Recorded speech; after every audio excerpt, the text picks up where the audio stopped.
of PIC on education and governance. So Waziri, this committee has been engaged on a number of issues, especially with the examination of the report of the Auditor General, emanating from three key areas. One is on the State Department of TVET, where we have been checking on our polytechnics and TVETs. Two, with regard to higher education, where we've been examining the books of our universities.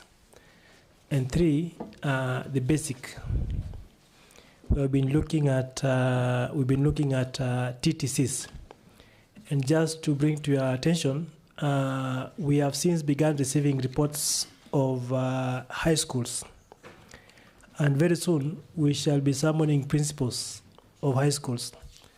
We've discovered that a lot of these schools oversight a lot of funds, yet they have not been able to appear before us.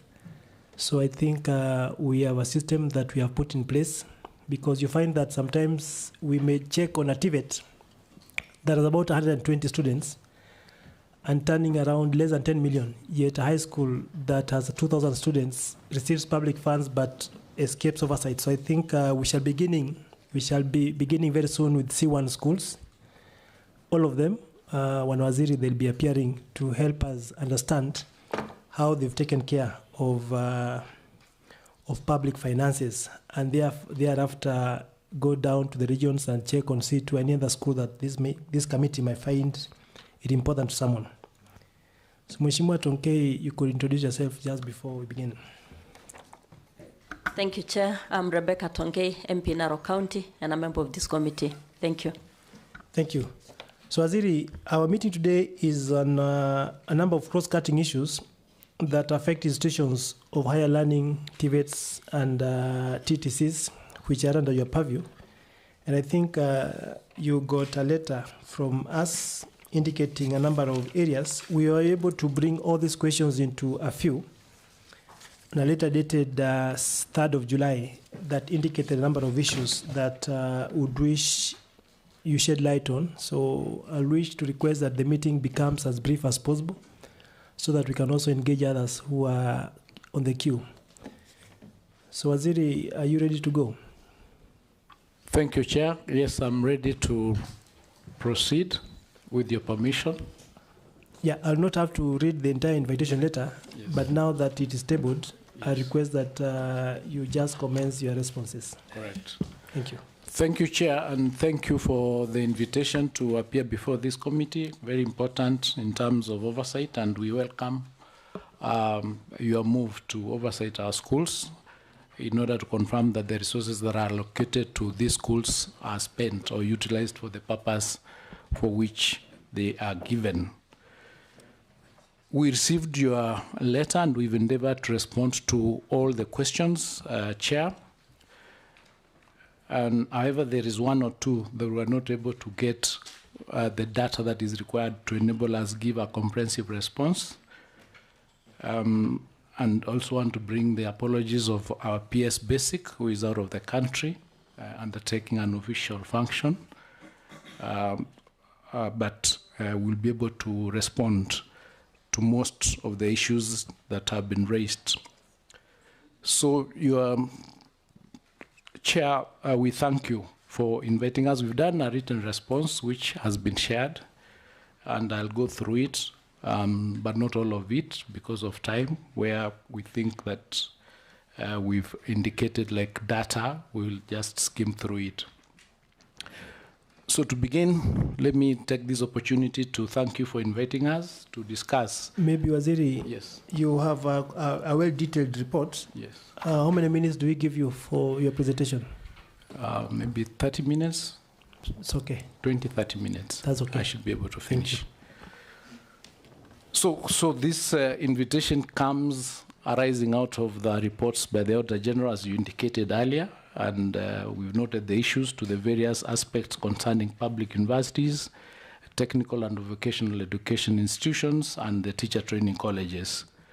We've responded to most of them except question number 10 and 11. Question 10 deals with issues to do with insurance, And question 11 deals with issues to do with the establishment of the teacher training colleges.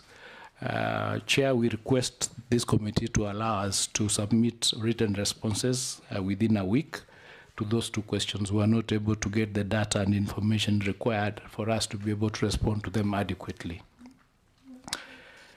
On question number 1, with respect to delays in the disbursement of capitational funds, Chair, funding to TVETs is disbursed for trainees, and it comprises capitation under the old funding model and also scholarships for trainees under the student-centered funding model, which started in the year 2023-2024. The budgetary allocation for capitation has remained constant at a figure of 5.2 billion yearly, despite growth in enrollment in our TVET institutions. Chair, the amount of capitation disbursed to TVET institutions from up to the financial year 2025-2026 is indicated on table number 1 on page 1, and you see it's remained 5.2 billion. On column 2, the disbursement has not always been the 5.2, it's actually most of the time less than that. And the last column shows the deficit that arises out of the fact that the amount is not disbursed as budgeted. For the financial year 2025-2026, the budgeted amount was 5.2 and the disbursed amount was 5.2. So that year, we received what was budgeted for, and the whole of it has since been disbursed to all the institutions. Honorable Chair and members, the student-centered funding model, which was adopted in 2023-24, the State Department has been receiving inadequate funds compared to the requirements. A total of 7.9 billion TVET scholarship funds have been disbursed, benefiting almost 200,000 trainees in different institutions. The funding situation for scholarships is indicated on table 2, as you can see, and the total deficit there is 14.9 billion or thereabouts. So the main reason, Chair, for the occasional delays in disbursement of capitation and scholarship funds to TVET institutions, just like all our other institutions, relates to the delay in the release of exchequer from the National Treasury. The reason for inadequate disbursement is the inadequate exchequer that is normally received from National Treasury, as we have demonstrated above in those two tables. The State Department makes timely requisitions for capitation from the National Treasury for the release of the exchequer. In order to avert delays, we also engage with the National Treasury in advance to provide them with the ministry's priority requirements, such as capitation, to ensure expeditious release and avoid delays.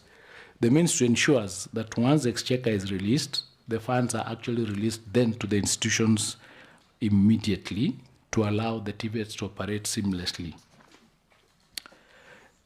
Under the universities, the financial challenge facing public universities is not attributable to a single factor. It arises mostly from two interrelated issues or factors, one of which is a gap between the sector's actual funding requirements and the resources made available by Treasury.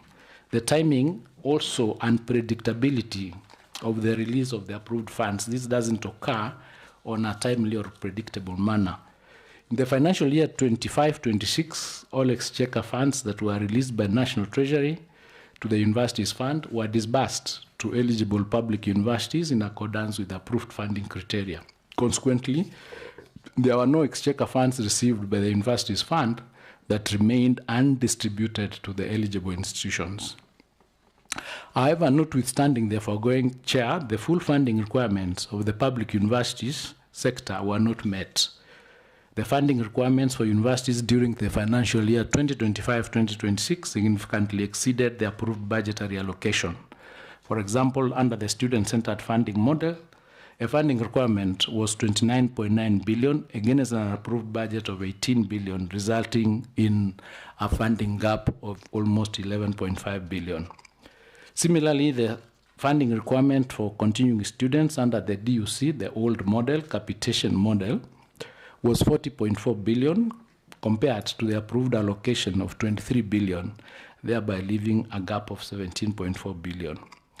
The overall funding requirement for university scholarships and grants was 70.3 billion against an approved budget of 41.2 billion, resulting in a funding shortfall of 28.9 billion. That is stipulated on table number 3 on page 3, as indicated. Chair, the funding deficits presented above represent the differences between the approved budget allocations and the actual funding requirements. Accordingly, therefore, the amounts do not constitute undisbursed exchequer funds, but rather an underfunded budgetary gap arising from budgetary constraints.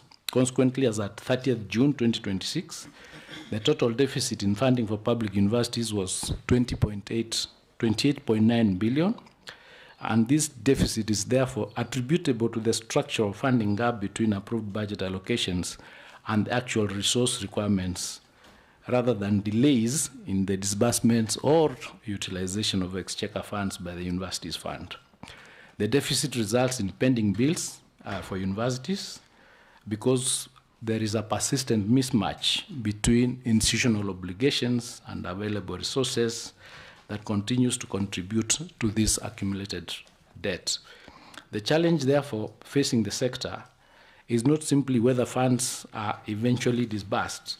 The central issue is whether universities receive adequate and sufficiently predictable funding to enable them to meet the obligations that fall due. The government has undertaken measures both to improve the timely processing and disbursement of approved funds and to address the wider funding pressure facing the higher education sector. These include mobilization of additional resources through the supplementary budget as stipulated under paragraph 21. And these additional resources demonstrate that the government has not merely acknowledged the funding pressure facing the higher education sector, but has taken steps within the available fiscal space to mobilize additional resources to address identifiable shortfalls. Number 2, there's timely preparation and submission of exchequer requisitions. The universities prepares and submits to the exchequer requisitions to the National Treasury very timely to facilitate the release of funds approved for the public universities. This is also intended to minimize delays attributable to requisition processes and to ensure that approved resources can be transmitted to eligible institutions as soon as they become available. Number 3, there's been continuous engagement with the National Treasury and economic planning, where the State Department for Higher Education and the Universities Fund continue to engage the National Treasury on the funding requirements and the cash flow needs of public universities. These engagements are aimed at securing the release of approved allocations, addressing identifiable funding shortfalls, and promoting greater predictability and timing of the exchequer releases. Number 4, prompt disbursement of funds upon receipt. Once the funds are received, the universities fund processes them and releases them according to the set criteria. And during the financial year 25-26, or the exchequer resources that were received were disbursed to the eligible institutions. And the ministry will therefore continue to ensure that the funds received are processed and transferred promptly so that the delays are not occasioned by internal administrative processes. Number 5, validation and reconciliation of student data. The Universities Fund continue to validate and reconcile student data to ensure that the funding allocations are based on accurate and verifiable information. Accurate student data is essential to timely and equitable determination of institutional allocations. And continuous validation and reconciliation therefore seek to minimize delays arising from data discrepancies. It also helps to prevent duplicate or ineligible claims and ensure that public resources that are allocated to the correct beneficiaries and institutions. Number 6, pursuit of regular and predictable disbursement cycle. The ministry continues to engage relevant government agencies on the need for regular and predictable disbursement cycles. Predictability, Chair, is critical because public universities operate continuously and the obligations arise throughout the year. A reliable funding cycle enables institutions to undertake realistic cash flow planning, meet payroll and statutory obligations, settle suppliers and contractors, and maintain uninterrupted teaching, research, and student services. The effectiveness of the funding must therefore be assessed not only by whether funds are ultimately released, but also by whether institutions can reasonably anticipate when those resources will become available. There's also continuous advocacy for adequate budgetary allocation. The State Department for Higher Education continues to present the full resource requirements of the sector through their budget making process and to draw attention to the consequences of persistent funding shortfalls. The submission by the State Department Chair for Higher Education on the 2026 Budget Policy Statement demonstrated that the resources requirements of the higher education sector substantially exceeded the proposed allocation. The Ministry will therefore continue to engage Parliament, the National Treasury, and the relevant stakeholders towards progressive alignment of budgetary allocations with the actual funding requirements of public universities. Chair and honorable members, the Ministry recognizes the financial sustainability of public universities cannot be secured through administrative efficiency alone. Timely disbursement cannot fully resolve the financial challenges of the sector where the resources made available are below the actual funding requirements. Equally, adequate budgetary provision cannot support effective institutional planning where timing of the release is uncertain. The Ministry, therefore, will continue to engage the National Treasury, Parliament, and other relevant stakeholders to address the outstanding funding requirements of public universities, to improve the adequacy and predictability of funding to the public university sector, establishing reliable and regular disbursement cycles to facilitate institutional planning and the timely settlement of obligations, strengthening the accuracy and timelines of student data used in determining funding requirements and institutional allocations, strengthening accountability and prudent financial management within public universities, and pursuing long-term reforms aimed at securing the financial sustainability of the sector. Ultimately, Chair, the sustainability of universities depends on more than prompt transfer of funds once they are released. It requires a funding framework in which the resources provided are adequate, they are released sufficiently predictable to support responsible planning, and the institutions receiving them remain accountable for their prudent use. It is alignment between adequate funding, predictable disbursement, and institutional accountability that will enable public universities to meet their lawful obligations and sustainably deliver quality higher education. On non-compliance with fiscal responsibility principles, Chair, we acknowledge the concern of the committee regarding the high proportion of expenditure devoted to personnel costs in a number of public universities and the resulting pressure that has on compliance with the applicable fiscal responsibility principles. However, the matter needs to be understood within the broader financial and institutional context of the public university sector. Public universities are labor-intensive institutions whose core mandate of teaching, research, innovation, and student support depends substantially on highly trained academic, technical, and administrative personnel. At the same time, the institutions are required to implement remuneration obligations arising from nationally negotiated collective bargaining agreements, commonly known as CBAs, entered into within the applicable legal and regulatory framework. The wage bill challenge is therefore not attributable to a single factor. It arises from the interaction between the cost of maintaining the workforce required to deliver university education, the financial obligation arising from nationally negotiated CBAs, and the overall resources available to public universities. This distinction is important, Chair, because compliance with wage bill ratios is determined not only by the absolute amount spent on personnel, but also by the size of the overall resource envelope against which that expenditure is measured. Where institutional revenue and government funding are constrained, while legally binding personnel obligations remain payable, the proportion of expenditure attributable to the wage bill inevitably increases. Consequently, addressing the wage bill challenge requires a balanced response. Public universities must exercise prudent control over staffing and personnel expenditure, and at the same time, the financial implications of the nationally negotiated CBAs must be properly costed, progressively funded, and integrated into the government budgetary framework. Fiscal sustainability cannot be achieved by controlling one side of the equation while leaving the other unaddressed. The government has therefore adopted a progressively structured approach to the implementation of successive CBA cycles. For instance, the settlement of the outstanding obligation under the CBA of 2017-2021, which led to the strikes that were witnessed in 2024. The government committed to support the settlement of the outstanding obligations arising from 2017-2021 CBAs, as indicated in paragraph 47, which, following the verification of the outstanding arrears, the applicable return to work formula, the government released the first batch of 3.8 billion in December 2025 towards the settlement of the verified arrears.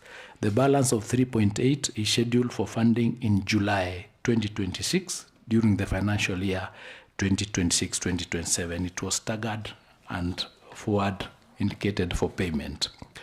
This intervention, Chair, is significant because historical CBA arrears constitute financial obligations that public universities cannot simply extinguish through internal cost containment measures.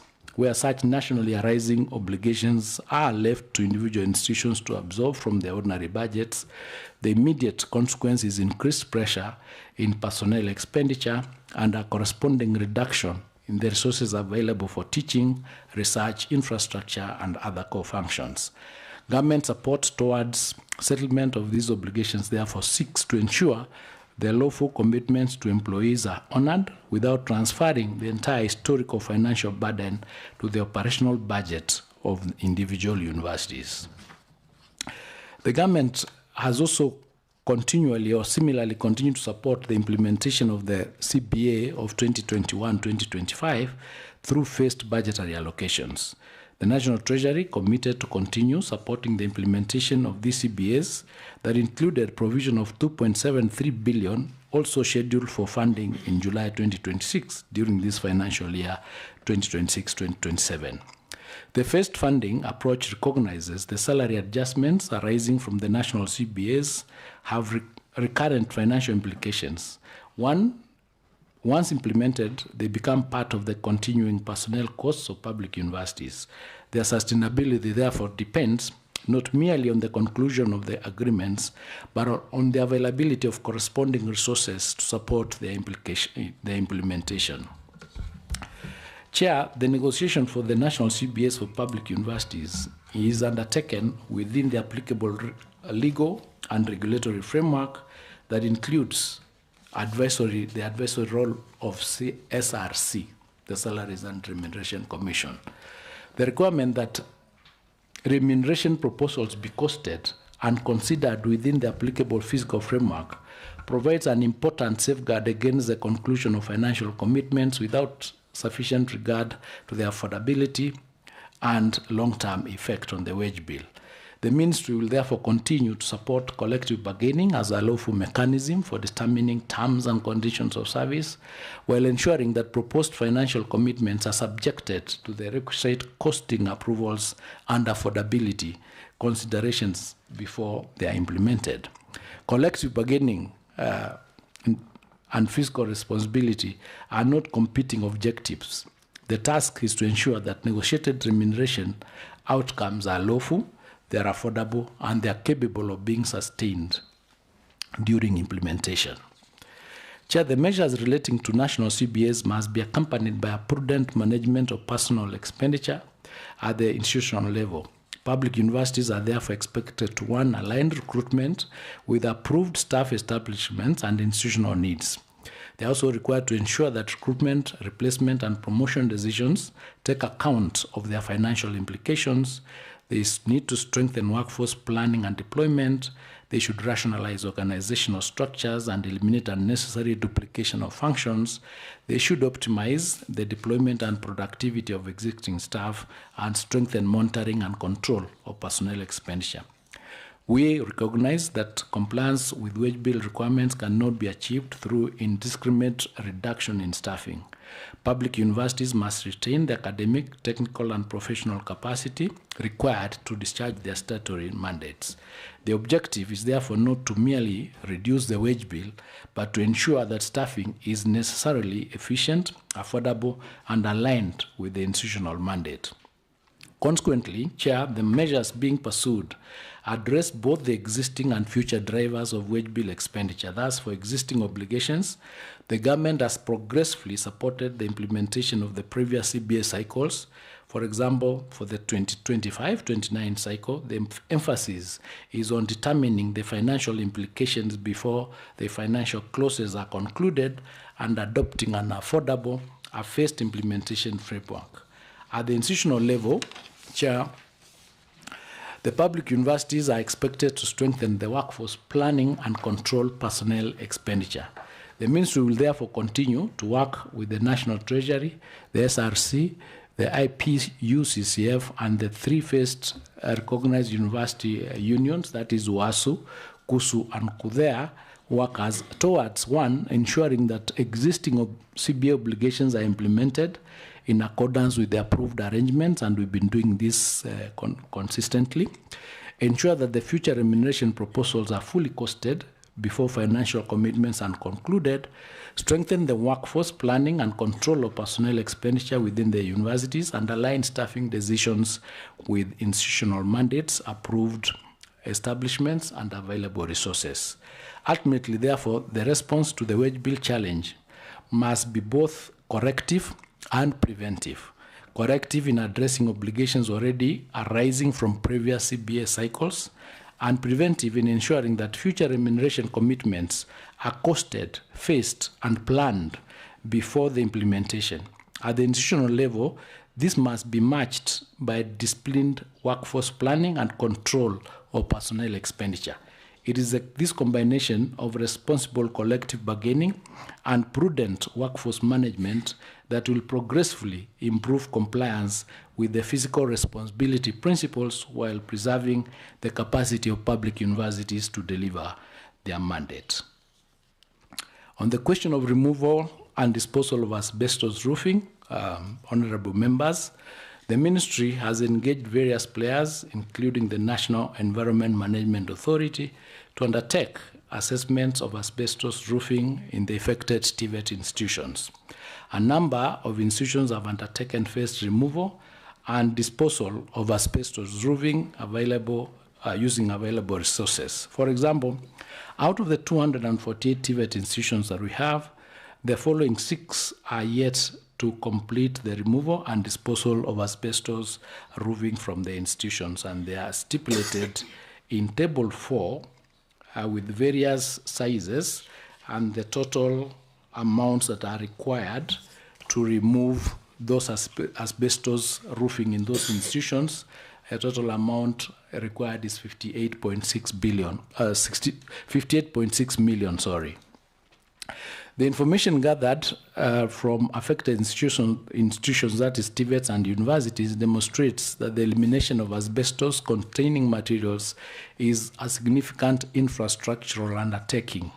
The financial requirements extends beyond the physical removing of these materials because they include technical assessment, regulatory compliance, specialized removing and handling, transportation, safe disposal, and replacement of the affected areas. The ministry will therefore continue to engage the National Treasury and other relevant stakeholders on the resources required to support the progressive removal, safe disposal, and replacement of asbestos-containing materials in affected universities. On the question of the payments by TVET and to CATI, Chair, The Kenya Association of Technical Training Institutions, commonly known as CATI, is registered under the Societies Act, Cap 108 laws of Kenya, as evidenced by the certificate of registration attached as annexure number 1. The certificate number is 18133 of July 22nd, 1997. Article 6.2 of the CATI Constitution, Chair, here we'll refer to it as the Constitution, provides that formal membership in the association shall be granted upon payment of a registration fee of 20,000 and an annual subscription fee of 60,000, which amounts may be reviewed from time to time by the governing council and ratified by members at the annual general meeting. Article 6.3 of the Constitution provides that in the formulating the subscription fees payable, the government council shall be guided by, among others, the student population and sources of revenue. In addition to institutional registration and subscription fees, CATI is mandated to organize various activities, including sports and recreation, capacity building, TVET fairs, and robotics and skills competitions. These initiatives are formally approved within the State Department of TVET's calendar of activities and progressively from regional levels to national competitions. To facilitate these events, respective committees develop comprehensive budgets, and funding is supported by institutional contributions prorated from the regional to the national level. Chair, as at 30th of June 2026, the amount of money remitted by TVET to CATI was about 61.3 million. The CATI has established financial accountability and governance mechanisms to ensure prudent management of public funds. All funds received through the association's official bank accounts and are managed in accordance with the budget approved by the annual general meeting. Financial records are maintained and reconciled regularly, while annual audits are conducted by an independent auditor appointed by the AGM, and the audit reports are presented to the members during that AGM. In addition, CATI complies with the statutory reporting requirements, including the filing of annual returns with the KRA. CATI's governance and financial operations are guided by its constitution, the finance manual, they have a governance charter, they have a human resource manual and code of conduct. Oversight is exercised through the national and regional governing councils, the National Executive Committee, and the annual general meeting, which serves as the supreme governing organ and approves the association's audited financial statements annually.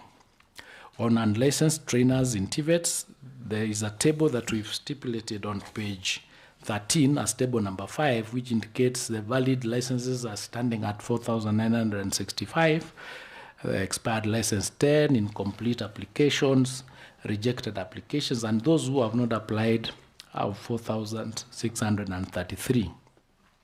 The State Department for TVET issued a directive to all TVET institutions and trainers to ensure that trainees are duly registered and licensed by the authority by 30th of June 2026. A copy of the directive is annexed, and we're working on the data now to confirm the latest status. The State Department is collecting data to ascertain the current registration status and to initiate consequences for non-registration. On donated equipment not in use in centers of excellence, Chair, the government has continued to invest significantly in modernizing training infrastructure within technical training colleges as part of its commitment to developing a highly skilled workforce capable of driving industrialization, innovation, and socio-economic transformation. One of the key interventions undertaken by the government was the establishment of the Center of Excellence in selected TVET institutions through the procurement and distribution of specialized training equipment under the Kenya-China TVET projects Phase 1 and 2 and other programs. The program was intended to strengthen the implementation of the competency-based education and training, CBET, to enhance practical skills acquisition, promote production-based learning, foster innovation and entrepreneurship, and align training with the current emerging industry requirements. We have a table number 6, Chair, that stipulates the nature of the equipment that has been procured and the beneficiary institutions on the right.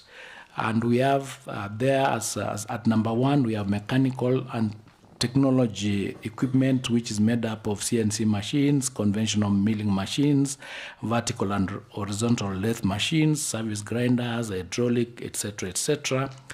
And the institutions that are benefited are listed on the right.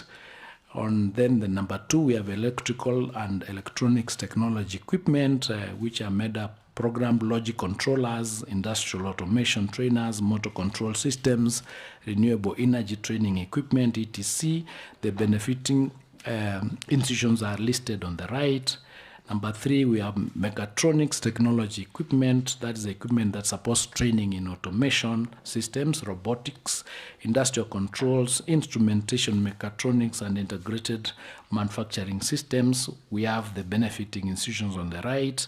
Number 4, we have automotive technology equipment. These are engine trainers, vehicle diagnostic systems, transmission trainers, automotive electrical systems, wheel alignment systems, and modern automotive workshop equipment. Benefiting institutions are on the right. Number 5, we have agricultural machinery technology equipment, made up of the equipment that supports training in mechanized agriculture, farm machinery operation, maintenance, repair, and agricultural production technologies. Beneficiaries are right there on the right. Number 6, we have agricultural value addition equipment. These are things like milk processing plants, fruit processing plants, meat processing plants, packaging equipment, food processing equipment, and quality assurance equipment intended to support agro-processing, entrepreneurship, and value addition, and production-based learning. The beneficiaries are on the right. Number 7, we have civil construction technology equipment. This is the equipment that supports practical training in construction technology, surveying, infrastructure development, materials testing, and civil engineering works. Beneficiaries are on the right. Number 8, we have refrigeration and air conditioning equipment. The equipment supports training in refrigeration systems, HVAC technologies, cold room operations, air conditioning systems, industrial cooling technologies. Beneficiaries are on the right. And lastly, we have hospitality management equipment. The equipment supports training in refrigeration systems, HVAC technologies, cold room operations, air conditioning systems, and industrial cooling technologies, and the beneficiaries are on the right. Chair, to support the modernization of public TVET institutions, the government entered into government-to-government G2G cooperation with the government of the Republic of China. To operationalize the government-to-government arrangement, each government appointed an implementing agency to coordinate the project execution. The government of Kenya designated the Ministry of Education through the Department of TVET as the executing agency, responsible for project planning, coordination, supervision, monitoring, and overall implementation. The government of the People's Republic of China appointed AVIC International Holding Corporation as its implementing agency, responsible for the design, manufacture, supply, delivery, installation, testing, commissioning, and training of the end users, and provision of after-sales support for the supplied equipment in accordance with the contractual obligations. Chair and members, the TVET ICT Integration and Equipment Utilization Division. Waziri? Yes. We've now taken 40 minutes. I'm almost. Just give me 5 minutes. Okay. So that I can finish. Granted. So I was indicating that our TVET ICT Integration Department is currently undertaking a nationwide equipment utilization assessment to establish the operational status, utilization levels, sustainability, and challenges affecting the equipment supplied under the Centers of Excellence program. Preliminary findings indicate that most of the equipment supplied to beneficiary institutions has been installed and they are being used. However, there are some areas that are of concern, and that's under the agriculture and value additional equipment sector.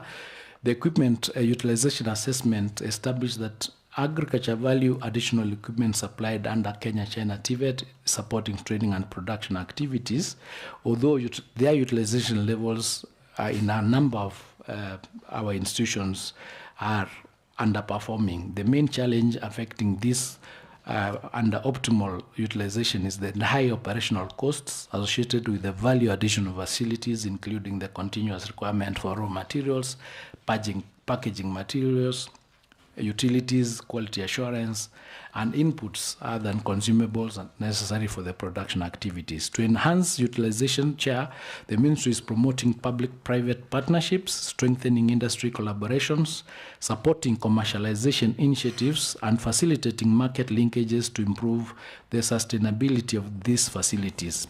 Implementation of these interventions has commenced in selected institutions, beginning with Capel, TTI, and will be progressively rolled out to all our other institutions. The second one affected is refrigeration, and to address the challenge in that sector, the Ministry is strengthening the marketing and learner recruitment, enhancing career awareness on the opportunities within the refrigeration and air conditioning and HVAC industry to facilitate industry linkages, etc., etc. So there's something that we are doing in that space to ensure that the utilization of this equipment is optimized. The equipment procured and supplied under the Kenya-China TVET Chair, Phase 1 and 2, was delivered, installed, tested, commissioned, and formally handed over to individual TVET institutions in accordance with the approved project implementation program. And upon handover, ownership, custody, control, and responsibility of this equipment moves to the institutions, and the institutions therefore put this particular equipment as their assets in their asset register. Accordingly, therefore, the current value of the equipment supplied under China TVET project Phase 1 and 2 is maintained by the respective beneficiary TVET institutions through their asset management and financial reporting. With respect to the persistent delays in gazettement of TVET boards, a review of the governor's appointment records indicate that a majority of board appointments were processed within reasonable timelines upon receipt of nominations from the respective institutions. For instance, out of the 33 national polytechnics, only 6 had their councils delayed for various reasons, but they are now all in place as indicated in table number 7. And it should also be noted that these delays are largely attributable to challenges encountered during the nomination processes, where various stakeholders are involved in the participatory format following due diligence. We are also working on staggering appointments, where to avoid instances where we have multiple appointments that are undertaken concurrently in order to ensure that operations in these institutions proceed. We have indicated a number of councils where we have them staggered. Councils in national polytechnics where we have them staggered are 14 and not staggered are 19. And the other TVCs, we have 24 staggered and 179 not staggered. Paragraph 95 deals with the allowances that is payable, and it is based on a circular that was released on the 6th of December 2024. And the same is also provided under Annexure number 3.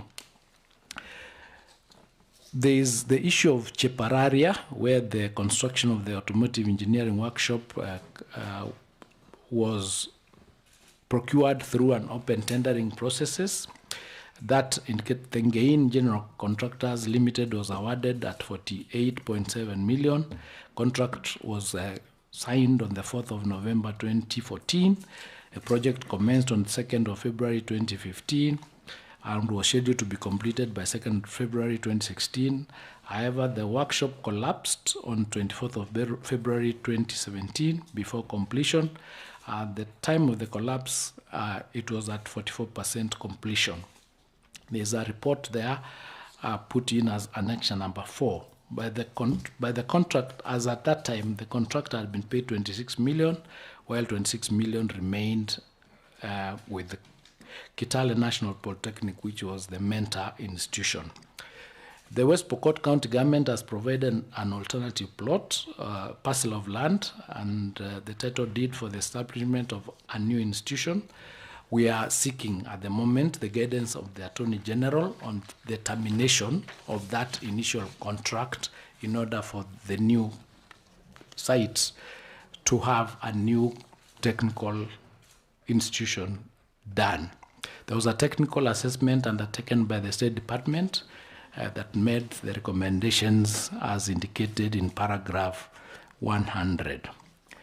On the issue of land without ownership documents, the following teacher training colleges are built on land by faith-based organizations as Kilimambogo, Kamwenza, Garissa, Kaimosi, Asumbi, Egoji, St. Augustine, Eregi, and Thogoto, and Kigari. For the TVET institutions since August 2024, 55 out of 118 TVET institutions have submitted their title deeds and ownership documents to National Treasury.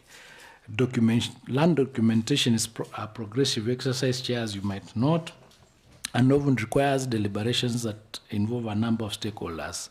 We are working towards ensuring that all the institutions that need their title deeds done are done. In fact, we've had discussions with the National Land Commission on this issue. Table 9 indicates some of the efforts we are taking in respect of TVET institutions. For example, in Mochongoi TVC is a dispute between Mochongoi and Kenya Agriculture. That's Kalro, which is a government institution. Baringo County Commission was requested to convene a meeting, and we are trying to sort out that issue. So we have indicated on table 9 the number of issues that we are dealing with respect to the land issue as we work towards ensuring that all our institutions have their titles done. I respectfully submit, Chair. Yeah, thank you very much, Waziri. That was detailed feedback on the number of issues raised, and therefore I wish to open the floor to members so that members can ask questions with regard to your feedback. However, I wish to acknowledge that you did point out that you will provide feedback for responses for question number 10, and 11, if I got you right. Number 10 and 11, and by the 22nd of July. Okay. By next week. That's well noted. So members, I think Waziri has pointed out, so probably I'll give 2 questions per member in the first round, but I wish that we don't repeat ourselves. So if your colleague takes on a question, you can ask any other, so that we are able also to save on time, now that we have other people appearing before us. Engineer Zambia. Thank you, Chair, about this opportunity to open the floor. Thank you, CS, for honoring our committee by coming before us. I will have 2 questions, and I will be very brief. One, our main concern with these higher institutions, let me narrow down to TVETs. We have a very big challenge, and I want to point it out before my colleagues here. There's a lot of iron dropout in these TVETs. Like now, we have some institutions which initially had 800 students when they were beginning, but now the rate of drop is very high, from 800 to around 300, from 700 to around 200. So there is a lot of concern through our committee here. And now when we ask them where the problem is, the principals of those TVETs are pointing out about the issue of capitation. So I think that was our main concern, because I think when we started these TVETs, it was a good initiative for the learners to get enough skills, technical skills. But now when you see the trend, now it is very worrying. So I think that is an issue you need to note. Secondly, we have most of the institutions. I want to under the issue about the land. Most of the institutions, their land has been encroached. And I want to cite one example among others, that we have a TVET here in Karen, a special school. Karen School of Blind, I don't know, Chair, is it? Yeah, they have around 40 acres in Karen, just behind the Deputy President's office. And 10 acres have been encroached by who is in this country. So I think you have to alliance with the NLC to get back that land, among others. Then lastly, because you are here, Chair, allow me to be a bit personal on my TVET in my constituency. You said a bit personal, you know. Yeah, because it is not about, it's my TVET in my constituency. Okay. I talked to the PS, and because you are here, I don't need to come back to your office. You need to crack down on these road contractors who have been awarded tenders, and they take so long to complete this institution. I want to be in particular about Kilome constituency, where I have Kilome TTI. I have a contractor who was awarded that tender, and he left the site when he had done 95% of the work. So when we've been trying to push the contractor to go back to the site, because last year, September, he should have done an intake for the students. Now we are now in July, we are heading to another September. And I don't know where the problem is, because the tender was awarded, the money is there, but the main problem is that he's pushing he wants some more money, variation, and it's like he's forcing the variation. And you see there is also the procedure for variation. You have to complete the project first, then you claim for Nini. So I want your intervention. I've been talking to you, P.S. Moria. Well put. Well put. Mheshimiwa Mwenje. Thank you, Chair, and thank you, Waziri. Waziri, my issue is on the wage bill. Now, during most of our audits, we find that so many people are earning below the 1/3 requirement when they get it, when they get their actual pay. This is because of some of these levies that were put in, housing levy and all these others. And unfortunately, the only way to cure that issue is if we increase their salaries. Now, quite a number of these institutions that appear before us, especially the TVETs, so you find most of these workers committed their pay elsewhere. And so those deductions take them below that requirement that they need to take 1/3 home. So that's an issue that I think you need to address. And it needs to come out clearly that rather than trying to restructure their commitments, can we get it from you that the TVET will look in such cases where they increase their salaries so that they can match that requirement? The other issue, Waziri, is the issue of funding, the funding gap. You've said there is 28 billion funding gap. Now what has happened is, especially with university students, most of them have turned either to HELB or even NGCDF bursaries to try and meet the tuition fees and other obligations that they need to pay. So especially during this time of the year, when they're about to do their exams, there's a lot of pressure.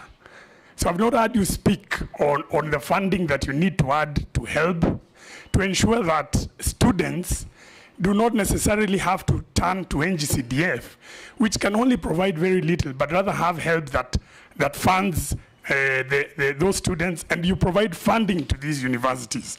One of the issues that has even been mentioned here is capitation. I'm surprised you're saying the capitation for 25-26 has all gone to the TVETs.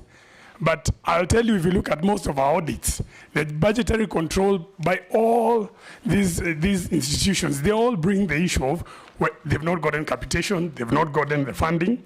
So that is something that we really need to see you doing. And Waziri, this one, Chair, you'll allow me, if we can get boats for Kalau and mattresses and gas, some 2 billion to go to such places, surely we can get money to give these students. So I'm happy, Waziri, I've not seen you there campaigning. Mheshimiwa Mwenje, let us be relevant. There's nothing out of order. Chair, let us be relevant. And only the chair can call me out of order. So relax, you members. Mheshimiwa Mwenje, I'm happy I've not seen you there. Stick to the point. So what I'm encouraging Waziri is there is money available out there. If you can just try and get that this funding that the universities need, rather than it being spent out there recklessly. Well done. Those students will remain in well school. Done. Mheshimiwa Kiridho. Thank you, Chair. And just before that, it will be good to tell Mheshimiwa Mwenje, the people of Al-Kalau are Kenyans, like any other Kenyans. Yes. And they have a right to get votes like any other people. So Mheshimiwa Kiridho, continue. Thank you, Chair. I think Mwenje is out of order on that one. Because we are not sure if there is money spent there and whose money is being spent. Anyway, Bwana Waziri, thank you for the good presentation that you've given us. Now, all these presentations that you've done, Bwana Waziri, you've talked more on monies that are not available. Now, I would like to... The person in charge of audio, that mic is not very stable. Thank you. I think my mic is not okay. That's now, better. Thank you, Waziri, for good presentation. And I've been following clearly, and most of it is on fundings. The challenge is monies that are not coming and that are not available, and whatever is available is not enough. That's what we have seen here through your presentation. Now, I would like Waziri to know, through the ministry, and more so on TVETs, what are the plans to assist or to encourage our TVETs to do income-generating projects that can earn whatever is given to them by the government to the institutions? Because they are doing technical trainings, and they can use whatever training they are doing to earn something. For example, we have the universities where we have the research. Like the other day, we were under a university where we found that they have made a lot of money through the research to an extent that they can even sustain themselves. What are we doing with the TVETs? What policies are in place so that these TVETs can do something that can generate income to supplement whatever is being given by the government, so that you can stay away from this crying of lack of enough money and these complaints? Secondly, this CATI, they are auditing themselves. These NGM auditors from the same CATI, I think we must look at it to avoid the embezzlement of funds, where we need clarity on this. Finally, Bwana Waziri, you've already asked two. Yes, I want to ask to state the last one on this Cheparari. We lost a lot of money. We need wherever we are doing any project, proper research must be done on the soil visibility and all that before the contractor takes on, and then he sinks 26 million. That money could have gone along in assisting many institutions to survive. Thank you. Thank you. Mheshimiwa Tonkei. Thank you, Chair. Chair, I want to congratulate the CS for the good presentation. And Chair, for the first time also in history of this country, congratulate the Minister of Education and the Head of State for the disbursement of capitation to schools. Chair, you know it's been a problem all along that our principals in schools have been suffering, but the Head of State promised them that he's going to disperse this money, which was done. Thank you, Waziri. While on that, Waziri, we've had KLB, we have had Jomo Kenyatta Foundation appearing before us. And the question is, they have pending bills because of publishing. And the question was going to KICD.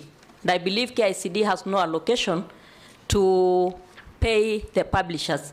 Waziri, can you kindly tell us where their money is? Because if disbursement has been done and this is tagged to every student, then that means the money is deducted from the source, which is the Ministry of Education. So can you tell this committee where that money is? My second question is on TVETs. In the 2026 placement, can the ministry confirm that placement to TVETs has been decentralized and students will be required to seek admission from the institution rather than applying on COOPs? If so, do the students benefit from funding scholarships? And on the same, Chair, we have realized that many students do not even know that they are supposed to benefit on scholarships.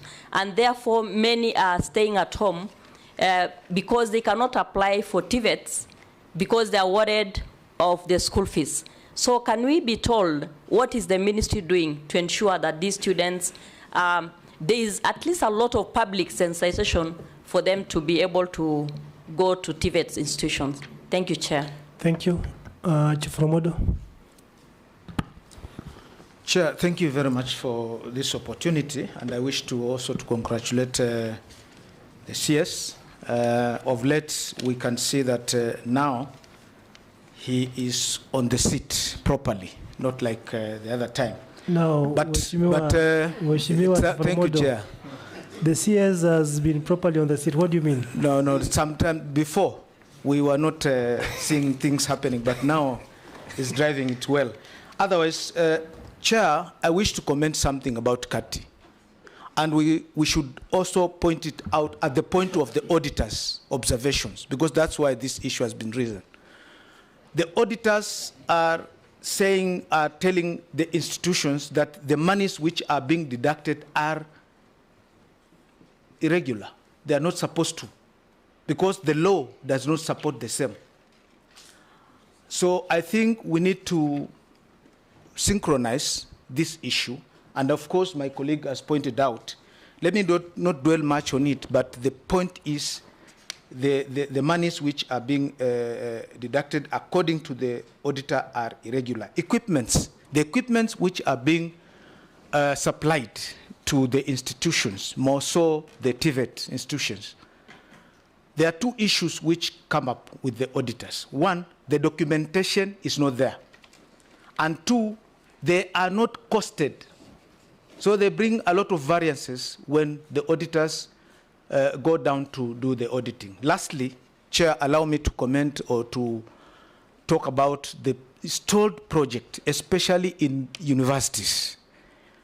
The visits we've been doing in some of the universities. You go to a university, it has got 6 projects. None of it has gone beyond the ground level. And money have been spent. Why can't the ministry give a directive that at least one project be done at a time? I think this is a concern of the committee. Otherwise, the asbestos issue which has been mentioned here, Chair, I've just observed, is about TVET, TTI, and the polytechnics. I want to remind the minister that we also have many teacher training colleges which still have asbestos. Thank you. Thank you. Thank you. Mr. Gay. Thank you, Mr. Chairman, for this opportunity. First of all, I want to commend the minister, the CS, for the excellent manner in which he has given us answers of issues raised during our audit queries.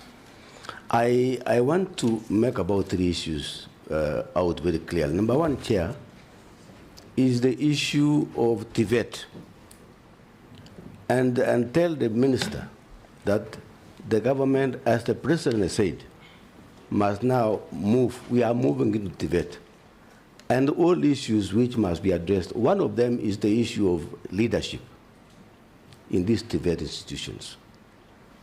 We would like to see some solid officers who are running these institutions, people of integrity and well-trained. That's number 1. Number 2, Chair, is on the issue of staffing. I think TVET is a problem, because if you look at how far have you gone as far as staffing is concerned? Have you devolved? Are you in the region? Are you in the district? Because we want to see those officers who are in all those levels active. Number 2, 3, Chair, is on the issues raised by the minister on measures relating to CPA. I would like to know the timelines of those issues you have raised. Very important issues on governance, wage bill. It is very critical. The universities, Mr. Chairman, is causing a lot of concern in this country. And we cannot watch the universities being run down. People are very concerned, the nation is concerned, that the universities, the big universities, like Moi University, are going down to the drain. And I want to hear what the minister is doing about these universities. It's concern. Thank you. Thank you. Mheshimiwa Bisau.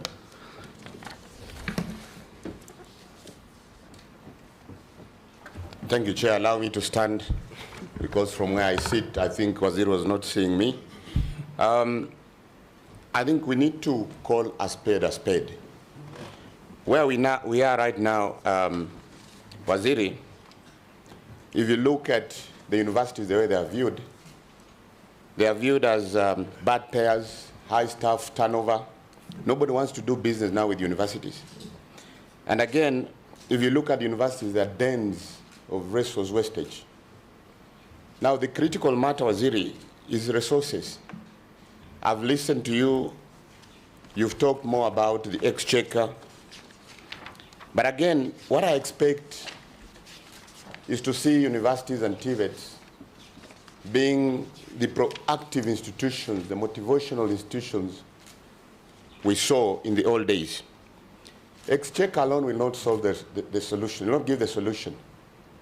Today, you see institutions being run by PhDs agriculture, with a lot of big lands, but there's nothing being generated. So what I expect is, let's step away from relying on Exchequer and think about things that will really turn around these universities. And what I'm looking around here, Waziri, some lucrative partnership. Look at areas where you can step in and pick your portion. We've got the affordable housing projects running. A portion of windows alone for the affordable houses is a good portion. A project of 2 billion for housing, 15% of that is windows and doors, which you actually fabricated from your TVET. Commercialization of assets. Nairobi University has got a lot of land here which is lying idle. Why don't we use that to generate income? There's also the real estate, and endowments, consultants and patents. We find small institutions in developed societies, they're even giving you grants. Why don't we utilize that? And I'm very happy I've seen Mr. Chemoya here. He's a role model. If you visit Rivist, you can see a man walking the talk because he's generating income. So we want to see that. I'll give an example. In most of the audits we've done, Waziri, something like the software. Every institution has their own softwares. Some of them are standalone. Some of them are not working. If we came together, an example, the technical institution, and came up with a standard software, that will use it even to sell it, across the region. So we expect to see that really, really happening. The other issue is the G2G equipment. From my other world where I was before, donations sometimes are meant to clear the dead stock. So the question is, when I was listening to you, didn't we do a need assessment? You said some of the equipments are very expensive to run. Now, when we are receiving those equipments, didn't we know our capacity or environment on how we run them? Number two, the ones that are being underutilized, why did we receive them if we really didn't need them? So we have to be very careful when we are receiving some of these donations, because most of the countries out there, when they're giving donations, they're just trying to clear off their dead stock. And also critical, when this equipment were received, because that was between 2018, 2019, the basic documentation when equipments are being received, gift certificate, values. Today, this is an audit question, an audit query in every institution. Equipments were received without documentations. Can we ensure that for the other equipments we received, there is a need assessment that are needed, there is proper documentation, and of course, working on a joint software. The other thing we need is a timeline. I'm just summarizing, Chair. Mheshimiwa, you're supposed to do 2 questions. Okay. So that others can also... So let me summarize. I'll be very brief. We need a timeline on the non-licensed trainers. You said end of June, it's 30th. Please, we need that. And on the asbestos, why don't you work with the roofing companies through their CSR? Some of them will be glad to work with you and try to resolve this problem. Thank you, Chair. Thank you so much. Mheshimiwa Miruka. Thank you, Chair. Me, I don't have many, but I want to, Waziri, I want you to be in table number 1. Table number 1 is capitation disbursement analysis. You see, according to the budget, it's almost since 2020, it's 5.22 constant. The number of trainees kept on rising from 2019 to 2022. That's the time we had a lot of trainees, around 300,000, 255. Now, from 2023, the number of trainees started dropping. Up to now, 2026, that's now the record. You have broken the record by 100% dispersing this 5.2 billion to these institutions. Now my question here is, the deficit cumulatively from 2019 to 2026, when are you supposed to be giving these institutions all, once a financial year has come to an end, the balance, for example, in the highest is 2022. No, 2020. It was 2.5 deficit. Now, cumulatively, you added 3 million, 2.5, you will get a lot of money. Question number one. Number two, at the time you're dispersing 100%, we have only 119 students, trainees. That means most of the students have dropped out of institutions. And I know you understand the pain of a student discontinuing his small way of learning. Now my worry is, this presentation is very nice, and this is a paper, remember? And the government is very smart in this. How can you prove to us this thing is actual? Can you be sure in 2026, 2027, 2027, 2028 that we are going to have 100% capitation to schools? That continues the sustainability in terms of giving a proper, sustainable framework of working. Now, let me go to the last one because I can see Chair is very strict. You said there are few. Yeah, there are few. That's only one question. No, those are two. No, it's only one question, Chairman. Now, the last one, I'm interested in the collapse in automotive engineering workshop in Chepararia, TVET. Yes, Chepararia, TVET. You see, this contract was awarded 2015, 2nd of February, and the contract period was only 1 year. That means it was supposed to end 2016. Imagine in your presentation, the last part of it, you have given us all in Annex 5, but remember from 2015 up to now is now more than 10 years. What are you doing about this? Because you have told us today, because we have called you here.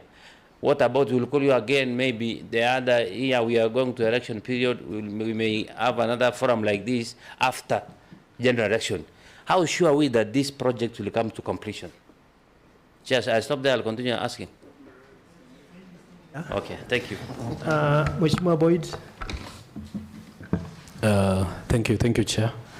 Let me also appreciate Waziri and his team for taking their time to respond to queries or issues education. My first issue is on TTCs, because as a committee we have been examining the reports, and the main concern that they have is this next intake, because there's a concern that they may not be considered during the next intake. So are we doing away with these TTCs? Because, for example, in my area, Homa Bay, we have Asumbi TTC, a big institution with a proper infrastructure. We have done a lot. We have pumped in government resources to the institutions. So are we doing away with them? Do we have enough teachers? Because it's a concern all over the institutions. The second one is what Mheshimiwa Chiforomondo talked about ongoing projects and stalled projects. Because, last week, Chair, we audited Jaramogi. They had like 5 huge projects worth over 500 million. They were worth around 3.5 B. Is there value for money? Because they had a rescue center which stalled for over 12 years and a lot of money was pumped in. Do you have any measures put in place so as to ensure that these universities or institutions, they're able to complete one project at a time? Because why should you have 5 projects, ongoing projects worth over 3 billion, yet you can complete the rescue center, go to the next, at least complete it? The third one is Kati. When I look at your response, you have indicated that so far the amounts remitted to Kati are 61 million. I think 61 million is on a lower side.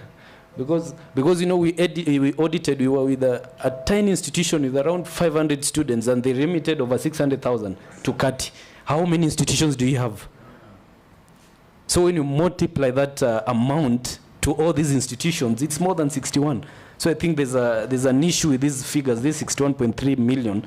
These amounts are over 200 million that's being remitted to Kati. So I think it's in order for you to, you are supposed to at least relook into these Kati issues and the figures that they have indicated have been remitted. Then as I conclude, Chair, this issue of capitation, as Mheshimiwa Meroka has indicated, there are deficits right from 2018. Already the amounts have been budgeted for. So these deficits, where are these deficits going to? Because we are in 2025, 2026. We have deficits right from 2018, 2019, and they are already budgeted for. So, there's a gap when it comes to these deficits. Thank you, Chair. Thank you, Waziri. I think my members have been able, Mheshimiwa Engineer, I thought you had answered I just wanted the Waziri to clarify something more about the capitation. And this time, because it's around, rumors are that in all high schools, the capitation per student was 22,000 plus. But now they have brought it down to 14,000. And there are some allegations that even the unrest in the schools currently is because the principals are not able to manage the little the government is dispersing to the institutions. So, Waziri, because you are here, can you clarify whether you moved from 22,000 per student to 14,000 per student? Maybe would allow Waziri to take that one first before I can see some interest. I maybe the next round, Mheshimiwa. Just one issue. If you allow me, Chair. I'm tempted not to, but I allow you. You'll allow me. Thank you, Chair. I wanted to ride on what was mentioned here about stalled projects. Chair, I think we have, as a committee, insisted that there should be no more new projects started by these institutions before they complete the stalled ones. Thank you. Waziri, my members have been able to bring out a number of questions, and maybe you may take time to go through them. But just before that, I think I wish to bring to your attention the issue of equipment in our TVETs. I think the auditor has been able to bring this issue over and over again, because so far this committee has been able to check on around 245 institutions within your purview. 245 institutions, and many of these, especially the TVET sector, is about equipments. These people claim that while you indicated in your statement that you supply them with the documents, those equipments are not part of their assets. They claim that your department or your ministry will come and, I don't want to use the word dump, but to put the equipment there without necessarily the documentation. So you find them being omitted in the books of accounts. So as you look into the issue, I would like you to come clear and help us understand how an institution can have equipment worth millions of money, yet it is not reflected in their books of account. Previously, I was a member of the Education Committee, and one of the times we did round, we discovered that some of these institutions, they have equipments which are not in use but are stored in godowns. I remember we went to one in some region that I would not like to mention now, where this TVET had about 158 sewing machines, which were put in a store and covered with some clothing. Yet in a neighboring institution in a nearby county, and that TVET had only one sewing machine, yet he had 30 trainees who were actually queuing for the same. So there's this disconnect. In Western Kenya, we also have one which has equipment put somewhere, but they're not in use. So what the ministry doing to ensure that we have harmonization, because it is not really value for money when equipments will be lumped in one institution at the expense of another which has a need but is not being that is not in use. Waziri, I'd also like to bring in the issue of capitation. Most of the TVETs that appear before us are crying, and they are crying because their numbers are dwindling. I wish you came with an estimate of how many students have been able to drop out.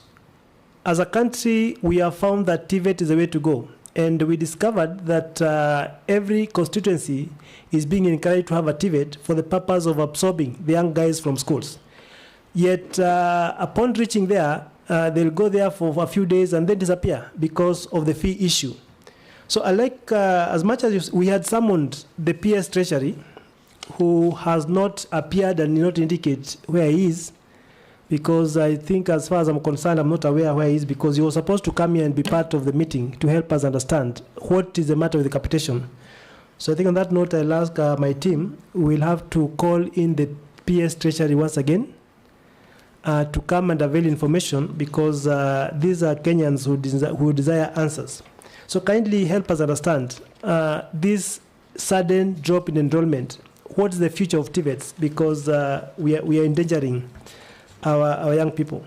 Lastly, on the issue of stalled projects, as Mheshimiwa Engineer has indicated, and Mheshimiwa Chief Oromodo, our colleges have got scarce, for lack of a better word, scarce of incomplete projects, both in TVETs and in our universities.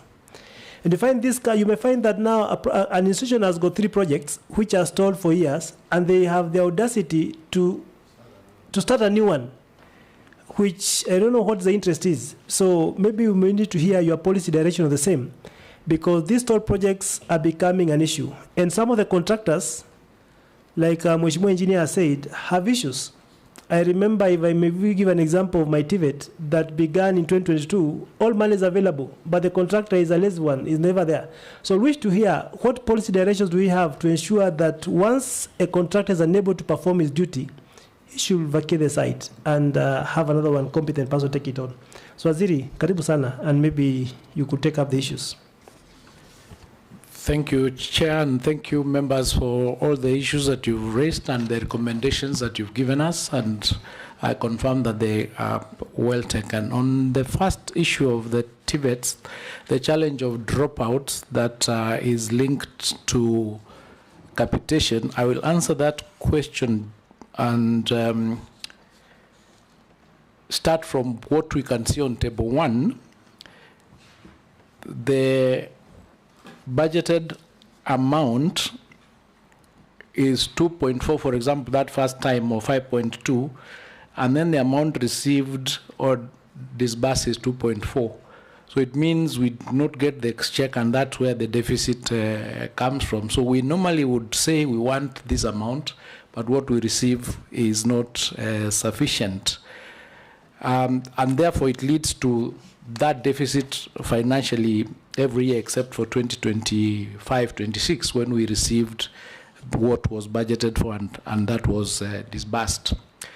But let me give a general answer on this issue of capitation across all our tertiary institutions and what we are doing about it, because it has been a problem in the sector for a very long time, that at whatever amount that we request, because of financial constraints, we do not get what is required. So therefore, there is always that shortfall.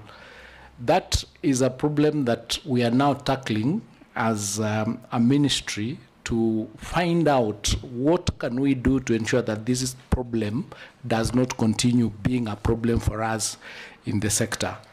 And we have prepared a bill because of the reforms that we are doing based on the Presidential Working Party report that we received. We've now done a tertiary and funding bill 2025, which is on its way to Parliament, that gives recommendations on what we need to do to ensure that eventually this problem is completely resolved. One of the recommendations is that we'll need to look at all the funds that are available that we are utilizing in the sector for education and have them in one pot, so that we can then use that to distribute and support our students. In the space of the TVETs, to support sustainability, we did what we call the dual training policy. And in that dual training policy, we work with industry. Now, what we are doing, because we have equipment in these our institutions, is to try and commercialize this equipment, just like Honorable Bisawa has recommended. We are already dealing with it. RVTI is already doing it, and a number of our institutions are already doing it, so that we can utilize what we have in our institutions to commercialize them, so that they are not lying there without being used, and whatever income that comes in will support the institution sustainably, and even the students, because the students would be working there, the trainees will be working there, and they'll be able to earn income from it. And we are working in partnership with a number of industries, including affordable housing. For example, Kabete has just started working into a partnership with the Ministry of Housing to set up a workshop for windows for people, the technicians to come and work there, and our students to work there and raise money for that space. So we are already moving into that space, and we have a concept paper that we're already rolling out, and once it comes into operation, we'll be able to sustain that. So as a government, we are alive to that challenge of capitation, and we're also alive to the fact that the numbers will continue increasing. And therefore, we need to come up with these options to ensure that we have a solution in funding, and we are doing something about it, including the reforms that I've indicated and including the changes of the law that will be coming to us, including here in Parliament, to get us that support. That's a general response to that issue that we are dealing with, the capitation. And this year we've requested for increased capitation from the 5.2. I think the amount is increasing, but also we introduced the student-centered funding model where funding will follow the student, so that our students in all our tertiary institutions are entitled to get financial support from the government.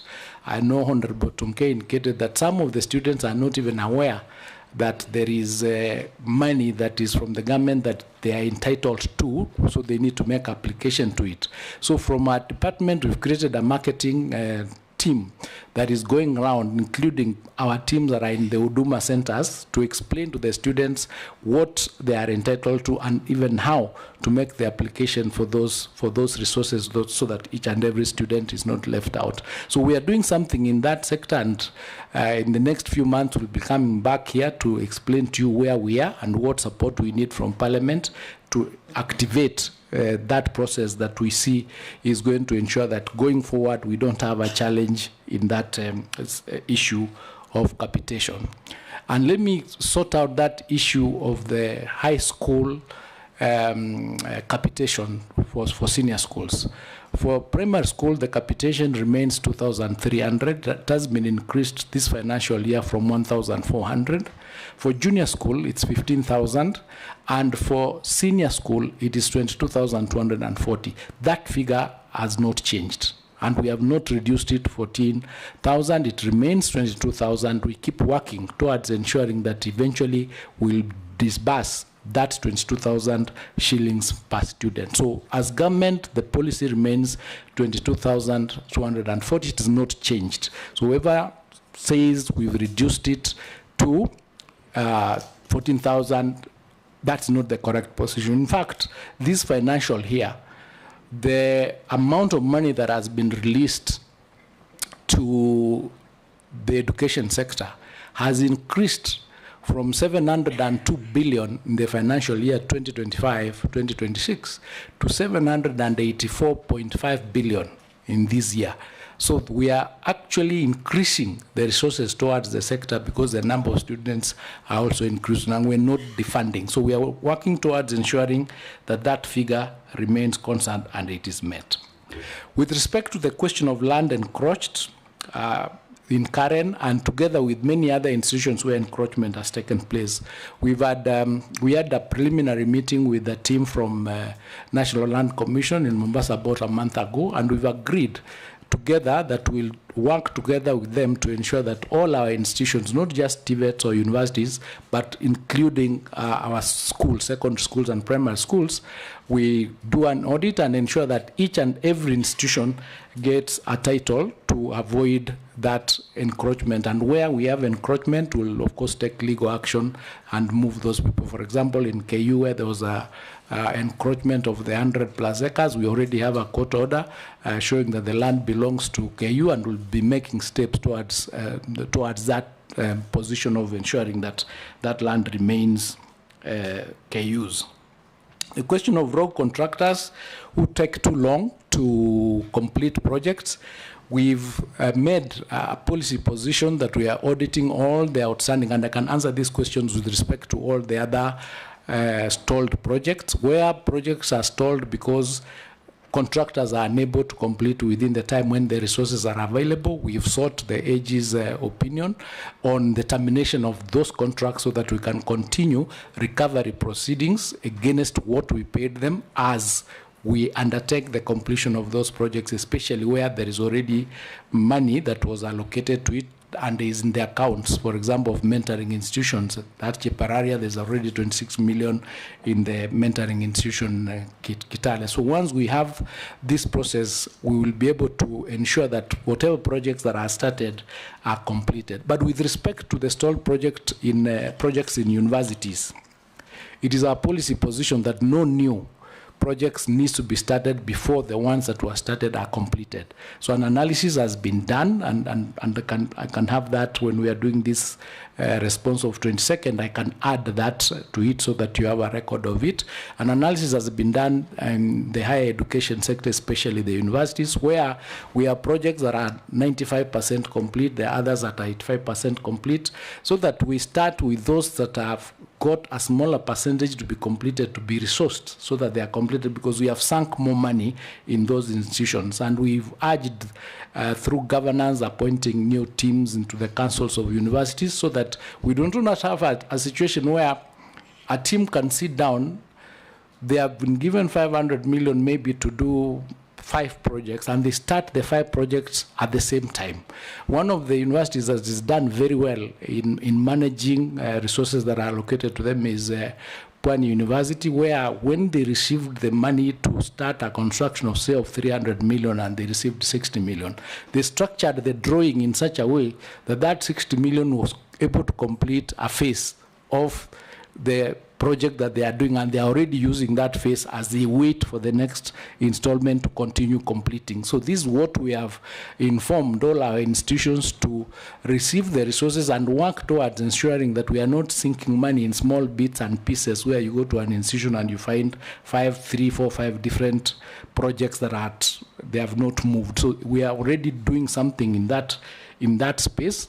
And in the TVET sector, we've undertaken an audit already, and we'll submit that report. I think we need about 800 or 900 million shillings to be able to complete all those resources and all those projects that are stalled. And we are working towards requesting for those so that we can complete them before we start any new projects that are not resourced. Then the question of wage bill, vis-a-vis the TVET, and whether we are going to increase their salaries. And the salaries is controlled through SRC, and it's not increased because of the levies that are levied on the normal salaries, like was suggested by Honorable Mwenje. What happens is there is a process of increment of salaries that is stipulated in the letters of employment, and that is what we follow. So, for example, if somebody has committed the salary elsewhere, and when the levies turn up, then the wage bill is reduced to less than a third. The solution is not to increase arbitrarily that particular individual salary in order for them to meet the basic 1/3 requirement. But what we are doing is salary is reviewed as indicated in their various letters of employment, and for the universities and other institutions, it is worked through the CBAs, which are ongoing. And if you recall, we came in and found CBAs of 2013 that had not been dealt with, CBAs that had not been concluded, CBAs that whose requirements or areas had not been met, and we made a decision as a government that we are going to ensure that we'll work on those CBAs, regularize them, get the resources, pay them, so that our lecturers and our trainers and our teachers are not in the streets, they're in the classrooms. And we actually very faithful to the arrangements and agreements that we made, and we are working towards ensuring that none of our universities, like was suggested by Mheshimiwa Sigei, will go down. Our policy is that we are not going to allow any of our universities to go down. We'll work to ensure that we get mechanisms to ensure that they are sustained. When we came in, we had about 23 universities that were technically insolvent, and because of the new funding model that was created to ensure that those resources go to the universities on time, we've been able to reduce that number to currently about 11, and we're working towards to ensure that all our universities come out of that red zone. And we've agreed with the governance, with the administrations in these universities, that they undertake an audit of their assets and their liabilities, so that we can be able to use the resources that are available to them, including peripheral, for example, assets that they have never used, to ensure that they are commercialized or resourced in order to cover that gap that is already existing, you know, the pending bills and things like that. So there is something that is being done in that space to ensure that the balance sheets of all our universities come to green from the red that they are in.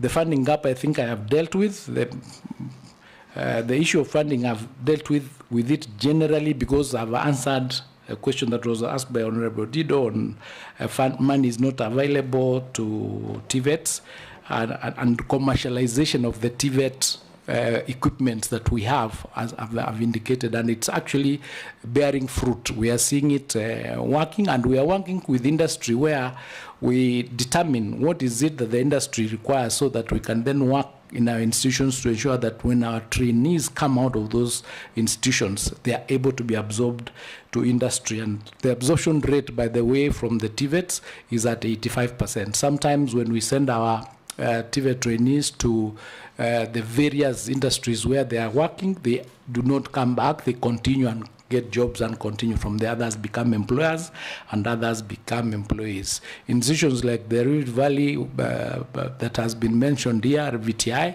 they have programs including where by the time you are leaving, you are supported to go and set up a business, so that there is a revolving system that is working, and it is doing very, very well. The question of CATI auditing itself, the auditors are not from CATI. They are only appointed by the AGMs to be able to do the auditing.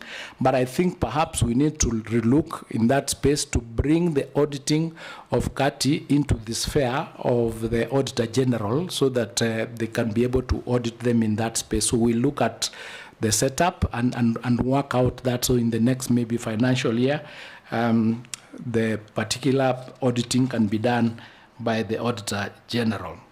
The recovery of, as I indicated, of Chepararia, what will happen is we've requested that we be given a response to two issues: one on the termination, and two on the recovery of the 26 million that was already paid to the particular contractor. And once we get that legal opinion, we'll then proceed and work on that issue.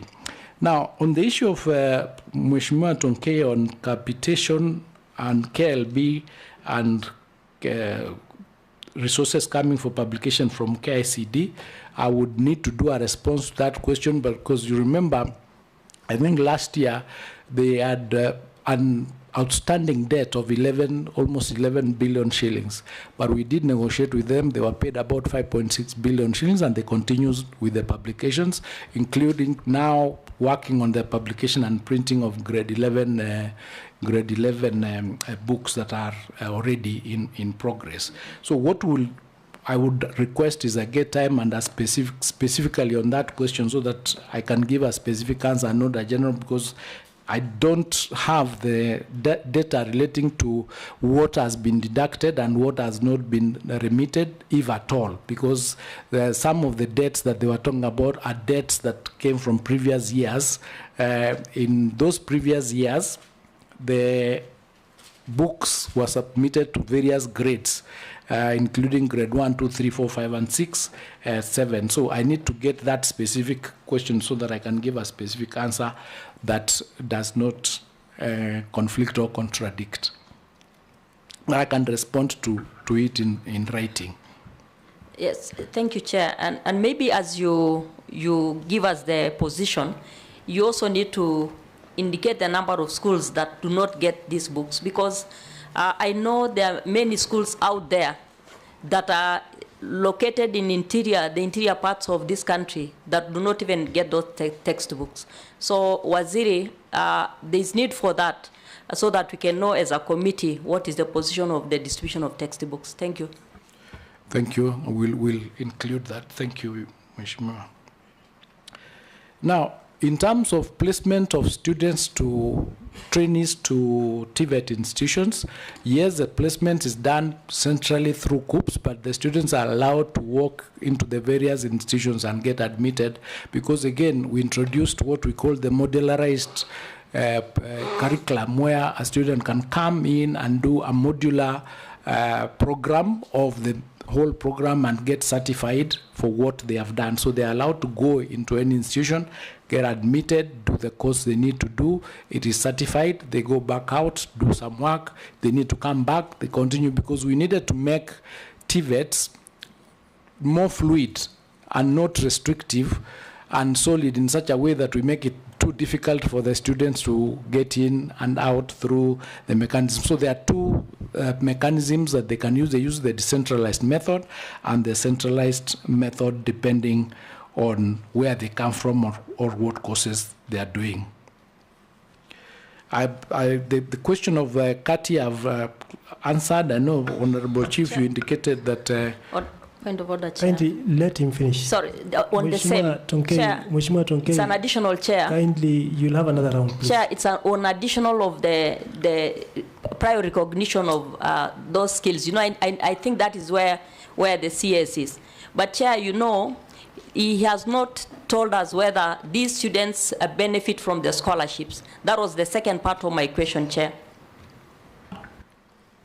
All the students that are admitted to our institutions are supposed to benefit from scholarships and support from government, but some of them do not know how to apply, and that's what I indicated, that we have marketers out there.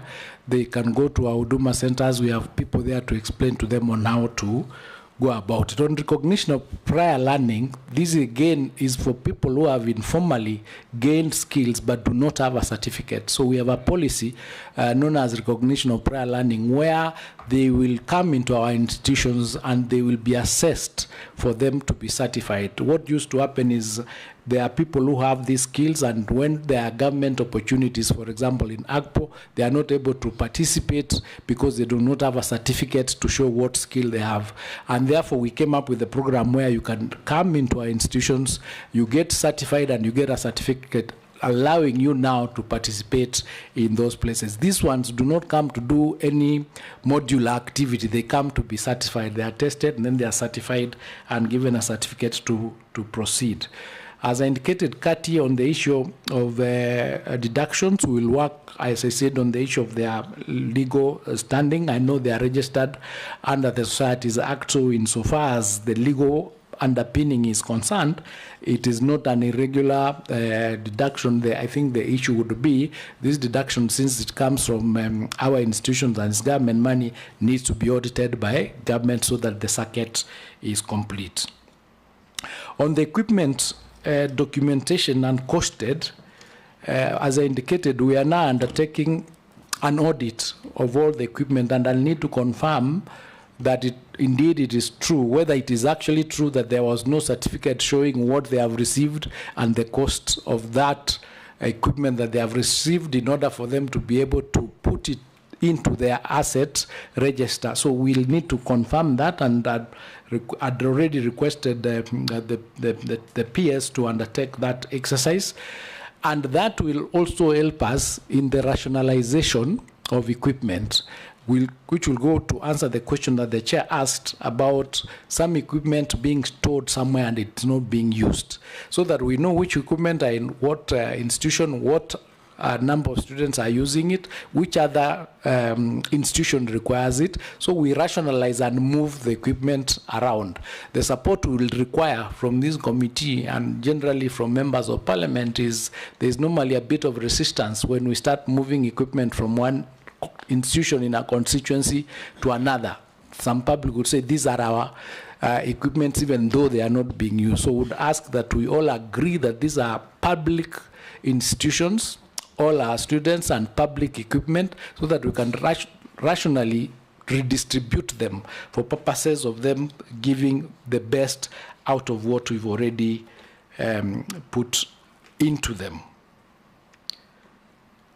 The question of leadership in the various institutions by Ambassador Sigei, it is true that, and that is what probably may have caused a bit of delays when we are doing the recruitment of the council members, because we are now undertaking due diligence to find out the capacities of the people we are putting in our councils, whether they'll be able to contribute, and their, integrity issues, and we do a background check before we give them the jobs. We are moving away from where people used to be appointed into councils or boards, and somebody travels a very long distance, comes to a meeting, sits through the meeting that will take maybe an hour or so, and all they say is, I agree with the chair.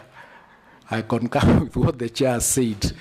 And that is, we need people who are able actually to contribute to the institution in which they are working. So we are ensuring, and we are moving people around. I think you've seen some revocations taking place and some new people being appointed across the board. That is the reason we are working on that issue of governance, so that we have vibrant councils and vibrant board members who are positively contributing to the institutions in which they are working. On the question of asbestos, the Ministry of Environment did undertake an exercise of the number of institutions that have asbestos in their roofings, and the cost that that will happen, and it's a substantial amount of money. We are not receiving sufficient resources to be able to remove all the asbestos in all our institutions, in primary, secondary, junior school, in TVET, and in universities. But we are working towards a program to see how we can tap into the funding that comes from the various environmental institutions or environmental strategies or programs to support us in ensuring that we are able to remove this particular asbestos, because it is now a legal requirement by NEMA that we work on that. So we are working on an all-of-government approach to be able to resolve this, but where institutions have been able to save some money, like the TVETs that I've indicated, they have removed them, and they are removing them in bits, because the roofs would be in 2-3 buildings. When they get a little bit of money, they remove one building, then they move to remove the others as we progress. So there is something being done in that space. I agree completely with Honorable Bissau about taking our universities back to what they needed to be, centers of innovation, creation. We need to commercialize the research outputs that they are coming up with. We need to be able to commercialize most of their assets that they have. We need to work with them to partner with government, for example, and it's a good example you gave of housing. They are the ones, for example, who train consultants, so there's nothing that stops them from participating in government tenders in order to do either consultancies in those institutions to be able to have some income coming in. So a combination of all these factors will assist in raising the resources that those particular institutions require to run. We have institutions that are agricultural based, or whose niche is agriculture, and they're probably not utilizing the land that they have. So we are ensuring that, as I said, the audit that they are undertaking will be able to enable them to start commercializing and getting income from what they have. So these lucrative partnerships, commercialization of assets, real estate, including construction of hostels, partnering with the housing, etc., is something that it's being looked to at least increase the resources to the universities. But to their credit, they have also rationalized or managed their expenses. I think the year 26 or 24, 25, they were able to save almost R1 billion shillings from the expenses. So we are working on a multi-pronged approach to ensure that we are saving, we are spending less, or ensuring that what we are spending is properly utilized and rationalized to save, so that we can be able to ensure our institutions keep running. The standardization of software is ongoing. We have now coming with our own system called KEMIS, the Kenya Education Management Information System, that is going to cut across from ECD all the way to the universities, and it will, each particular institution will plug into each sector will plug into this particular chemis, and we'll have a standardized so that we don't have standalone various IT systems that are not linked and that we cannot see. So that is going to assist us in ensuring that that standardization is done, the software is done, we are able to tell. Even this issue of equipment would not need to do like a physical check, because they would have been entered into that system, would just press and we find these are the equipment that was applied to this institution, and this is the cost, this is the value, and the answers will be there. So we are working on it, and we are already ensuring that it comes into operation in the next few months. So it's progressing. We've already uploaded the numbers of primary schools and secondary schools. We are working to upload them into that particular KMA. So it will have modules for each and every aspect of the education sector. We are actually calling it a one-stop center, a one source of truth. If you want anything education, you'll be able to see it there. If you want to find out, like what Honorable Ntoke has asked, which school does not receive which book, it would be there. If it's about procurement, that information would be there. So we are building a robust information system that will assist us make evidence-based decisions in the sector to allow us control the wastage that has been talked about all over the place. Then on the question of the numbers that Honorable Miruka asked on paragraph 1, now there is a correlation between, this is capitation, but there is also the student-centered funding model that comes into it. So the numbers are not necessarily this 199 for 2025-26, 2023-24, because this is what this is the number that the capitation supported. It is not the numbers that we had in the institutions. And numbers that we had in the institutions are slightly higher, but when the resources came, this is the number that is supported by virtue of the application and by virtue of that gap of many others not being able to apply or not knowing that these figures are available for them. But as I said, we are working towards increasing the enrollment. We've requested for more resources, but we're also doing our own A&As in terms of commercialization of what we have in order to support our institutions. There are institutions like Kitale that has a garage and they are doing very well with it. There are many other ones that are doing bakeries, the others doing milk, the others doing packaging, depending on the niche that they are doing. I think Chuka is doing oil. Yes, Chuka is doing oil. This is the latest. I was supposed to go there last week, but I didn't manage to go. But the institutions are coming up to move away from the exchequer, because now the exchequer cannot 100% support these institutions. So we must come up with programs to ensure that we are able to step in and support. The issue of the TTCs by Honorable Boyd, what we are doing is we are rationalizing. You note that there has been a hue and cry about some of the technical subjects that we've introduced in the competency-based education, but we do not have enough teachers. So we are not doing away with our TTCs. What we are doing is working towards ensuring that we admit students into those institutions of what we need in the market, so that we don't produce only history teachers, for example, when we need other teachers in agriculture.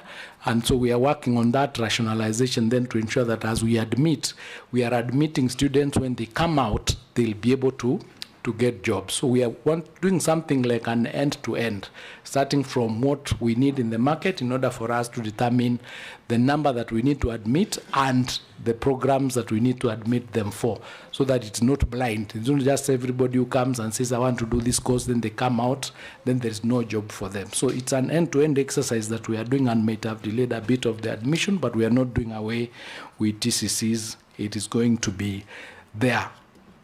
The 61 million is the annual amount. The amounts differ, and it's not every institution that maybe has paid. I will go back, but this is the figure I was given of 61 for financial year 25-26 as what they have received. But I'll counter check it, and if I find a discrepancy, I'll be able to inform you. And I'd answered the question of capitation and the question of 22.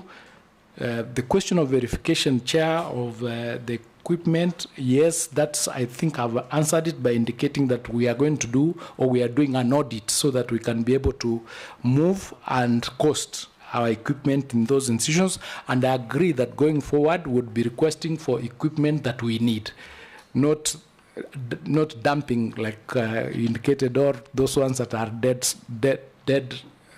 stock from the donations that we are getting. For example, we have had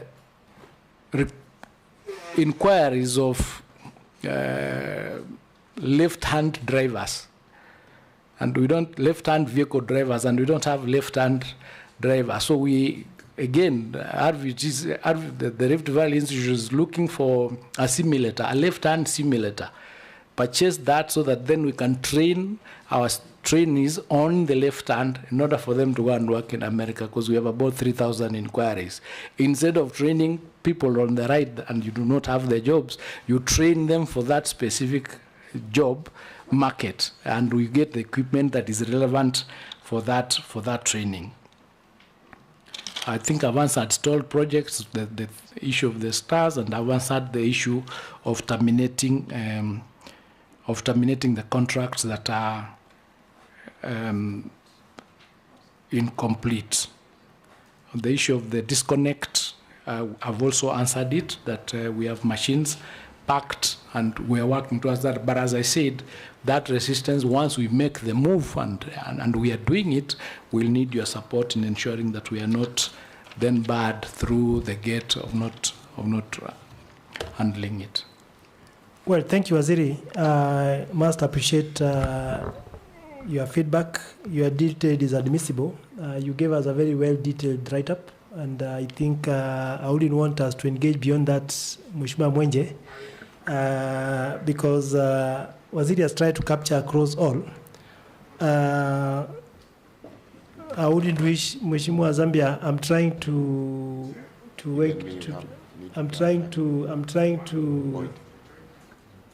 maybe I just give a minute. I hope you'll not go to Karau issues. No, Chair. Chair, you know, my question that the CS has not responded to was, how are we going to sort this funding, that funding gap? But also, Chair, the issue of lands that he raised, yeah, is it possible for the CS to consider maybe bringing up an amendment either within to us, the issue of land being held by the CS Treasury preserved for the use of education, whether it's schools or TVETs and all that, it's completely difficult, even transferring. Right now we're trying to transfer even land to the CS Treasury, but it's so difficult doing it. I think the CS education should hold all those titles in trust. So I think that is something that maybe you need to consider in your policy so that we can activate it in law and start going forward from that issue. Thank you. Engineer? Thank you, Chair. I think my issue was about the capitation. Could be you give us evidence that you have disbursed 22,240 per student so that we can clear the air. Number two, the issue concerning these contractors. Through your powers, why should you not allow the member institutions in every quarter to do the procurement there? Because when you do it from the head office, I think some of the problems are emanating from there. Thank you. Allow the member institutions to do the procurement down there. Thank you. Rebecca, Mheshimiwa. Thank you, Chair. Chair, mine is on the proposal on the trainers on the issue of certification. Is it possible to have these people be trained during the holidays so that they can get these certificates while they are teaching? Thank you. Mheshimiwa Bisau. Chair. Just one, please. Okay. PS, your contracts are very weak. You'll have to look at them with the Attorney General. From every institution, your contracts do not have articles to mitigate the non-performance. And lastly, there is a lot of, we've really spread thin.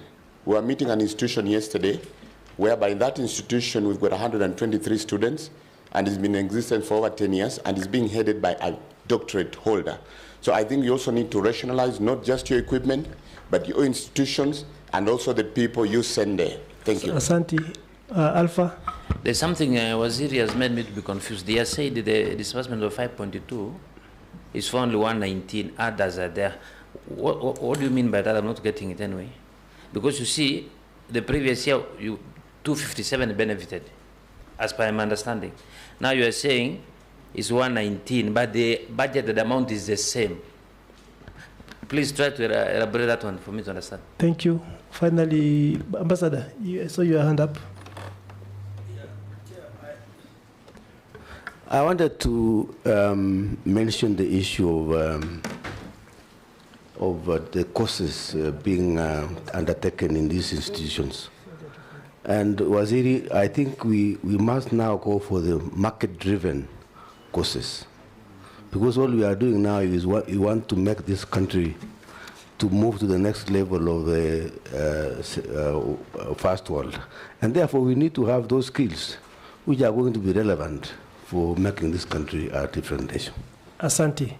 Waziri, maybe in brief, you've had the joyriders. Yeah, let me just respond to Honorable Miruka. I said the 5.2 supported 119 students, but those are not the only students in our institutions. There are other students in our institutions who are not supported by the 5.2 because of not being able to apply and all that. So that is not like the number is the final number in 519. That's what I meant by. No, my question here is, you see, this number keeps on varying. If 119 can observe 5.2 in 2026, 2025, but in 2025, 2024, 257 can observe 5.1. That criteria, that I'm not understanding how you are distributing this money. Me, I thought capitation means you go to a school, the way engineer is saying, if it's 22,000 per student, you give all students. Now you are telling me, or you are telling us, that the 5.2, those ones who applied, or those ones who qualified, are only 119. The rest will end up with zero. See, that's what I've indicated, Chair, that as at 25-26, there also the student funding model. This is capitation. Student funding model was also supporting other students in those institutions. I think, Mheshimiwa Miruka, there are two issues here in one. There's a capitation, which I think Mheshimiwa Waziri is talking about, and there's another one that comes from the funding model, whereby now they either get the help or the scholarship. So those are two different segments. I think they remain the same. Sorry? The budget remains the same. Now, let me ask you, if capitation can give 5.2, other funding model can give another money. But now the number of students keeps on reducing, but the amount of money is the same. Are you getting my reasoning? The amount of money being dispersed is the same. The 5.2 is 5.2 constant from that is for 2019 up to, but now the number of figures of beneficiaries keeps on changing. You want to explain that? That's what I'm not understanding anymore. Waziri, I will take time to explain to Honorable Miruka so that we can make progress. Well, I hope the explanation will not be in Kegusi, because it will be informal communication. And again, he never answered the areas. You see, there's cumulative. In 19, they left with some money deficit, 2022, but for this one's 100% dispersed. What about the areas remaining? Yeah, yes, yeah, I think I want to concur with Mheshimiwa Miruka. You know, for example, in 2019-2020, there was a deficit of 2.5 billion. So, and the next financial year, 2020-2021, 4.8 was disbursed.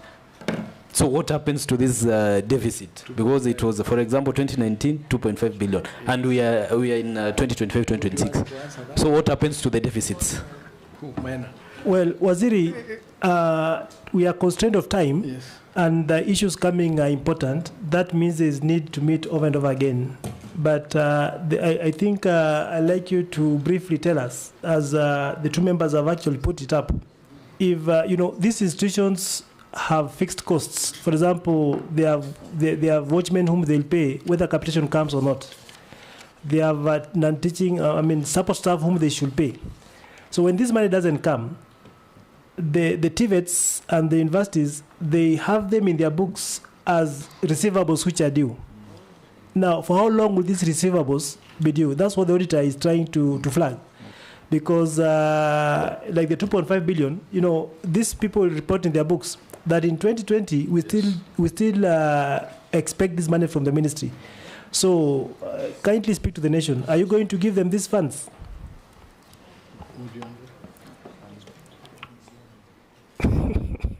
That question cuts across TVETs and higher education. Yes, it cuts and even across. In basic. So we have to be very careful how we are answering it. It's correct because it's a detailed challenge that exists in cutting across the way budgeting is done, the way resources are released, the way under the Public Finance Management Act, how you treat these resources there is. But let me just say that we are working towards getting a solution to these, quote unquote, we call them maybe pending bills across the sector. In fact, some of them are submitted to the pending bills committee and all that. There is something that we are working on to see how is the best way to treat this particular. So I don't want to commit here that I have a solution for the back amounts. All I can admit is that there is money that was not remitted when it was due appropriately, appropriated. Yeah. Yes. For very many years, and not just here. It's across the board. So I would urge the committee to give me indulgence, so that I don't entangle myself. Kindly. I think we indulge you, Bwana CS, but on that note, just say that we shall be inviting this PS Treasury, who also has a stake in this. Once upon a time, I saw the CS Treasury make a very dangerous statement that those funds are not likely to come. Yet institutions spent money based on their budgets, knowing very well that these funds were supposed to be given. So I think we have a duty to ensure that we are in the right track. But CS, just for your information, some of your institutions are insolvent. They are technically dead, especially in the universities. I want to tell you, as we finish, that we have a challenge with the universities. We have been able to cross-examine quite a number of them, and I can say that most of your principals and a few VCs are doing well, and a good number of VCs, but we have a few VCs whom this committee shall be making very serious recommendations, because we have a lot of theft and plunder of public resources, and this committee will not hesitate to come up with very, very, very wide-reaching and far-reaching decisions, because including yesterday, we had a university that cannot be able to explain how some funds were used where. So I think in due time, this committee will be making some very deep and serious declarations with regard to governance and accountability. But for the record, we have a challenge with governance and accountability in our public institutions, and more so our institutions of higher learning. So in summary, Bwana CS, Mheshimiwa Rebecca, 1 minute, Chair. Just on the same line, Chair. Mheshimiwa Rebecca. Chair, we've had engagement quite kindly on the same line, Chair, because the same applies to institutions of the senior secondary schools, because you find that the money that those principals are charging parents, Chair, it's terrible, because the policy is there. The institutions are supposed to charge a certain amount which is stipulated by the Ministry of Education, but nobody is adhering to that. And parents, Chair, are suffering. So the ministry has to come out clearly, whether it is TSC to take action or the ministry to take action, because something must be done, Chair. Thank you. Waziri, I wouldn't want to open up beyond that, because the questions are still there. And just to summarize what you said is that with the issue of land, I think it's important that we have your policy declaration with the issue of land. The issue of stall projects, I think you've really captured it well, but we may need to have a much more realistic and feasible solution. The issue of some of your VCs and principals I've just mentioned are the same. The issue of capitation, I think we'll have the CS or PS Treasury to shed more light on the same, but we will not hesitate to call you back to shed more light on the same. Just to note that we have about 28.97 billion in terms of deficit, according to what you tabled before us. I think, the issue of CATI, I think we've talked about it. I will take more. But on the issue of CHEP something, you didn't give us the legal the timelines. It was CHEP, the Kitale incident. You said something, but didn't give us the timelines. As in, when do you expect the feedback? We expect the feedback from the AG in the next 2 weeks or so, and then after that we'll take action. Okay, yes. That will be okay. So with that said and done, I think I would wish to sincerely thank you and your team for having availed yourselves and given us quite a good feedback. And as I said before, should we find it important to call you back, we'll call you back, because every other day we meet your institutions. And I must report that they are doing a pretty good job, except for a few ambao tutafunga. We'll ask the DCI to take charge, because we cannot allow people to steal public resources. Others, thank you, CS. Thank you, Chair, and thank you, honorable members. I appreciate the discussions, and I've taken the recommendations positively. Honorable Miruka, we can have a meeting. Asante sana. Thank you, and have a good stay. We still have some more meetings immediately after this. This year's as ameshika kidogo, because some of the things we wanted to discuss was about funding. So we'll take the shortest time possible. Can we have introductions from Mheshimiwa Rebecca on the other side? Good afternoon, everyone. Rebecca Tonkei, Narok County MP. Thank you. Thank you, Chair. Kili Kalido MP Gembe Central, a member of the committee. Thank you, Chair. Ambassador Francis Gay, MP Zotic, committee member. Miruka Ondika Alpha, Bomachoka Church MP, committee member. Mark Mwanje, MP Embakasi West, member of this committee. Chair, thank you. My name is Siforomodo Mangale, MP Lungalunga constituency member. Thank you, Chair. Maurice Kakai Bissau, MP Kiminini, Trans Nzoia County, and a member of this committee. Secretariat. Thank you, Chair. Ruth Gakuya, clerk to the committee. Thank you, Chair. Winnie Otieno, clerk assistant to the committee. Chair, my name is Alex Samwata, the Hansard reporter to the committee. Thank you, Honorable Chair. Noel Lamtabi, legal counsel. Audit. Thank you, Chair. My name is Felix Itonge from the Office of the Auditor General, IASO. Thank you, Chair. My name is Rosemary Koigi from the Office of the Auditor General. Thank you. So thank you, Chair. I'm Kevin Madenge, Office of Auditor General. Thank you. Thank you, Chair. My name is Spare Patricia from the Office of Auditor General. Thank you, Chair. My name is Susan Kahongo from the Office of the Auditor General. Thank you. We can get to hear the UFB. Thank you, Chair and honorable members. Together with the team, my name is Edwin Wanyonyi, the Acting Chief Executive Officer of the Universities Fund. Thank you, Chair. My name is Macharia Titus in Finance and Accounts, Universities Fund. Honorable Chair, honorable members, I'm Dr. Richard Ngali, Universities Fund.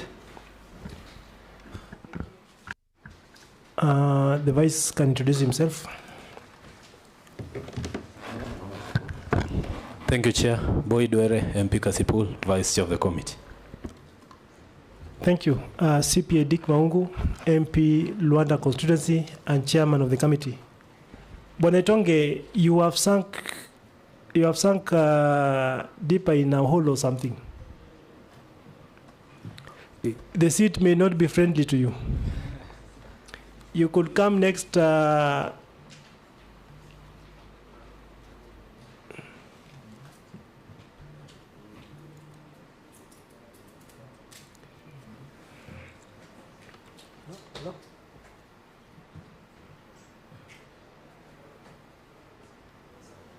Yes, how are you?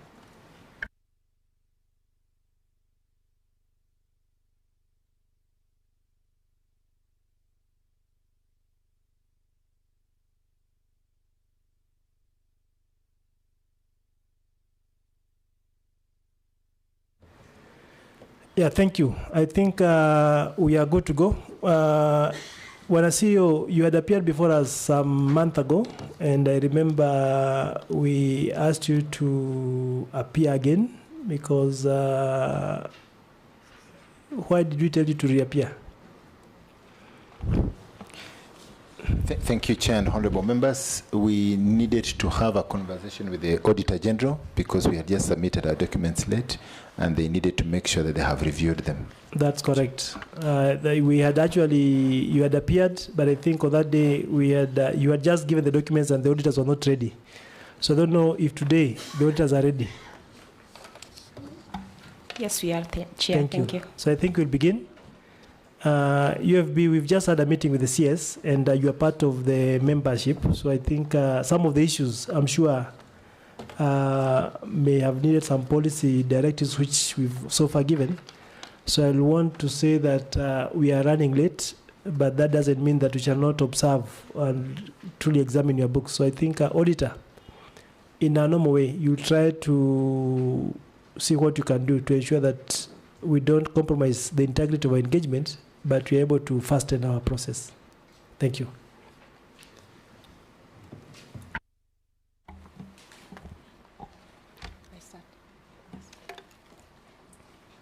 Report of the Auditor General on the financial statements of University Fund for the year ended 30th June 2022. The Auditor General gave an unmodified opinion. Budgetary controls and performance.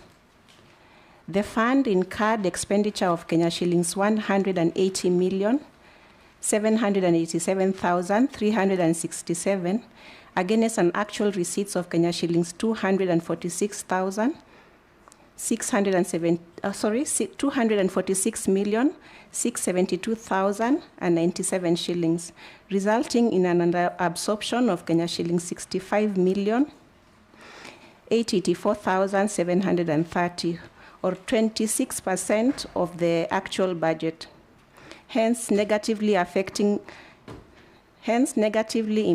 on service delivery. Thank you.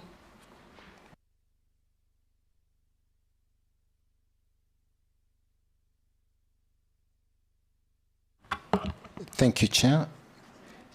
The management response, the underabsorption was majorly due to recruitment taking place towards the end of the year, May 2022.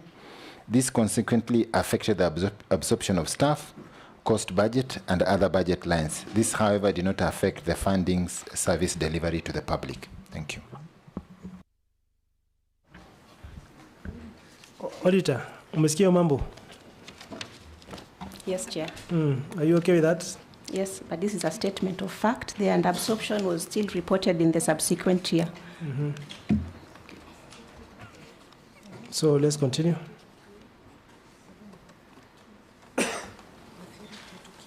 Report on lawfulness and effectiveness in use of public resources. The first issue is on non-compliance with the University Act 2012 on disbursement of funds.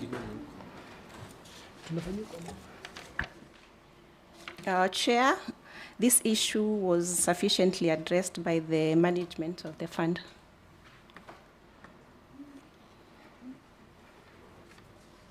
Consulting, because we still are trying to reschedule a few. That's addressed. Yes. Move to the next.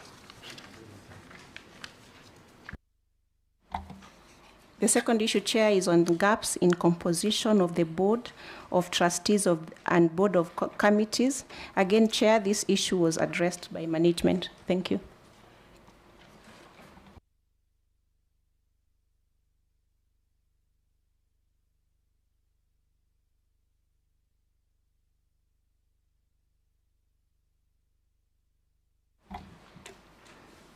Report on the effectiveness of internal controls, risk management and governance, lack of business continuity and disaster recovery plan. Again, this issue has been addressed. Thank you. Next. Second issue is on irregularities in staff recruitment. Issue number 1 has been resolved, so we move to issue number Roman 2. Review of the recruiting firm results and remarks revealed that the top candidates for various positions were not considered as they expected higher salaries, which was not supported by documentary evidence from top candidates turning down the offers. That is Senior Supply Chain Management Officer, Senior Accountant, and the Senior ICT Officer. Thank you. Chair, management response. The position was given to the Senior Supply Chain Management Officer. This position was given to the second best candidate on the basis that his salary expectation was within the UF scale, since the first candidate's salary expectation was beyond UF salary scale. He also has been an employee of the fund on contractual basis since its inception, with good performance record, and serves as the institutional memory. On the senior accountant, the position was given to the third best candidate on the basis that her salary expectation was within the UF scale and that she had been an employee of the fund on a contractual basis with good performance record. Senior ICT officer, her salary expectation was within the UF scale. This candidate has been working with the fund on contractual basis. For all the candidates that declined salaries, the chair of the recruitment committee, Professor Henry Thairu, took liberty to call each one of them for confirmation that they had declined offers on the basis of low salary. The fund is open for the team to confirm from the chair of the committee that indeed the candidates declined. Additionally, the score sheet for the recruitment process is available for review, along with the details regarding the procurement process for the recruitment firm. Thank you, Chair.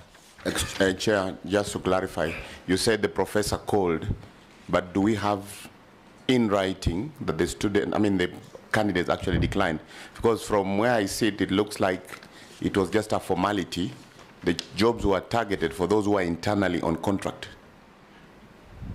Is there any document, like a rejection letter from those candidates, the best candidates? And just before that, about a CEO, the auditor is saying that there was some irregularity. He's trying to audit based on a measure that has been established by law and statutes. So what the auditor is flagging off is that you've fallen short of the same. That's what the auditor is saying. And I think I wish to tie that with what Mheshimiwa Bisau is saying. Maybe there must have been some element of compromise, trying to favor your internal people or trying to favor some pre-shortlisted people, because you can be sure that will be against the ethics of public service. So what's your take? Chair, the gap that existed is that the candidates were contacted by phone. And in terms of documentation of the same, that is where there was the failure on our part to get it in written format. And the chair then of the committee, Professor Thairu, actually took the liberty to call each of the team members on phone. But unfortunately, how do you audit the calls that were made?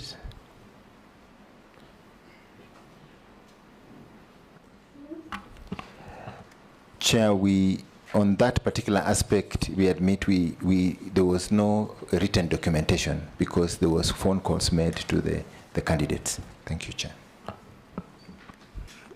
Auditor, have you heard that? Yes, Chair. Chair, I thought this usually when you are given an offer letter, it is indicated that your response, whether you accept your acceptance or not acceptance, you write to the recruiting agent that you are not accepting this offer because of this and this within maybe 30 days. What happened in this case? Why the phone calls?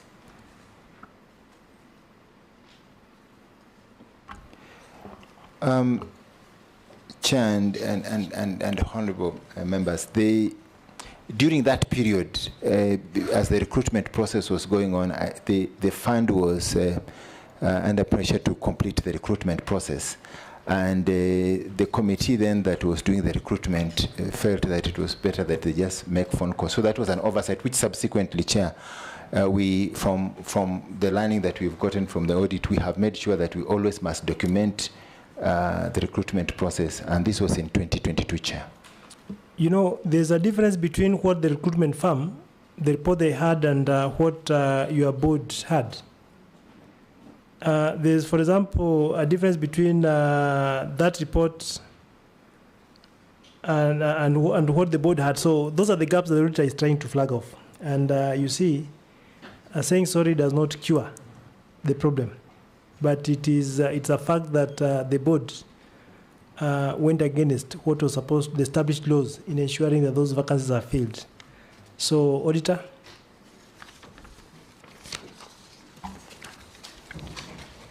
Thank you, Chair. The recruiting firm report that is on Roman number 3, the recruiting firm report on appointment of the senior finance officer shows that 8 shortlisted candidates were forwarded to the board for interviews.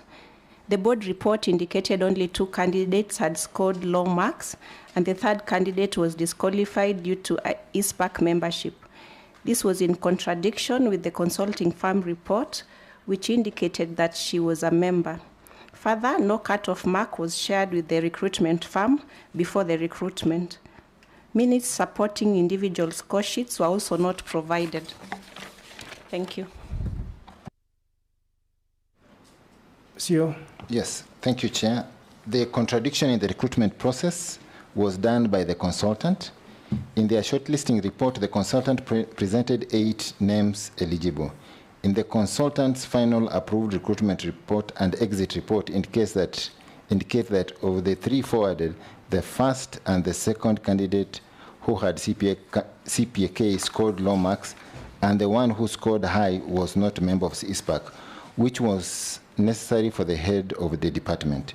Further, in the same report, when all the shortlisted candidates were interviewed, it was noted that some candidates, especially those who made online applications, had given inaccurate information. At the interview stage, the inaccuracies and inconsistencies were discovered, and this made them obtain low scores. Some of the inconsistencies included professional qualifications like ISPAC. Arising from this, only 5 candidates were interviewed as per the score sheet. In conclusion, this position was never filled. Annex 14, we have the final approval of the recruitment process. Do you have an HR person? Yes, now we do. Then there was no HR? Then we were in our early formation as a fund. Okay. Yes.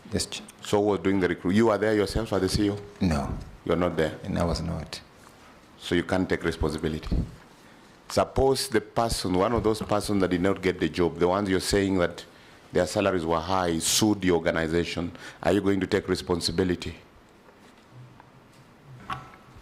Chair, just to note that until now, none has sued. I said, suppose, because you know what you've done is illegalities. You've gone away, ahead, you've circumvented the HR process, you've given a job to someone else, and you're claiming through a phone call, the other person said they will not take up the job, which you know procedurally it has to be in black and white. It has to be written. So suppose one of those persons sued you, will you take responsibility? Chair, that was a serious oversight on our part as the fund. At that particular time of recruitment, we should have made that we have written documentation, but then the phone calls were the ones which were made. Well, I think what the CEO should be aware is that the fund breached the law. I think there can never be 2 ways against about it. Your CEO, whoever was there, in this case, you breached the law by recruiting people in a manner that will create room for nepotism and other kind of favorism. So that should be well put to you. So next. Thank you, Chair. We move to financial year that ended in 30th June 2023. On this one, the Auditor General gave an unmodified opinion. Emphasis of matter, delay in system implementation. Chair, this issue has been addressed and the system currently is working. Thank you.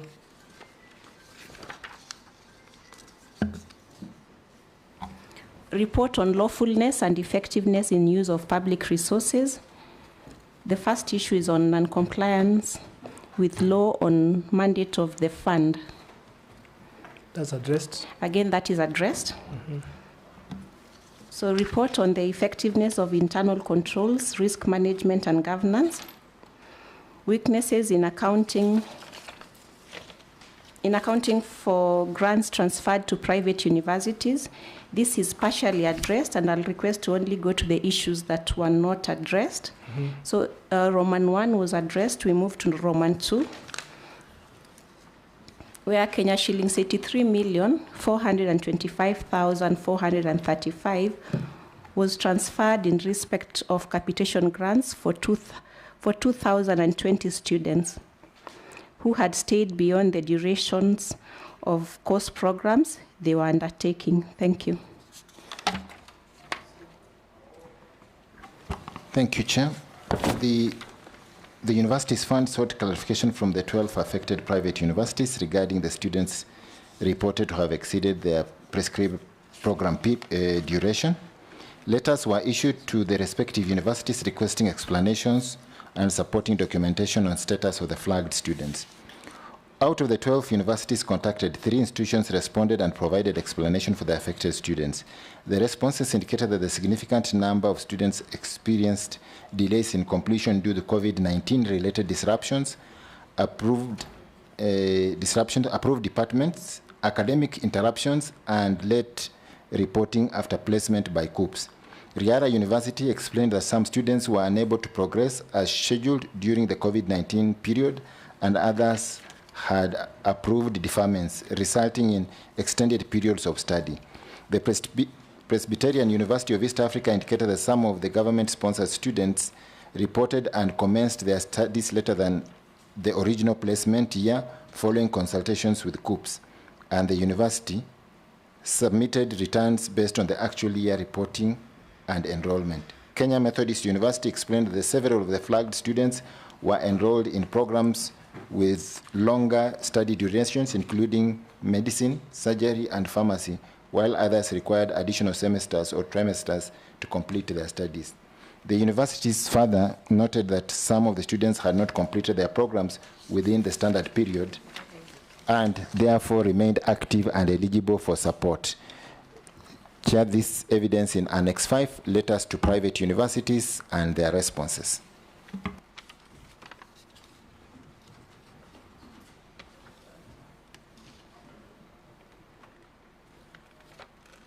Are you done? Chair, yes, I'm done.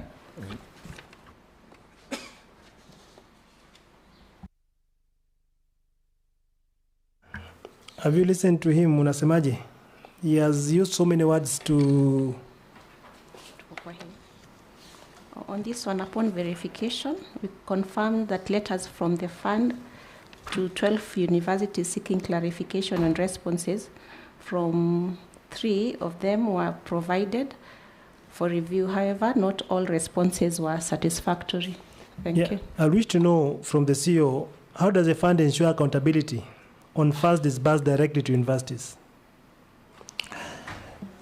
Chair, during this period, the universities essentially get, so we have a chain.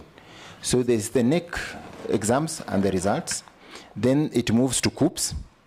Then COOPs gives the list of the eligible students. And then that, we have an API that links into the HEF system and then to the UF system. Now, once that happens, then for payments to be done, we get returns from the universities that these are the students in service. During this period, the checks that we were doing, which we have changed now, we are only confirming that is the student in session. Has the university confirmed that is in session? Is this student placed by COOPs? And is this student on the HEF system? We are using that as a basis to pay. But now we have moved forward subsequently from here. We now check when did I actually join the university, and do they have any deferments or do they have any delays in continuing their studies? But at that particular time, the system only used to check, have you actually been placed? Are you in a university where you've been placed? And are your details available from the COOP system? Thank you, Chair. Trying to say that you are more in control now. Yes. Than then. Yes.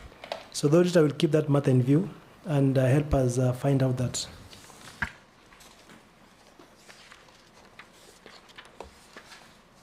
Thank you, Chair.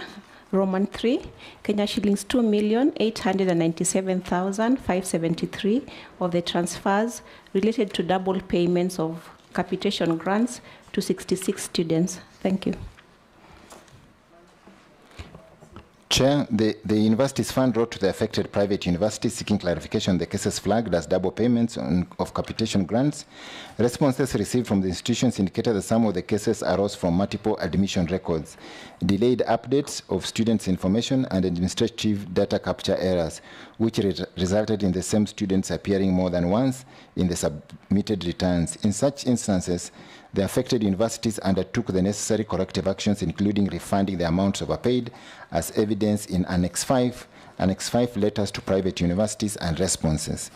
Responses further indicated that some of the cases related to students who had undergone interfaculty or program transfers and were assigned new registration numbers while retaining the same KCSE index number. Consequently, the students appeared under different registration details in university records, creating the impression of duplicate funding despite relating to the same beneficiary.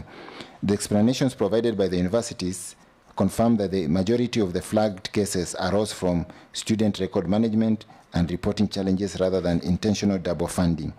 To mitigate recurrence, the fund has strengthened its data validation controls, enhanced engagement with universities on data quality management, and adopted a data analytics tool to identify duplicate records and anomalies before the apportionment and funding. Thank you, Chair. You see, Wanasio, what you are answering, you know, the issue is about funding that has been flagged as an issue. I want to find out how does your management track utilization of funds in private universities? Remember, these are public funds. The beneficiary was in private university. How do you track? So, Chair, the moment the student is placed by COOPs into the private universities, we get the data of those students, and then the universities send us the returns of the students that have actually reported. Now, during this period when this was happening, the data being given as returns from private universities, and that is the point when this process of transfer of students had not been locked to COOPs. Then the universities could actually be able to do interfaculty transfer. Now that you can't do. All the faculty transfers for government-placed students must be done through the COOP system. So the universities then would send us data of payment for the students, and we'll be able to pay based on the list of names and programs. And this is where this actually gap arose. Now, what have we done subsequently? From the year 2024, all the students who are placed must retain the same admission numbers all through. If you change faculty, you don't change your number, so that we keep the same record. 2, all the transfers must be done by COOPs so that we have the record. And then because we bought a data analytics tool, we are now able to run all the lists sent to us to find if there's a multiple name, shared names, to avoid this occurrence happening. Thank you, Chair. Now, how do we recover the money, for example, that was paid to those characters who had completed course? Because you see, that's public money. Chair, we have written letters for refund, and some of the universities have already refunded the amount of money sent to them. And we have evidence of the letters of confirming the refund of the funds to us. What I need, Auditor, is a clear schedule. We had about 83 million that was transferred in respect of capitation grants for 2,020 students who had stayed beyond.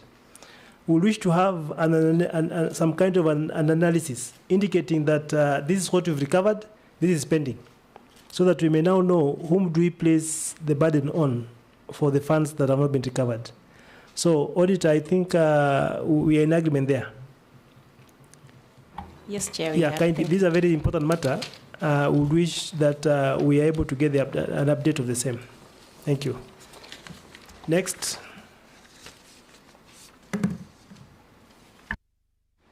We'll move to Roman 4, Kenya shillings 17,013,702 out of the amount was in respect of capitation grants for 361 students who had already graduated. Thank you. Chair, the management response, the Universities Fund wrote to the affected private universities seeking clarification on the cases where capitation grants amounting to 17 million were reported to have been disbursed in respect of 361 students who had already graduated. Responses received from the institutions indicated that a number of the students had completed their academic requirements but not formally graduated at the same time at the time of the returns were submitted, while others had completed their studies but their graduation status had not been updated in the university records during the reporting period. The university further explained that the observed variance arose from timing differences between completion of studies, conferment of academic awards, graduation ceremonies, and submission of student returns to the fund. Consequently, some students were reported as active beneficiaries in the returns despite having completed their program. We have done the letters, and in Annex 5, we have the letters to private universities and their responses. Because these matters are tying. Now, on this matter, because, the moment we delve in, we'll get in nasty because we need to find out exactly. For example, we have the 17 million flagged out, the 2.8 million, the 83 million, the 42 million. I think, Auditor, you've listened to what the CEO is saying. He's trying to use so many words, but not really giving us how do we get our money. So I think in your next report, which in your current audit, I'd like you to really give us a report on this, because we need to find out how much of this has been recovered and what steps are there to recover the same, because some of this money has been outstanding for long. For example, Barasio, why should the university be having money for students who graduated long time ago? That money ought to be given back to you so that you can give out to a needy kid. So we will wish to know, and with specifics. Yes, thank you. Next Yes, matter. The next matter is on lack of gazette notices for representatives of the permanent principal secretary. Chair, this issue has been addressed. Good. We managed to confirm the appointment letters. Thank you. Next.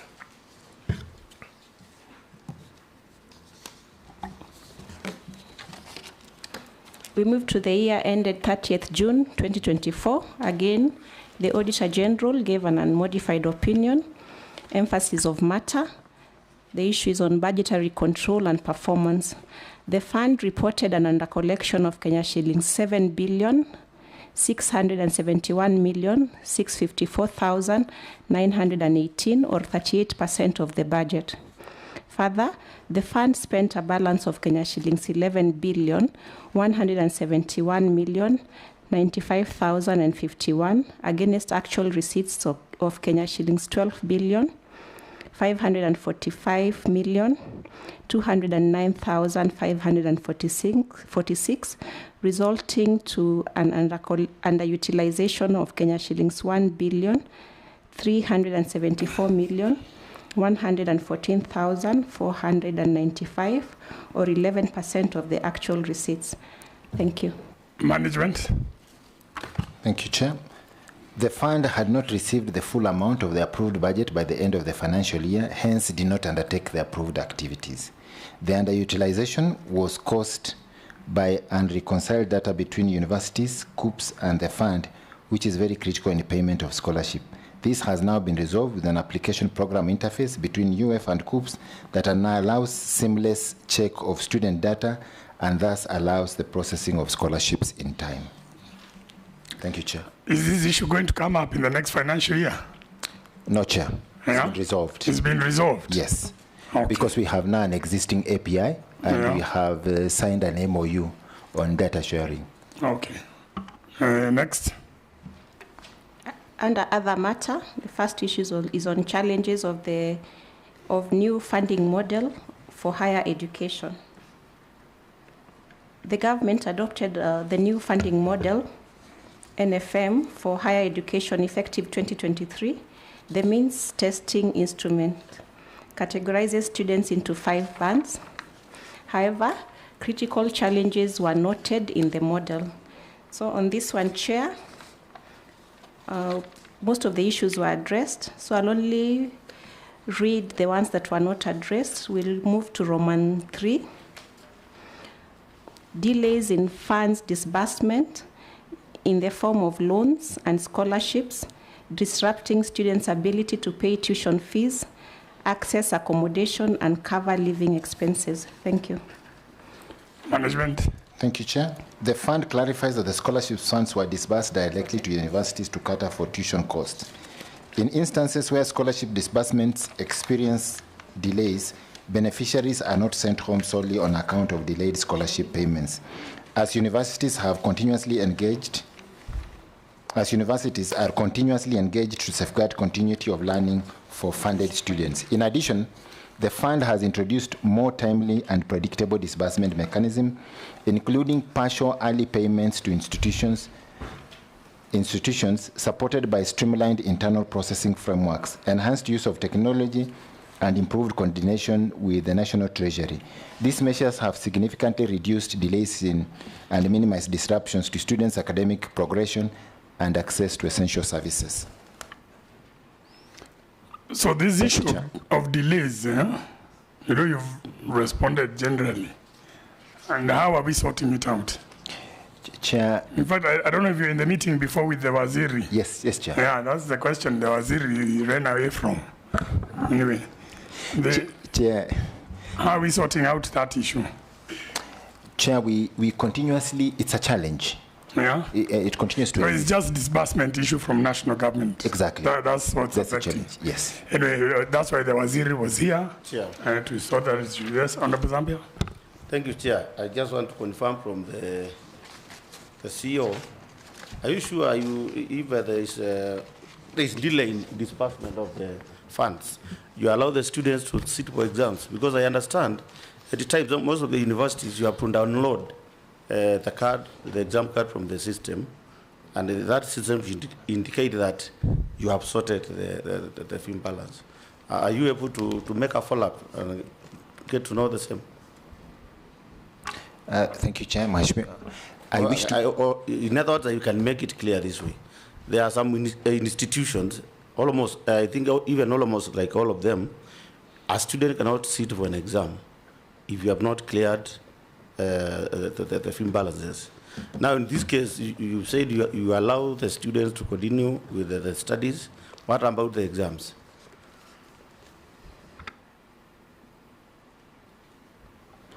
Sorry. Thanks, Chair. We have had conversations with the Vice Chancellors of universities together with the National Treasury and our parent ministry, and agreed that for scholarships, and particularly on loans, no student should be sent home on account of scholarships of loan. However, on account of household contribution, that should be the account where a student should be sent home. And there is communication of the same from our parent ministry to university. So on account of household, yes, they should be requested to be sent home and requested to pay, not on account of scholarship. Thank you, Chair. Not coming out clearly. What I mean is this.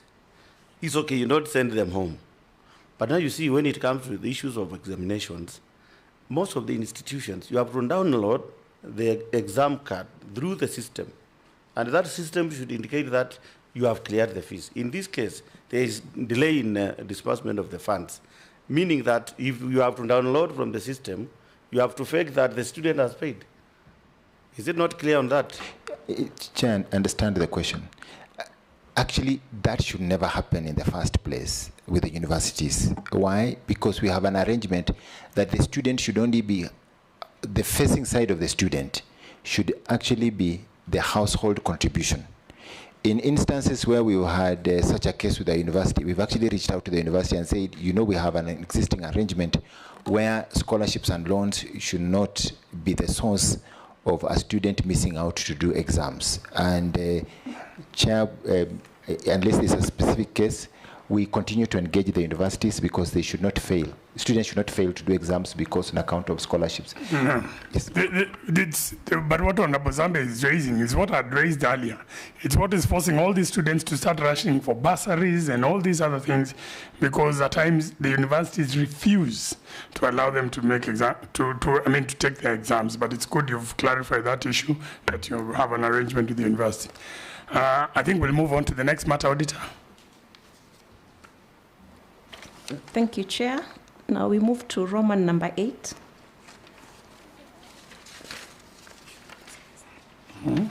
On 20th December 2024, the High Court declared the new funding model unconstitutional for being discriminatory as it violates students' right to education. Further, the ruling clarified government's responsibility in funding public universities, and passing the responsibility to parents was a violation. Okay, the management, how do we respond? Is the matter still in court? Confirmed, Chair. The matter is in court, is coming up for ruling in December. We will stay down that issue and await. I know the auditor has picked it up, but so that we don't canvass a matter that is active in court, let us leave that matter for now.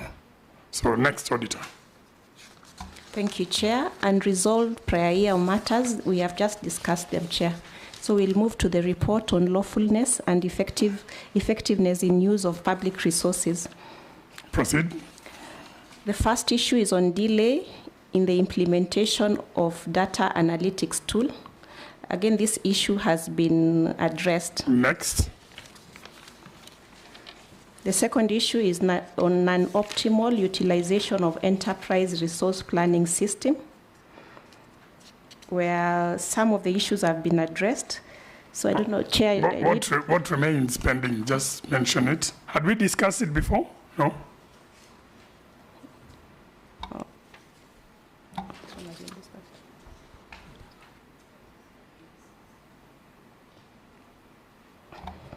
So I'll go through the issues. Only Roman number 1 and 6 that have not, 5 and 6 that have not been addressed.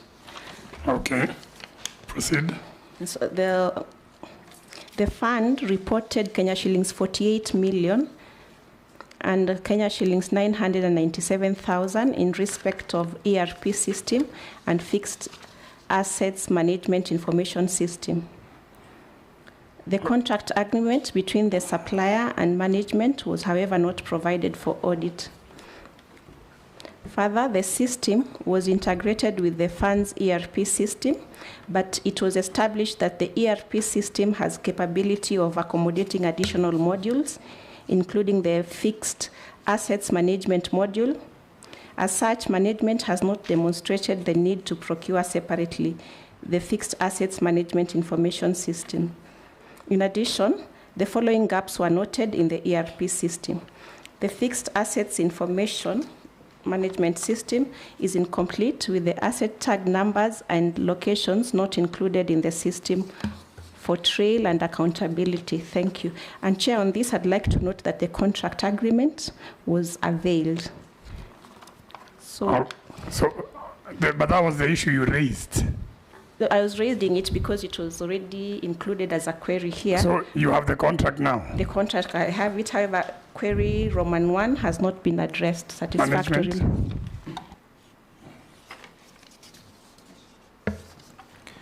Chair, a service level agreement is in place between the fund and the consultant to cover all the pending areas raised, which now been fully resolved. The ERP system has incorporated all the modules and are functional. In addition, the fund is implementing the electronic government procurement system, EGP, in all its procurement in adherence to the government directive. The acquisition of the fixed assets management module will... Yes, Honorable Zambia. I think he does not need to read everything. Yes. Yeah. Actually, the issue was tagging of assets, yes? Wasn't that the issue? Yes, Chair, it was. So tagging of assets, just tell me. Chair, we confirm all our assets are now tagged. Yeah? And we have all we'll confirm in the next audits. Thank you, Chair. And, Chair, I see that the asset portion was a standalone. Can you confirm that the entire system, Bwana CEO, Bwana Wanyonyi, can you confirm that your entire system captures all the components within your management cycle, HR, procurement, finance? Is it? Chair and Honorable Member, Honorable Bissau, yes, confirmed. The system covers from our finances to our operations in terms of scholarships, to our HR, to our procurement, to our asset management. Now it's all integrated and linked. What is it called? Business, we say BC 360, Business Continuity 360. It's a Microsoft system, Chair. So I'm lucky you're here when the CS was here. He's talked of a new system of Kenya Schools Management Information System. Chemis. Chemis. Yes. Are you going to adopt that as soon as it's in place? Yes, Chemis will be able to resolve for us a different problem, Chair, particularly because we want to be able to track the student from the time when they do the high school, they finish, to when they are placed to a university and when they go to university, so that we see the number of years they actually stay in the period. So yes, we hope to be linked with Chemis with our ERP system. So it'll capture the assets, HR, procurement, etc. Right? Affirmative, Chair. Thank you. Auditor, next.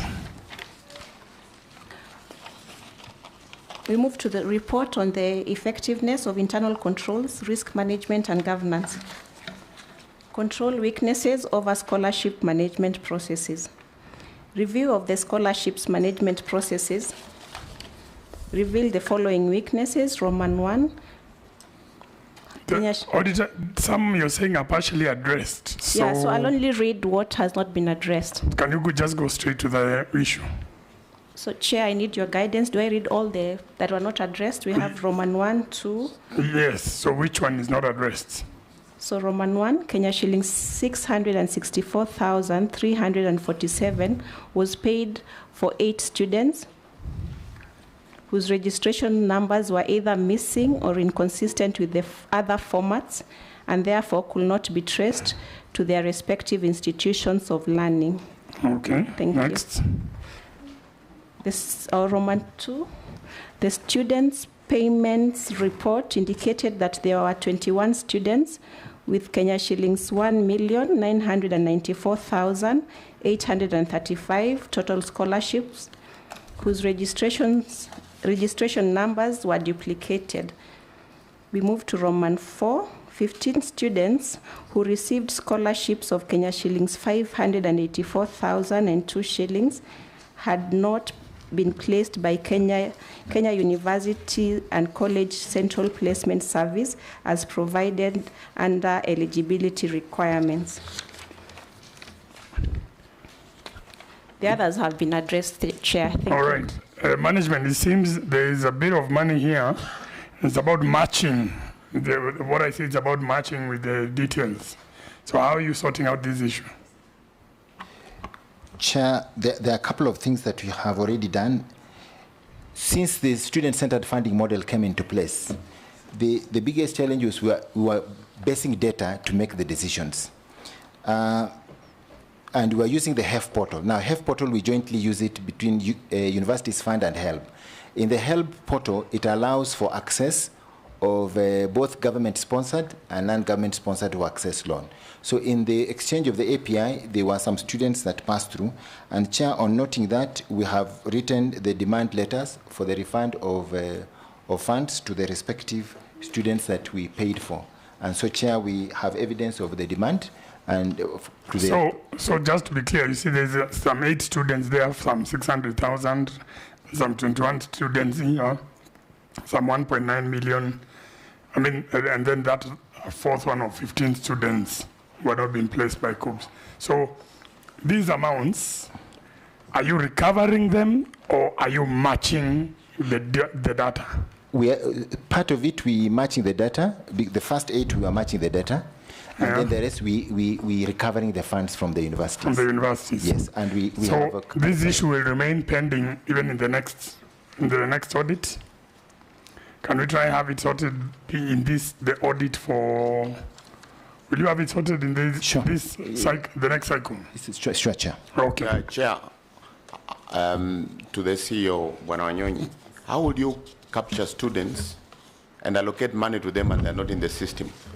Are you operating outside the system? And don't you think that's a risk for pilferage and loss of money? Honorable, you're actually right on the fact that the system, and that's what I explained, that we share a system with HELP. UF shares the HEF system. And in the HEF system, the applications happens from both government-sponsored and outside government-sponsored. Now, initially, because we operate on an API, so it pulls the data into our system for us to pay. In the initial stages, we used to pull the entire data of those placed in universities. But subsequently now, we have, in the system data, we now clearly, at the application stage, there is a unique identifier for all the scholarship students, so that when you're pulling data, we don't end up with a situation where we pull data of students who are not government-sponsored. And that was exactly a risk, and as part of business continuity, we have actually been dealing with it. Thank you. Chair, I would like to know what happened to this whose own density could not be established on Roman 2. Their own density could not be established. Were they ghosts or what? Because if they could not be established, did they really exist? 2 is, it says duplicated, Honorable. Or own density could not be established also. Either they were duplicated or their own density could not be established. Okay, reading something else. Chair, maybe the auditors could respond to that, because all these cases were the cases in the system, and it's not anything outside the system environment. It's actually working within the system. Thank you, Chair. From what I've understood, they had some teething problems with some of these data because of relying on the HELB system, which is now being sorted out. Because now you end up even giving money to using a system that is not theirs. So that's why there are these issues. All we need to make sure is that anybody who should not have benefited, you recover the money, and those who have benefited, and I know even this case might even involve somebody who's transferred. Maybe you've sent money somewhere, but that student's transferred. We've seen this with COPs before. So we just need to make sure you recover all that money, and we see it in the next audit. Thank you, Chair. So, Auditor, we move on to the next issue.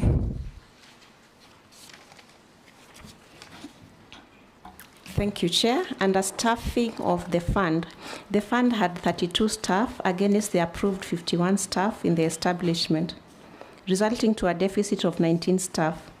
Further, the grant management department had only 2 members of staff in post compared to the approved 10, while the position of finance officer, accountant, and human resource had 2 members of staff, each against the prescribed 1 position each in the staff establishment. Thank you, Chair. Management. Chair,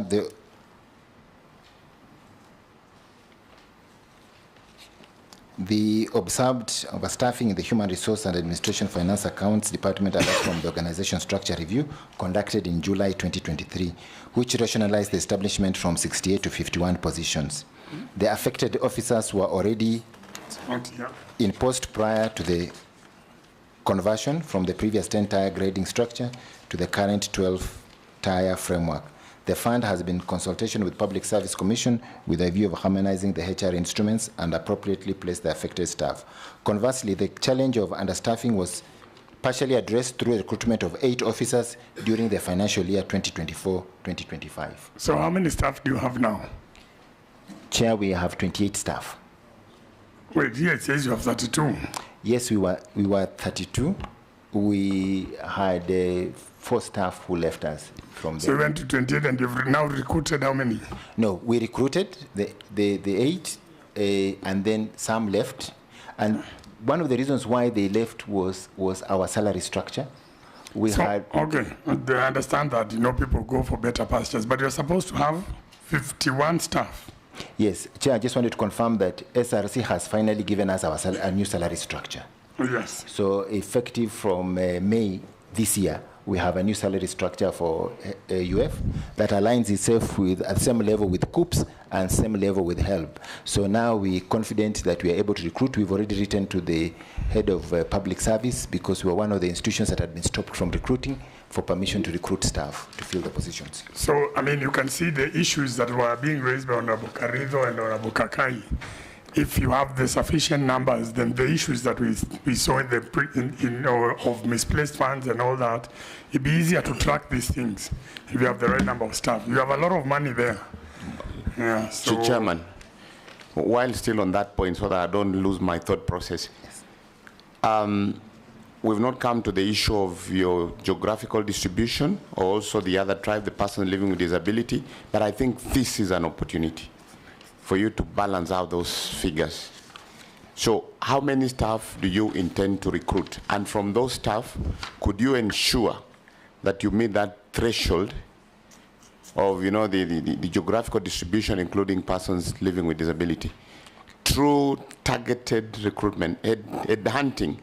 We've had other institutions talking about, we normally put a disclaimer in the advertisement, but we are saying you have an you have an opportunity now that you're going to recruit, to even if it means headhunting, even persons living with disability, through the Kenya Association of Persons Living with Disability, and try to meet that threshold. I don't know how many you're going to recruit. Chair, we are targeting to recruit 20 members of staff. 20 members? Yes. If half of that can help, especially PLWDs, I think it would be great. Well noted, sir. Thank you. Yeah.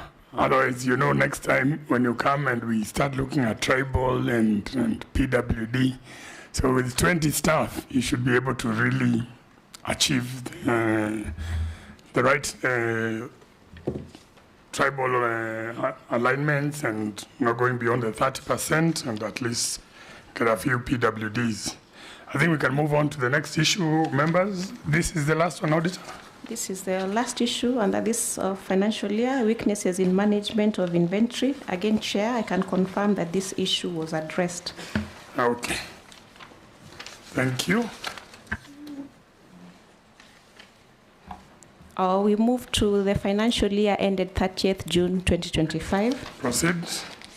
This one, the Auditor General gave an unmodified opinion. Under the report on lawfulness and effectiveness in use of public resources, under funding of university scholarships. This one, it's as discussed. Didn't we have it in the other year? That was on budget, Chair. Okay. So what's the proceed?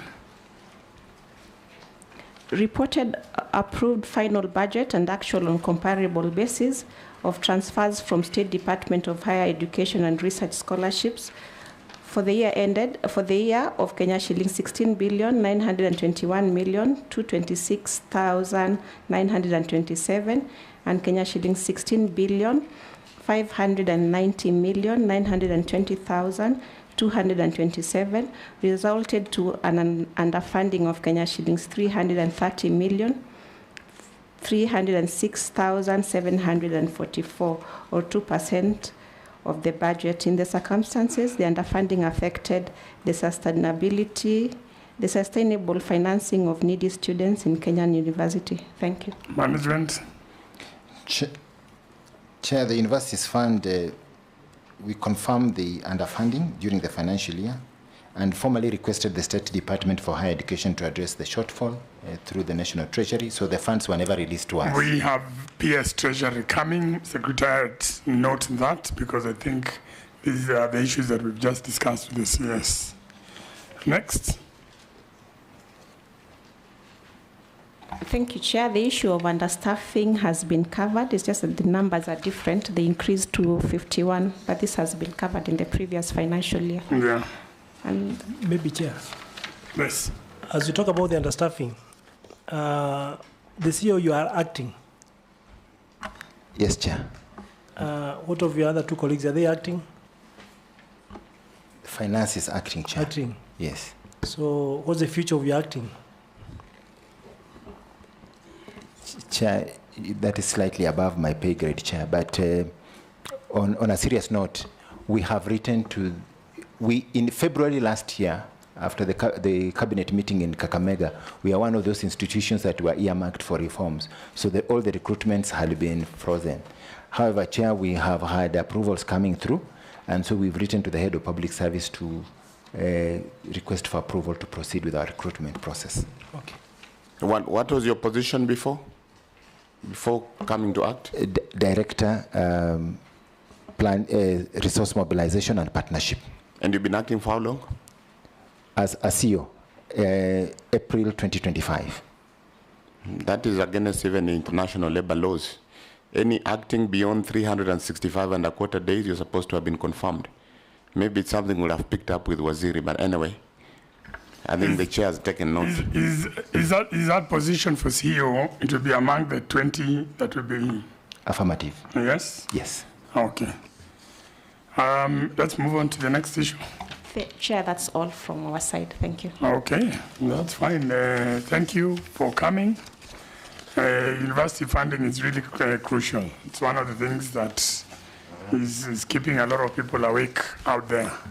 And we want to make sure that all those students at university, and at the very least, do their exams without interruption, and then we can deal with the issues later. That way they've not, it's very bad if a student postpones, you know, he has to drop out for a year, then come back because he couldn't do an exam because of fees and all that.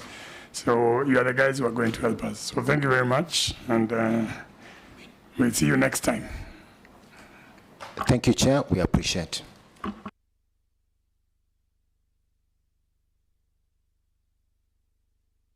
So, Cooperative University? West, member of this committee. Kile Karido Egembe Central, member of this committee. Ambassador Francis Gay, MB Sotik, committee member. Chair, my name is Shiforomodo Mangale, MP Lungalunga constituency, a member. Thank you, Secretariat. Thank you, Chair. Ruth Gakuya, clerk to the committee.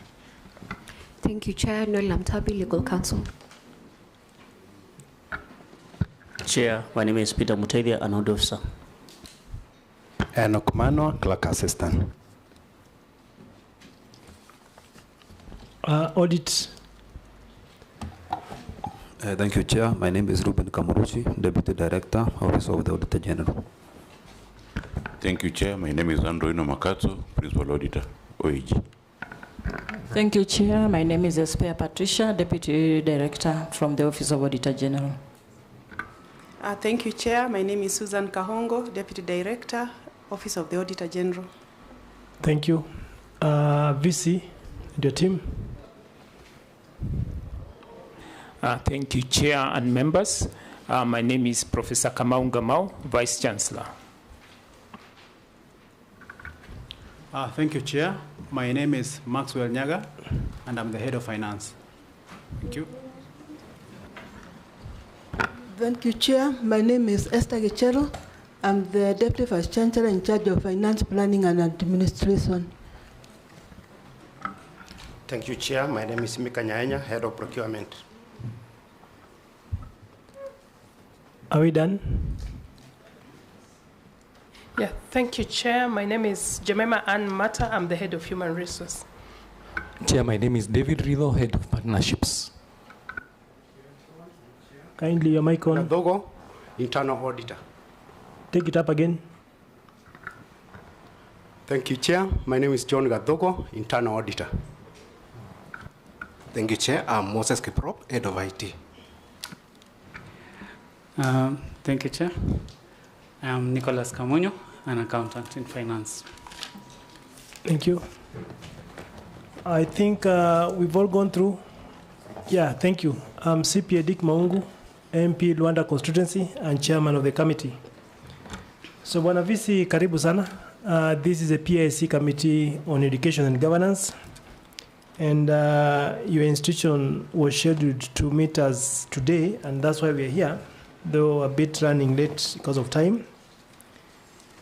And from what I have here, you have a qualified opinion. Your report is a qualified opinion with 28 issues flagged out, where only 9 have been addressed, and the remaining 15 have not been addressed, while 5 are partially addressed.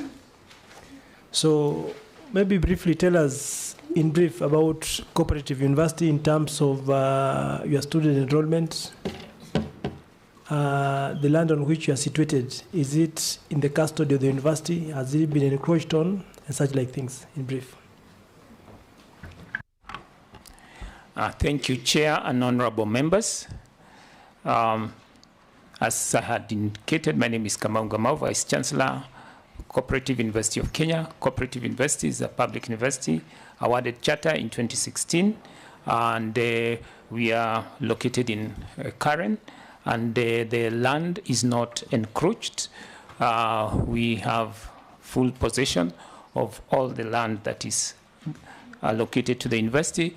We have about 10,000 students currently in all the different programs, from certificate, diploma, undergraduate, masters, and also PhD. Thank you, Chair. The acreage. Chair, we have 50 acres of land. Thank you. Thank you. I think we are good to go. Now, just a concern. When did you last appear before this committee? Chair, we appeared before this committee in April 2025. Thank you, Chair. For how many years? In the last appearance, we were handling 2 financial years. And today you are here for 1? For 1, yes. Okay. Yeah. So how long have you been there at the university?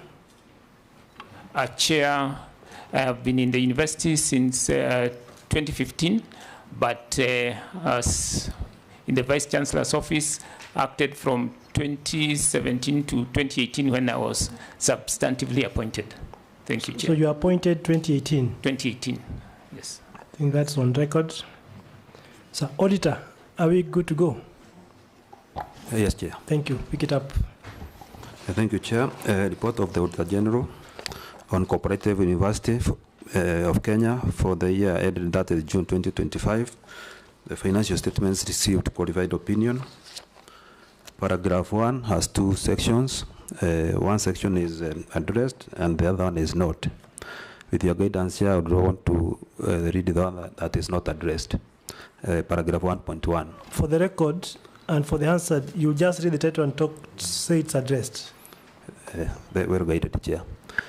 Paragraph 1 is on inaccuracies in the financial statements. 1.1, misclassification in the statement of changes in net assets is not addressed. The statement of changes in net assets revealed that balances of Kenya shillings 14,910,289 relating to recognized assets and Kenya shillings 406,656 relating to additions during the year were incorrectly presented at accumulated surplus stroke deficit instead of the capital reserve fund. Thank you. Thank you, Chair. The management agreed with the recommendation of the auditors to present the balances of Kenya shillings 14,910,289 relating to derecognized assets and Kenya shillings 406,656 relating to additions during the year under capital reserve, and have been included in the prior year adjustments of the financial year 2025-2026 financial statements that will be submitted to the Auditor General by the 31st of August 2026. Thank you, Chair. Now, when the auditors come, that information ought to have been there, Wanavisi. Why was it not done? Because you clearly said there was a derecognition of assets. Your finance team ought to have known what to do. But as per the audit, it wasn't done. So why was it not done? Because you are looking at the audit of 2025 June. With your permission, Chair, I'll request the finance officer to explain. Thank you, Chair and honorable members. For that particular issue, it was noted at the tail end of the audit. That is for the 2024-2025.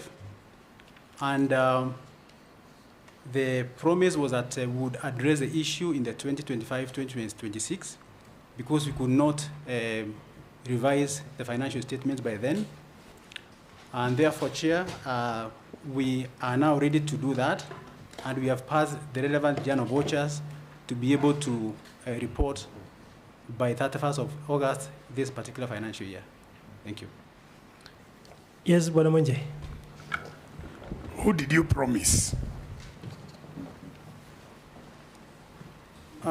Sorry, Chair, in our response, we responded that we would be able... You know, are you on record? Is your mic on?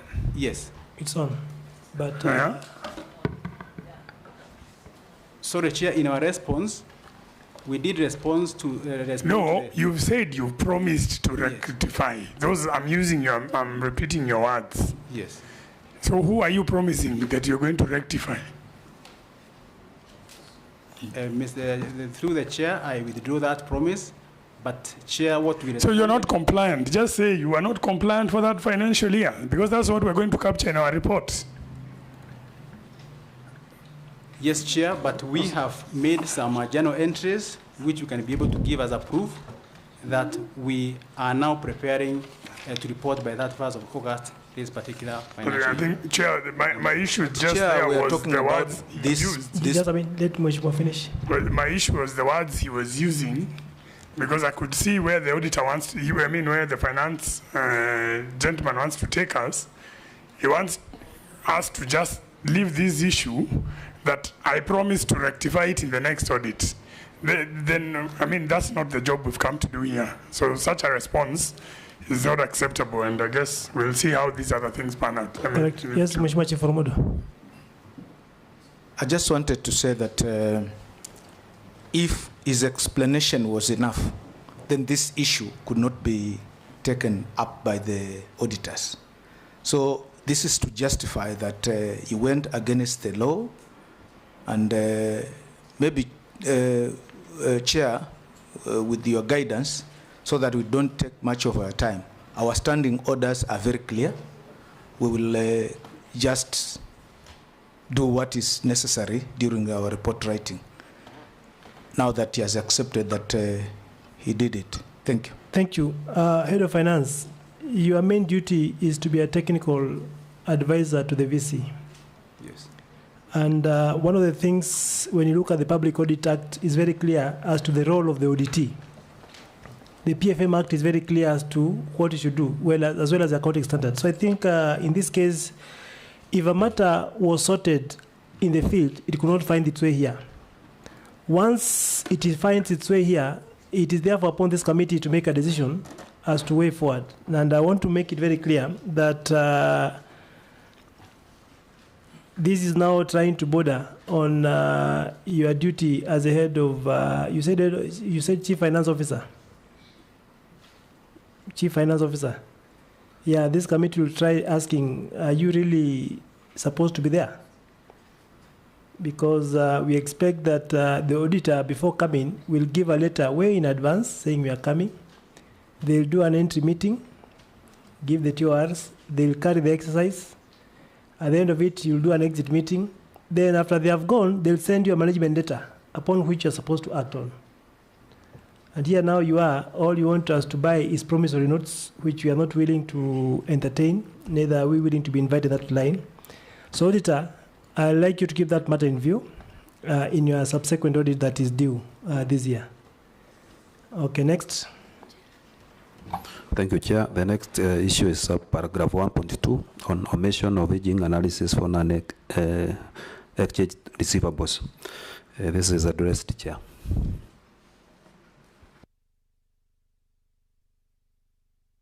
Sorry, Auditor, I was consulting on the matter. Kindly bring it up again.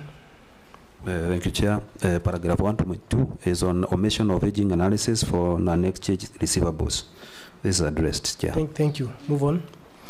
The next paragraph is on long outstanding receivables from exchange transactions. This is partially addressed.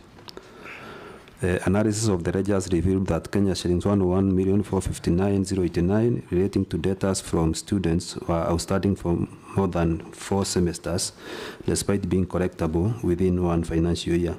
Further, the aging analysis was not reflected under the note to the financial statements. In addition, there was no documentary evidence provided in the form of correspondence by management following up on the outstanding amounts from debtors. The aging analysis has been provided, Chair, but there is no evidence that the receivables were paid. Thank you. VC. Honorable Chair, on the increase in receivables from exchange transaction by 184%, management agrees with the audit findings. On the increase in receivables from exchange transactions, this increase is as a result of increase in student receivables attributable to the increase in cost of programs with the new student-centered funding model as per the government directive on the cost of programs in universities across the country.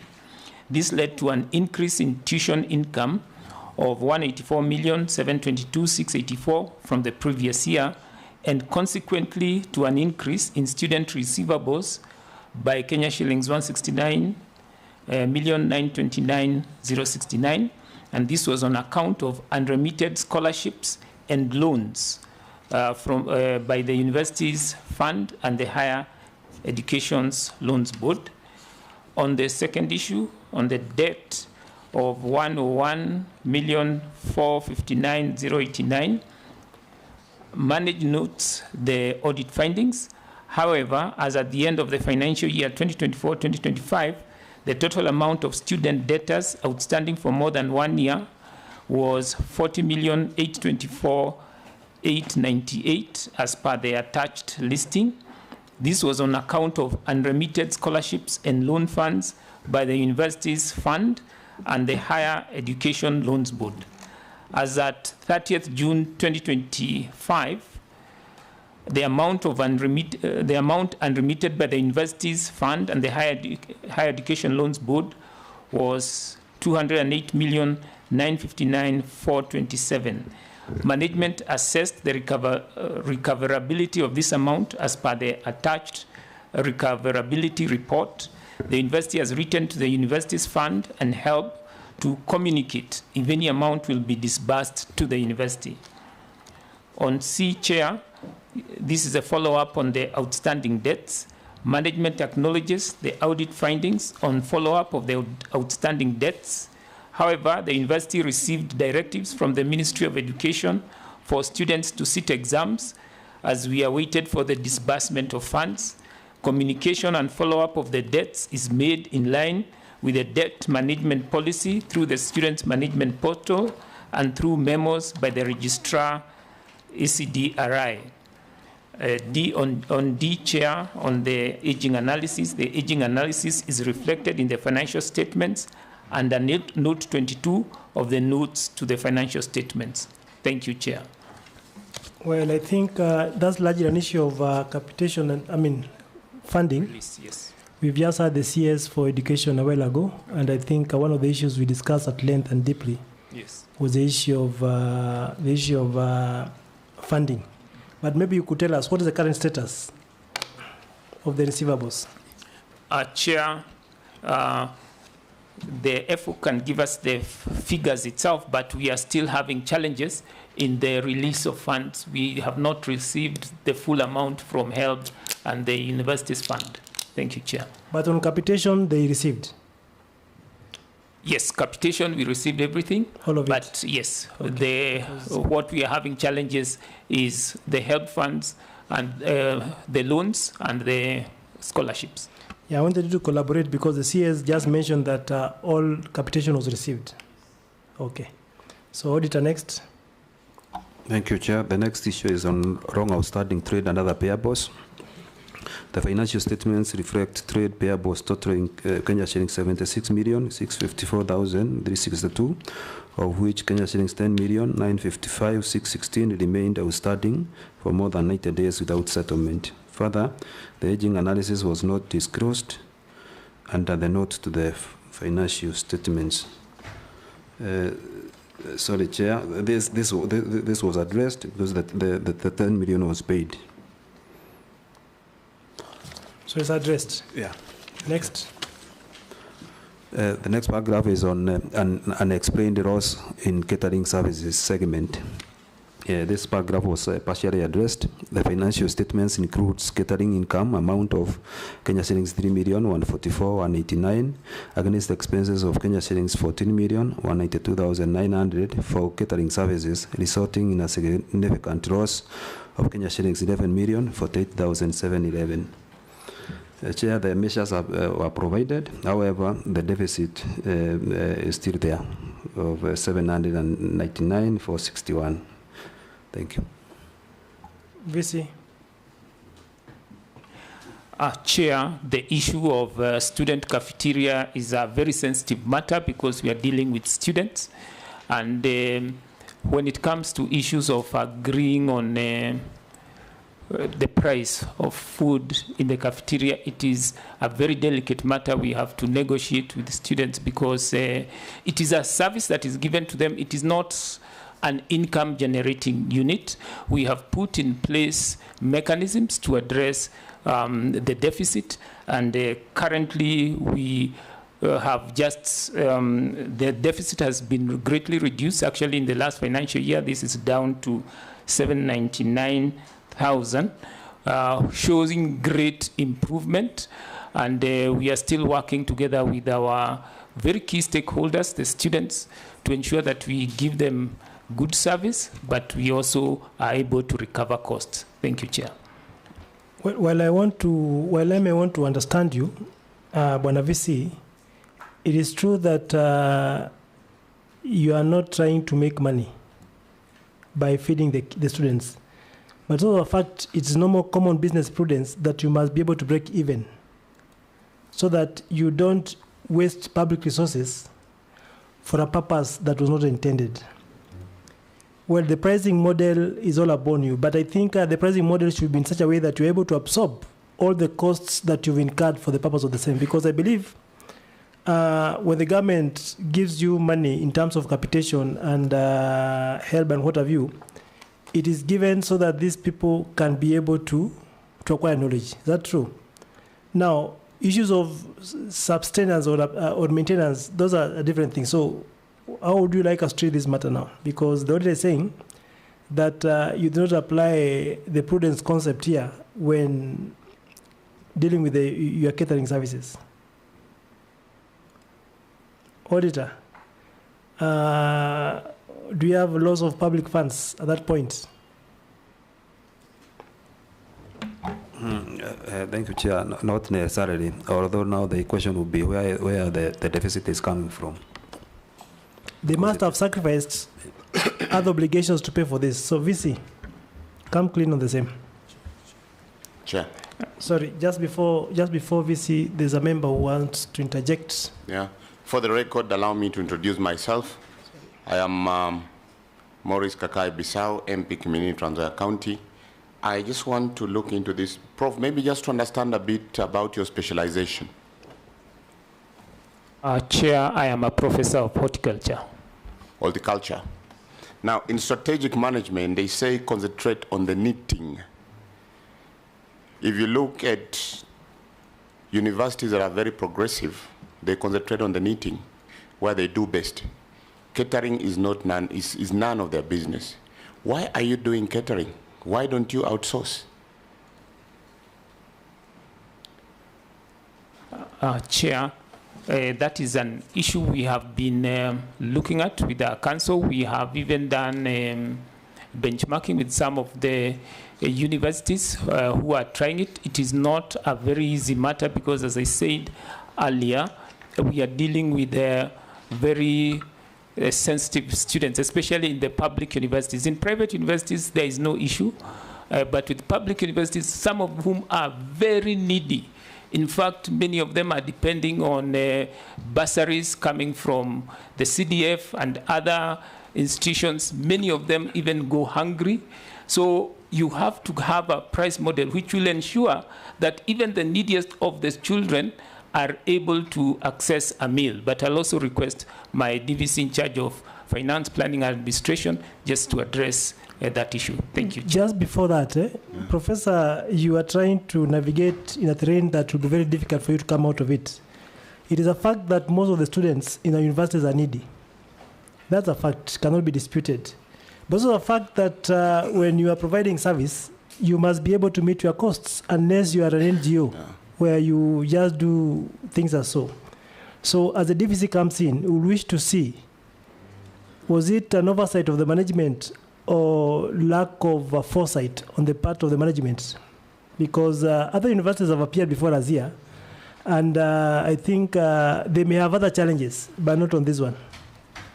Madam DVC. Chair, before you give the Madam DVC, it's okay. I didn't finish. I'm just understanding the way Professor is putting it, he can't manage, let me tell you, Chair. It's from an empathy point whereby he's sympathizing with the students. Those are normal things in students. Others raise, others don't raise. But in management, you must deliver. You must do something you are able to do. If you're not able to do, you stop it. Now, the way you're explaining, and the auditor's remark is that you are not willing to mitigate the problem. You are not willing to solve the problem. To me, you are just hiding on the students' inability to purchase, the purchasing power of students. But I'm sure if you can sit down technically, you can get a solution. Now, here, Chairman, even if the Madam is going to explain, he will rotate around the VC's empathy way of explaining. Let them come out here with a work plan on how they're going to solve this thing once and for all. Thank you. In fact, we cannot do things the same way and we expect different results.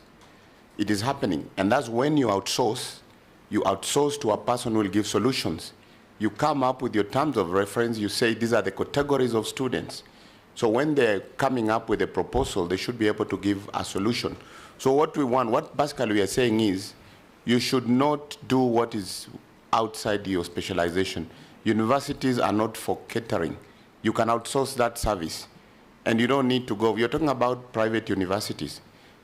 Don't we have students in USIU that are paid for the government or Daystar that come from those backgrounds? So we need solutions.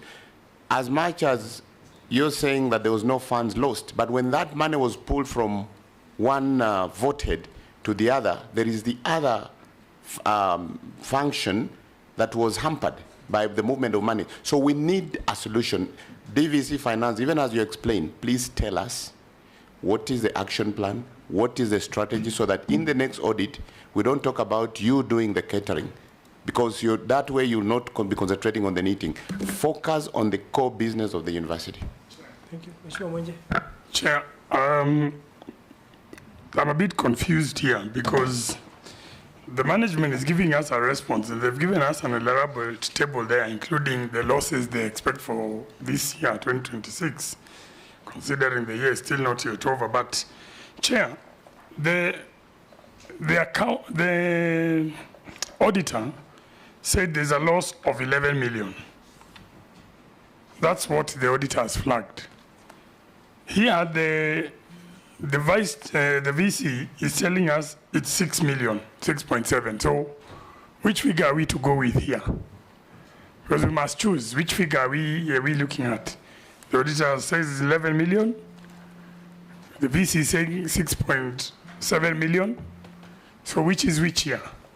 Thank you. VC. Through the chair, I just wanted to explain the figure of 11 million.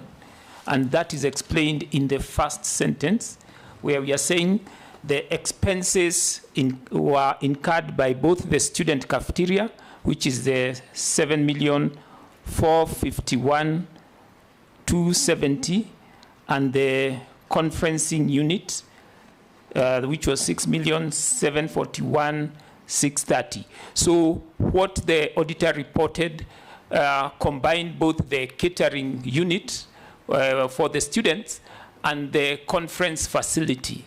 But here we are only addressing the issue of the students' cafeteria. Thank you, Chair. But Chair, you've still not reconciled those two figures. Now I'm seeing your figure is saying 7.4 and the other one 6.7. Here the auditor is saying 11 million. Through the Chair, I can request effort to clarify further. Thank you, Chair. Just as the VC has mentioned, the 7,451,270 is the catering cost that was attributed to this unit. Out of the mentioned 14 million, 6,741,630 belonged to CRCC. And therefore, the difference is the amount that was attributed to the conferencing facility, 6,741,630. Now, VC, do you still find the need to have the DVC step in? Okay, through the Chair, I can just explain what you wanted to explain. And this is the steps we have taken. Sorry, you can explain what you wanted to explain. Yes, it is the steps. How do you know what you wanted to explain? Okay, she's in charge, but we always agree in the management on what needs to be done. But we can still allow her. You are the accounting officer. Permission. Yes. You are the one who had brought her on board. So yes, you've now decided to take it up. Continue. Through the Chair, there is a question that was asked about what strategic measures the institution is undertaking. And we did a benchmark, which I mentioned, and some of the universities which were mentioned by the Honorable Member, USIU does not receive government students. They only receive private students. DESA does receive government students. And when we did the benchmark, it was both to public and private institutions. And from our benchmarking process, it was very clear that for private institutions, there is no problem when it comes to outsourcing the catering facility. But for government institutions, it is a bit of a challenge. We have already drawn up that outsourcing possibility, but what we requested Council was to give us 1 year to see whether we could be able to reverse the losses that were taking place, and should that not be the case, then we would outsource. And it was due to the implementation of those measures that we were able to reduce the catering loss from the 6.7 million to the 799,000. So already there are measures in place which have ensured that we are reducing this, and should that not then be fully addressed, then we have already put in place a plan to then outsource the facility. Thank you, Chair. You should, Chair, through you should visit a model that is being used, an example in USIU. There are different service providers, depending with the type of food you want, the cost, the options are available. I'm sure one of the issues, even as it is through your arrangement, the options are very limited. So try to explore more possibilities that will cater for all categories and also being pocket friendly. But I think the bottom line is catering for you as an institution, I think it's a bit way off. It's a headache. You need to really concentrate on the core activities. Thank you, Chair. This is noted. What is the next? Thank you, Honorable Chair. The next issue is on emphasis of matter and budgetary control and performance. This was not addressed. The statement of comparison of budget and actual amounts reflects an underfunding of Kenya shillings 229,653,798, or 15% of the budget. Further, the statement reflects depreciation and amortization budgeted amount of Kenya shillings 50 million, which are non-cash transactions. Thank you.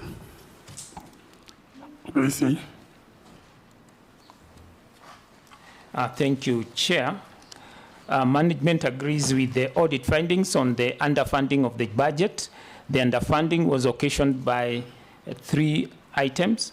One was on tuition fees and other levies. There was under-collection as a result of non-disbursement of the higher education loans board monies, and the university's fund scholarships for the second semester of the financial year amounting to 208,959,428, and this has been addressed by the substantive chair.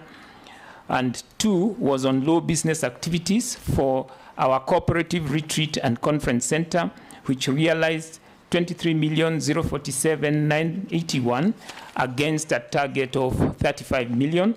This brought a shortfall of 11,952,019, and the university is mitigating this in the 2025-2026 financial year through aggressive marketing. 3 is on research grants. The US government policy on America First, where the university lost 1 research grant amounting to $30,000 that had been entered into with USAID as per the attached termination letter. This is due to the policy where this US government directed that USAID cease all operations. Management notes the recommendation of the auditors on inclusion of non-cash transactions in the budget, and moving forward, the university will only include cash transactions in the budget as guided. Thank you, Chair.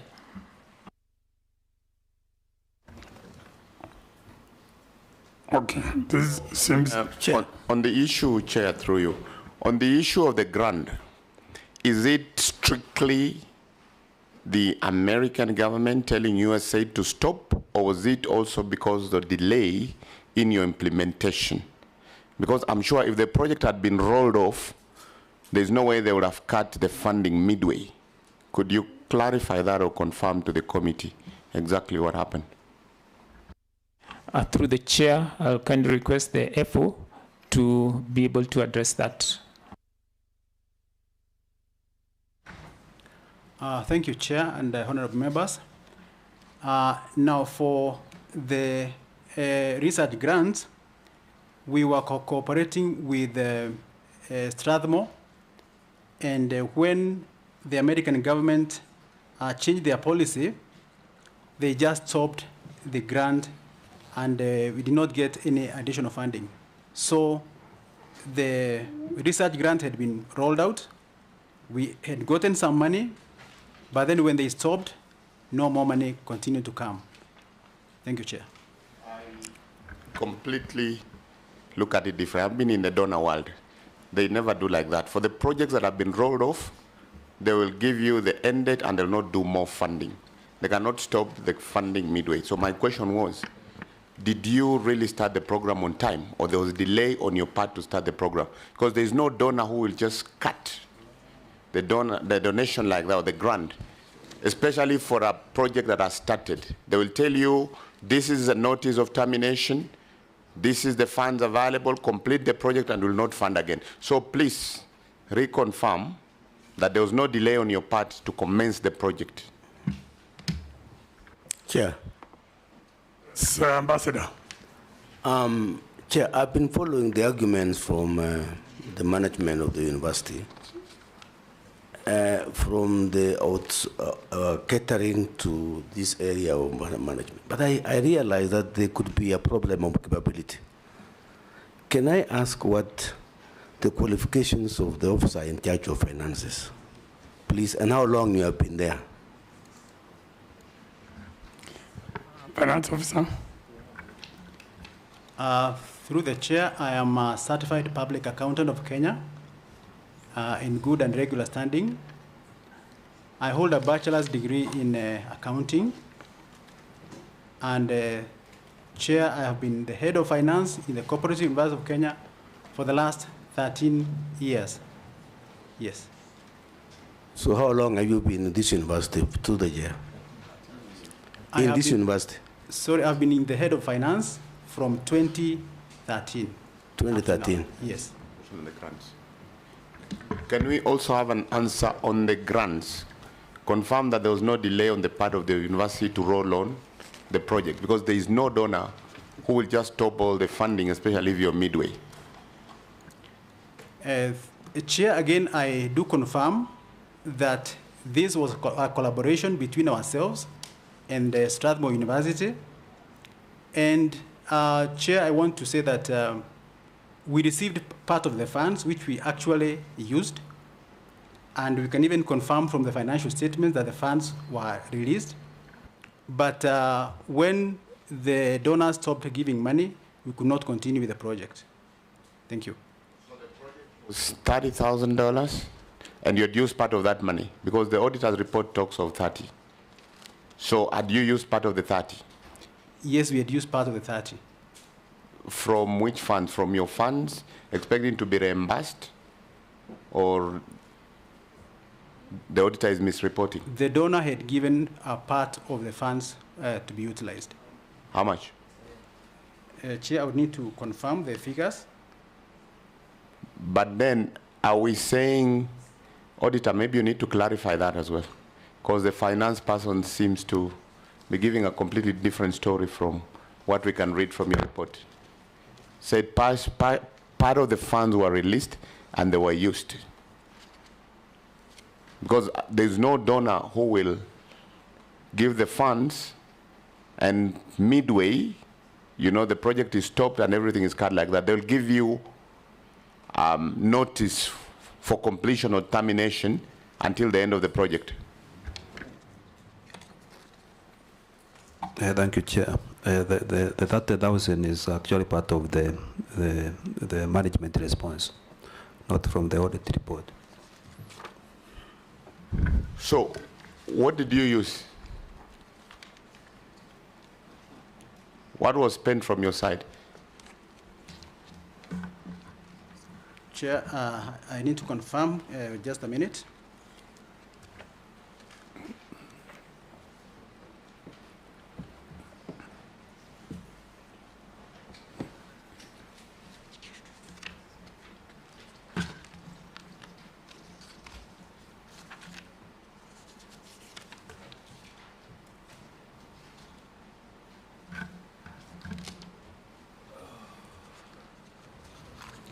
Chair, I request we go to the next, and you give me a few minutes to confirm. Chair. Thank you. Chair, I'm still concerned with this officer here. He has the highest qualifications, and he has put in 13 years in the cooperative university. The university has 50 acres of land. If I were you, I could be asking myself questions on why the university is not at a different level. Because you're not even giving us the amount of money we are getting from other sources of revenue. Have you created areas where you can get A in A? This university should be self-reliant, Chair. And I'm wondering, 13 years with the best qualifications, I still want to ask myself questions. Thank you, Ambassador. Allow Vice Chair. Kindly introduce yourself. Thank you, Chair. I'm Boyd Were, MP Kasipul, Vice Chair of the committee. And Chair, I want to declare that I undertook my degree at Cooperative University, but it won't affect anything that we do in this committee. Thank you, Chair. Thank you for that. Thank you, Chair. I think that's very good on the part of the VC, because we want, Vice Chair, we want this university to be even better than you left it. Chair, I'm a bit worried because this is an audit item, and the way the finance person is struggling to get this particular item, because I'm sure this report he has read it again and again, even from the pre-exit conference when these were being audited. I'm wondering why it's taking too long to pick this information for this particular grant. It should be something that should be on your fingertips. I mean, being the head of finance, you should be in the driver's seat, You have the dashboard. So it shouldn't bring the meeting to a standstill, trying to get these figures or the exact position. Through the chair, I would want to just again read number 3, where we are saying that the United States of America government policy on America First, where the university lost one research grant amounting to US $30,000 that had been entered into with US aid as per the attached termination letter. So, Chair, we have a termination letter which we have attached in the documents. And if you look at that termination letter, which is dated 27th of February 2025, it talks about termination notice of fixed amount award under USAID SP 2024-002. And the letter says, USAID's Strategic Partnership Program received a notice on implementation of executive order re-evaluating and realigning United States foreign aid on 25th of January 2025, giving direction on the stop work order. Further to this communication, the United States Agency for International Development, USAID, issued a termination notice of the award to the prime receipt, who was Strathmore University, on 26th of February 2025. This award is being terminated for convenience and the interest of the U.S. government pursuant to the directive from U.S. Secretary of State. Following this guidance by USAID and in compliance with the termination notice of the prime award, the program guides as follows. Number 1, immediately cease all activities, terminate all sub-awards and contracts, and avoid incurring any additional obligations chargeable to the award beyond those unavoidable costs associated with the termination notice. Kindly confirm receipt of this termination notice via electronic email response to the sender. So, Chair, we confirm that we received a termination notice and you are directed to stop everything. Now, the project was jointly being carried by Strathmore, and by the time we were terminating, we had spent $7,436,799. That's the amount of money that we had spent. Thank you, Chair. Kakai, I think that's addressed. We move on to the next issue, Auditor. But Chair, I have not been answered. I think, Ambassador, he gave you his qualifications. No, I'm talking about sources of revenue from the university. These universities should be self-reliant, because the universities now are going under because of lack of management. And I've said this university have 50 acres. He has got a person who is supposed to be managing this institution well, so that you can get money. I mean, I'm asking for a question which should be answered by this man. And again, let me tell you, Chair, the finance man is very mechanical to me, because he looks like he's a new guy in that office. He's reading paragraph by paragraph. Remember, for them to be here, they have passed a lot of processes, a lot of stages. But he's behaving like somebody. These issues, this is his first time to explain. That means what the Honorable... How long have you worked there for? 13 years. 13 years. Yes, Chair. I think the question, Ambassador, that one can only be directed at the VC, not the finance officer. So, VC, The sources of income, the question that Ambassador wants, can you respond in a minute? Chair, the university has some additional income sources, and one of them is the Cooperative Retreat and Conference Center, where we do, it's like a hotel and a training center where we host participants who come for training. They could be residential and all that, and that is also one of the areas we do have additional income. In addition, we have what we call Shirika Water, which is also an income generating source. We bottle our own water. So when you come to the university, we will not serve you the Keringate, we will serve you Shirika Water. Thank you, Chair. Those are some of the A&A projects that we have. Chair, it's good to know. He has explained, but I wanted to know the A&A, the amount they raise from all those activities, the amount they raise, and how is that amount affecting their overall budget? Answer that one. Through the chair, may I request the effort to give the figures on the A&A? Thank you, Chair. If you look at the financial statements and you go to page 1, you will find that we have raised in the year 2025, that is 2024-2025, a total of 1,130,288,463, out of which we had 20,980,723,000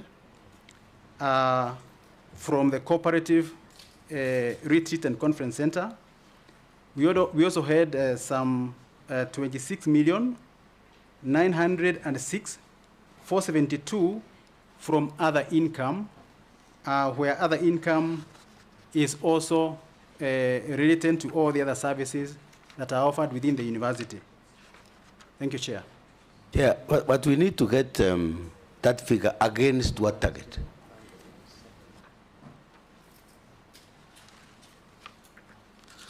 There's a question coming on budgetary control later. You'll raise that question then. Just hold on to that question. Auditor? Thank you, Honorable Chair. The next section is on report on lawfulness and effectiveness in the use of public resources.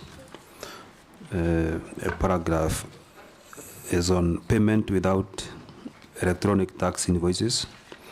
The statement of financial performance includes expenditure on supplies amounting to Kenya shillings 3,615,333, which were not supported with electronic tax invoices. Thank you. Management. Chairman, management notes the auditor's recommendations to demand electronic tax invoices for all suppliers. It is regretted that the noted suppliers, that is for foodstuffs and medicine, which are VAT exempt of 3,615,333, did not have ETR receipts attached to the invoices. With the introduction of the electronic tax invoice management system, ETIMS, all invoices received now have the ETR receipts on the face of the invoice, and the university has ensured that all suppliers include ETIMS invoices attached to payment voucher documentation. Thank you, Chair. Lucy, I've listened to your response, but it's not satisfactory because this has been there for a while. So, the auditor tells us here there's 3 million that has not been remitted. Where do we get this money from? Because as it is right now, this money is lost and may need to be surcharged on yourself as the accounting officer. Chair, I think there is some mistake in the understanding. The problem is that they did not have ETR receipts. So they are receipts, but they did not have the ETR receipt attached to them. How do we prove what you're saying? What should the auditor do? Chair, this related to VAT exempt commodities, that is foodstuff and medicine. So there was no VAT that was supposed to be paid.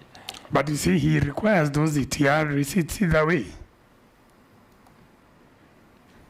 And Chair, we have... So how do we handle this? There's some 3.6 million here. How do we handle it? And Chair, we would like to know whether the auditor is understanding you or not, because you are saying that he could not have understood. Auditor, can you please tell us whether you are understanding what he explains? Because your question was specific.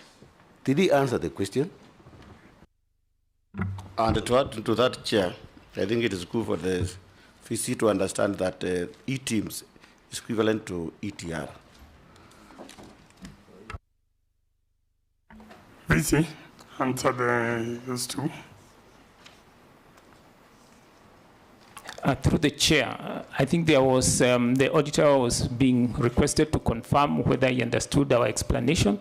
Our explanation was that at the point when this was done, the understanding was that because these were VAT exempt, then an ETR receipt was not required. But with the guidance and direction from the auditors, now that has been made a requirement, and with the introduction of the E-teams, it is now mandatory. No, but it was there even in this financial year. Chair, it was there. So you're telling us with the introduction, E-teams has been there. No, Chairman, there's something, eh? The VC is in another world and the auditor is in another world. The VC is saying the items he never supplied the E-teams, the E-receipts, ETR, they are not taxable. But the auditor is raising, just relax with it, the auditor is saying, in your returns, some of the items you paid ETR receipts were not generated. But you are saying the items ETR was not generated, they are not taxable. You want to tell us that the auditor doesn't understand the law? Items, yeah, can the auditor answer that question, the auditor, because I think he's the one who, whether he understood. Thank you, Chair. All the payments should have an ETR receipt.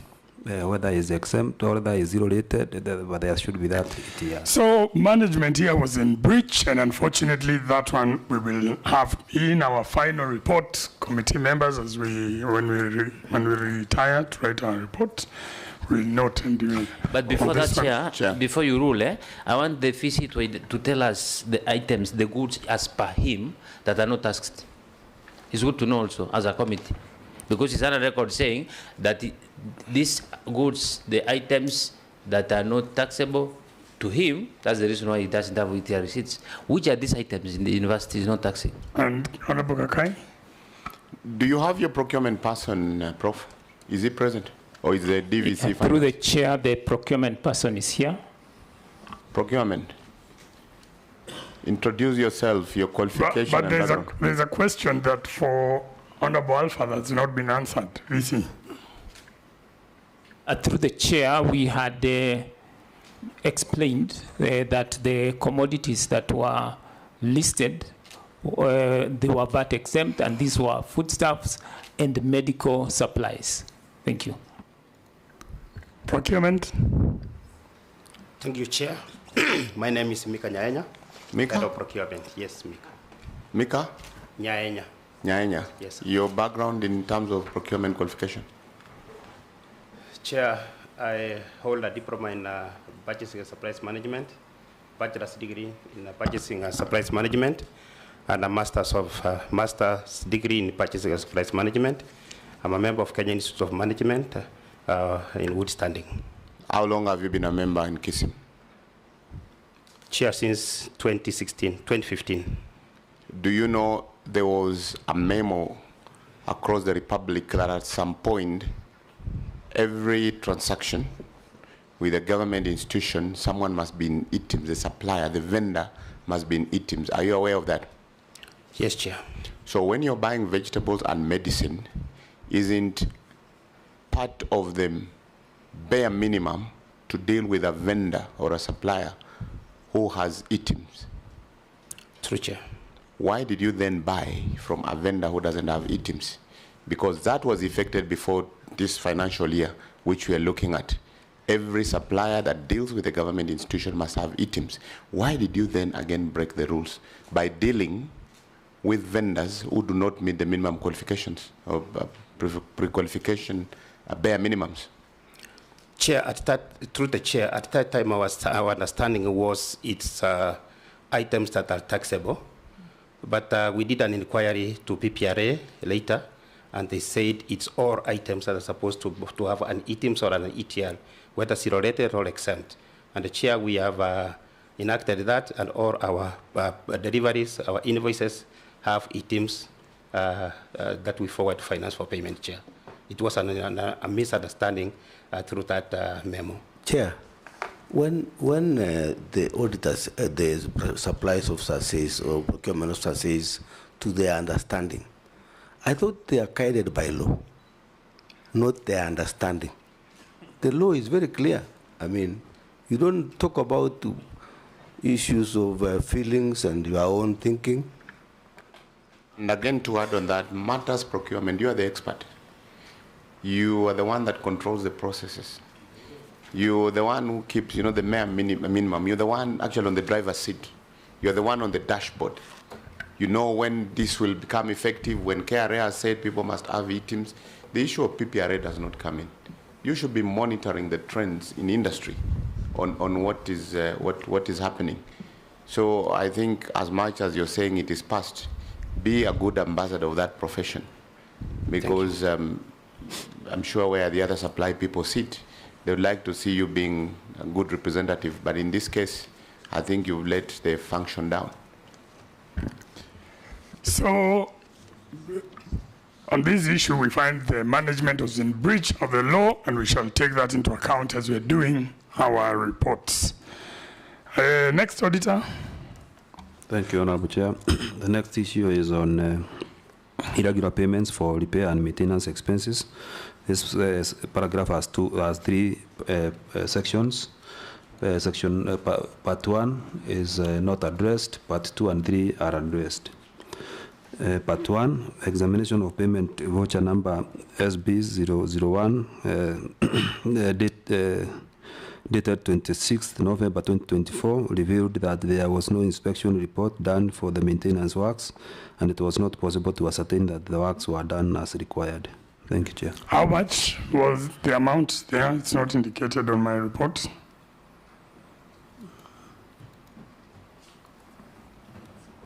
VC? Through the chair, I'll request the finance team to just clarify on the amount. Through the chair, the payment voucher for the amount is a total of 203,596. Okay, so why was there no inspection report? Chair, on that item, there was a payment voucher number SB001 0133225 from Banex Fire Protection, which is dated 26th of November 2024, and it is supported by a fire equipment service certificate and an inspection and an acceptance report, which was a job card showing that the work was done for the maintenance works duly certified by Banex Fire Protection Service, a technician, and it was endorsed by the procurement officer. Management was of the opinion that the job card was sufficient evidence of work done. However, moving forward, we are guided and shall ensure that our inspection committee report is also included. Thank you, Chair. I think he's running very fast in terms of explanation. The last sentence in the audit query is saying it was not possible to ascertain that the works were done as required. This is not an audit report. What we are talking about is what we have done to rectify the situation. Chair. So, and through the chair, VC, did you furnish the auditor with the inspection report? Because, according to the auditor, there was no documentation. That's why the auditor was not able to ascertain if the works were done as required. Thank you, Chair. Before you answer, there's something I want to tell you through the Chair. You just have a forge of 200 and something thousand, just a forger. There is no documented evidence to prove that this work was done. That's actually the audit query about it. You just explain to us where is the documents, or can you prove that this work was done by documents, not by words, by documents? Yes, through the chair, and that's why I explained that it is supported by a fire equipment service certificate, which was issued, and it's issued once the work is done, and also a job card, which is signed by the technician and also by the procurement officer. Did the auditor look at that? Did you look at what he's saying? Was it provided at the time of the audit? That's my question. No, the inspection report, no. So what he's saying, you have not seen it. Chair. Whether it's sufficient or not, to me, that's a different question. Is that at the time of the audit, what he's saying, you didn't see it. That's all I need confirmation. No, Chair. Okay. Chair, just the Chief Muramoto. Thank you. Chair, I think we are laboring so much on a single item, which the issues were three. So if they were able to furnish or to convince the auditor with the two, it is automatic and very open that they couldn't satisfy the auditor. So we need to make a determination. 204,000 for almost 200,000 cannot be explained. So it was on us to decide whether to surcharge or to make a determination during our report writing. We have so much, Chair. I think we need to move on.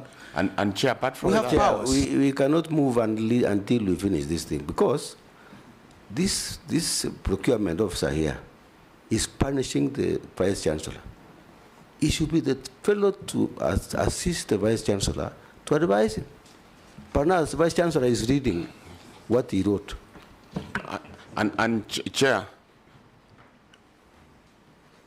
Chair, through you, there's also a systematic gap that I've noticed.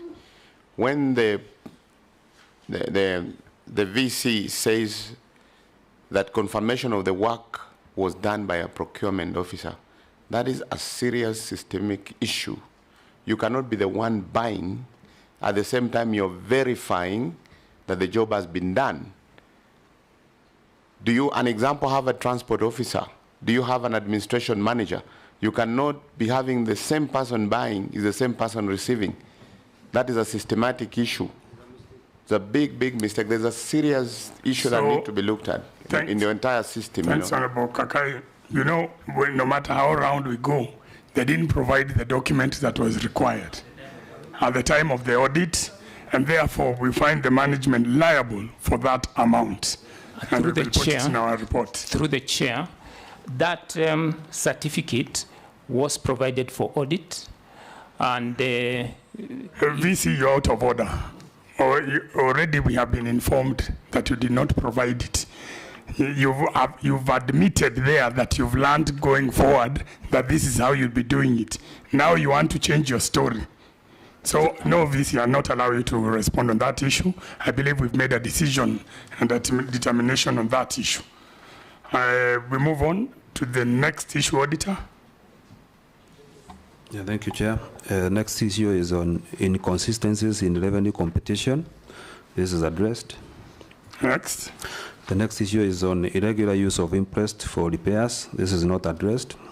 The university advanced interest to various staff members amounting to Kenya shillings 973,286 to procure various repair services that had pre-qualified suppliers who could have been engaged. It was not clear why the university did not use the suppliers and instead used interest, which was not competitive.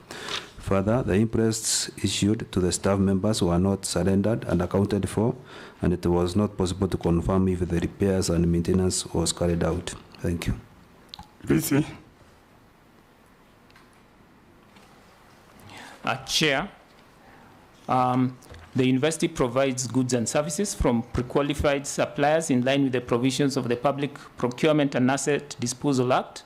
The regulations of the Act provide that an institution can procure goods and services through the low-value procurement method if it is within the threshold of 50,000 without going through competitive bidding. This happens when we have urgent needs that fall below the threshold of 50,000. All the identified individual items were below the authorized 50,000 and therefore could be procured through the low-value procurement method.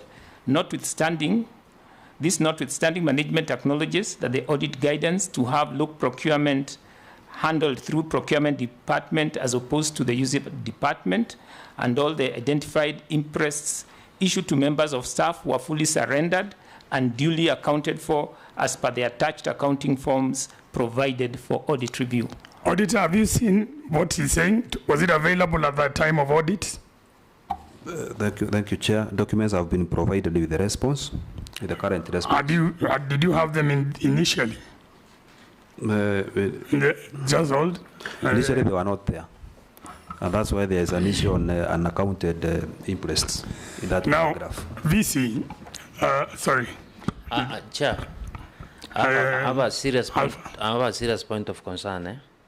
You see, the response from the management is in totality that they're doing the right thing, and they're convinced that what they're doing is the right thing. Auditor says this, they tell us we provided this and this and this. Auditor says we never saw this. Now I want to ask, through you, Chair, we are repeating this after point after another. Remember the ruling you made previous, it is the same mistake that we are discussing now. I want to know from the management. Just before management, I'm asking, does the management understand what's an audit cycle? What are you supposed to do in that audit cycle? I want to pick your questions, all of you, then they respond. So VC, be noting them down. VC, the way you've explained, we know there are small purchases, and that's why you have someone on your payroll who's going to school to study procurement as an expert. We know there are small items that you can buy through the means you've talked about. But if the items are frequently procured, your expert should be able to guide you that there's something called a frame agreement. That frame agreement, you just make call of orders, but you will have gone through the process, and it's based on a procurement plan. Now, what is coming out, most likely that your organizations do not have a procurement plan. Whether it is, let's say, a simplest item like pens, which is frequently required, it can be tissue, an example, that should go through frame agreement based on need assessment and a procurement plan established. So what you've done, you're doing it in the old way, but it's not the right way to do it in the modern procurement. So your procurement person should be guiding you that the process was wrong, and maybe in the next financial year you try to improve, establish frame agreement, and avoid people moving around with interest, because it's very tedious, and that's what the auditor is pointing out. Thank you, Honorable Kakai. Vice Chair. I think, VC, I think the major issue is when it comes to providing documentation. You know, when you look at the audit cycle, you're always given time to provide these, to furnish the auditor with this documentation, so that at least the auditor can account for these amounts. Because, you know, the moment you don't provide this documentation, you know, we'll assume that money was lost. We'll assume that it was not supported and money was lost. So the most important thing, VC, is timely. You should provide the documentation on time, so that at least you're able to support these amounts. Chair, I would like to know just simple. Is it in order to work with the staff within your institution.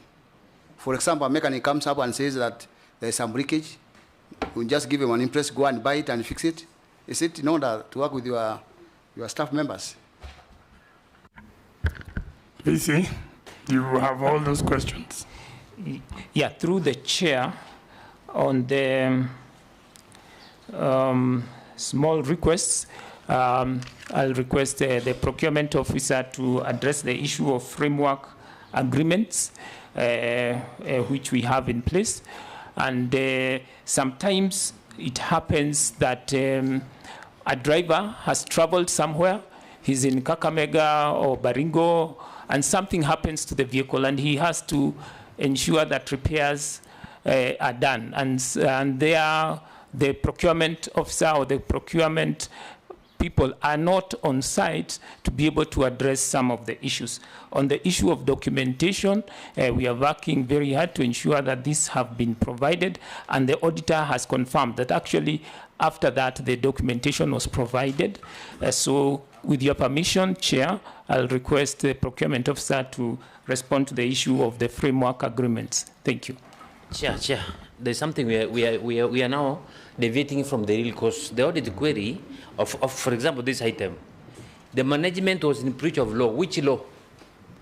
They just converted interest to purchase items which are supposed to be done by a supplier, a pre-qualified supplier within their system. But in the management, they decided, no, we cannot go a competitive or tendering process, we purchase by interest. Now you are working under your law. Which law is this? Now the auditor is telling you you are in the breach of the law. That means, Buonafici, with your management, you are working in your own laws, not the Kenyan government laws that are guiding your financial management system.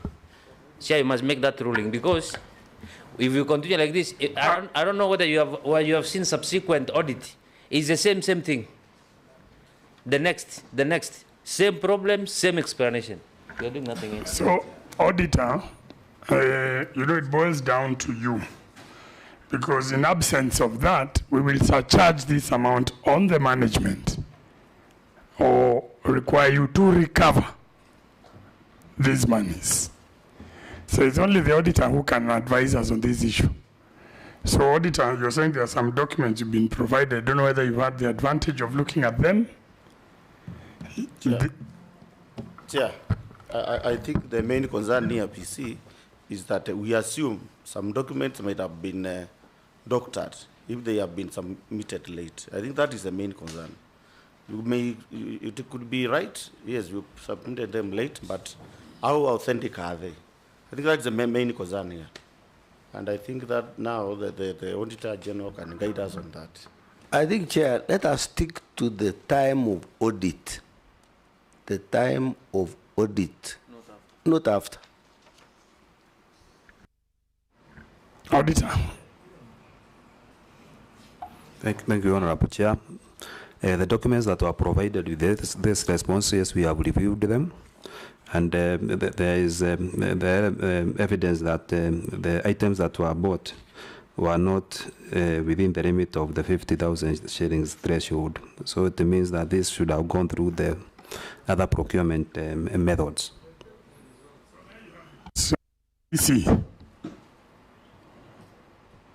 So, we find the management here in breach, yeah, and we will surcharge this amount on you, Vice Chancellor. Let us move on to the next issue. Maybe, Chair, before you move on, let him know that if the surcharge is not going to use the institutional money. It's not payable by money from the institution. Yes. You pay it yourself.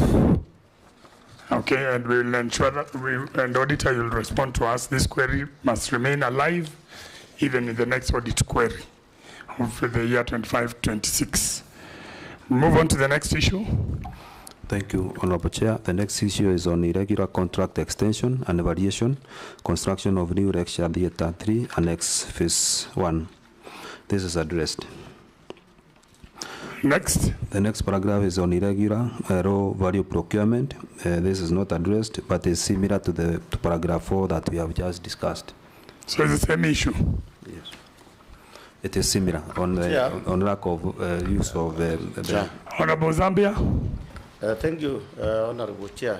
It is good to know how this contract extension and the variation, how was it addressed? If you picked it, how was it sorted out? The issue there, Honorable Chair, was about the calculation of the retention amounts. And the management has provided the way the retention was calculated. Again, there was also the issue of the issuance of the practical. Chair, a point of information, has provided after or at the time of audit? This is our question. And another thing, Chair, on the same. Yes. The retention amount is very clear from the initial contract. It should even be cast in stone and concrete. We will retain 10%, which will be the retention fee we'll pay after this period. 40 days after looking at all the issues, things are okay. So what explanation, why did we go again? Did we first of all have a contract? And in the contract, what was the retention figure handled? And my other question to follow up on that, VC, if you're doing the evaluation of your supply officer, what components are you looking at? Because there are a lot of procurement issues when you're evaluating him. Probably where you sit, maybe I should ask, are you comfortable that your finance and your supply team are giving you value for money? Do you think they're advising you appropriately? Do you think things are running the way they're supposed to run? Maybe as you ask these questions, also ask yourself. But, Chair, I want the auditor to tell me whether what he's talking about is at the time of audit or after the audit. Because you are prosecuting for this committee. Please stick to the terms of reference. Thank you. Members, I want to remind you we have 5 more institutions coming. It was almost 4 p.m. So I urge you, we try and go directly to the issue. Auditor, there are some questions there. Thank you, Honorable Chair. Yeah, this is not as at the time of audit, it is as after receiving the response that was received on 9th July 2026. Thank you. So Auditor, if that, through the chair, if it was after, then when it came to things to do with the imprest, then why didn't you capture it as addressed? Because even when it comes to imprest, they issued the documents later. Yes, thank you, Honorable Chair. Once they provided the documents, we reviewed them, and then we established that there were payments that were done above the threshold of the 50,000.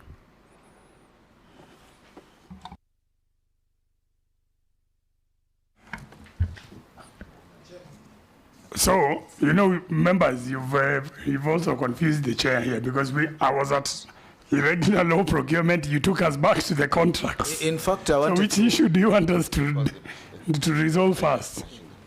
I think, Chair, as long as the auditor said it has addressed, although we have issues on it, let us proceed as we do our reporting. So we have taken note of that issue. On the one for law procurement, unfortunately, once again, VC, you leave this committee with no choice but to surcharge management again. But Chair, we need to apportion this. We need to be specific, because then these are procurement issues, and the procurement officer is here together with the finance officer. We cannot just say the VC to be surcharged alone. And these are issues which were handled by officers. They should know that the moment they make a mistake, they carry the burden too. So at least this one, the first one, the VC can carry, but this one, let the procurement pay. Thank you.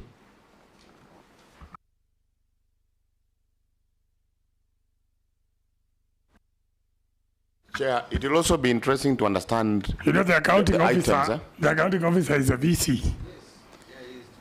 He's the one who issues the letter of award and everything. Chair, yes. These items that were bought through irregular means, is it possible to understand what they are?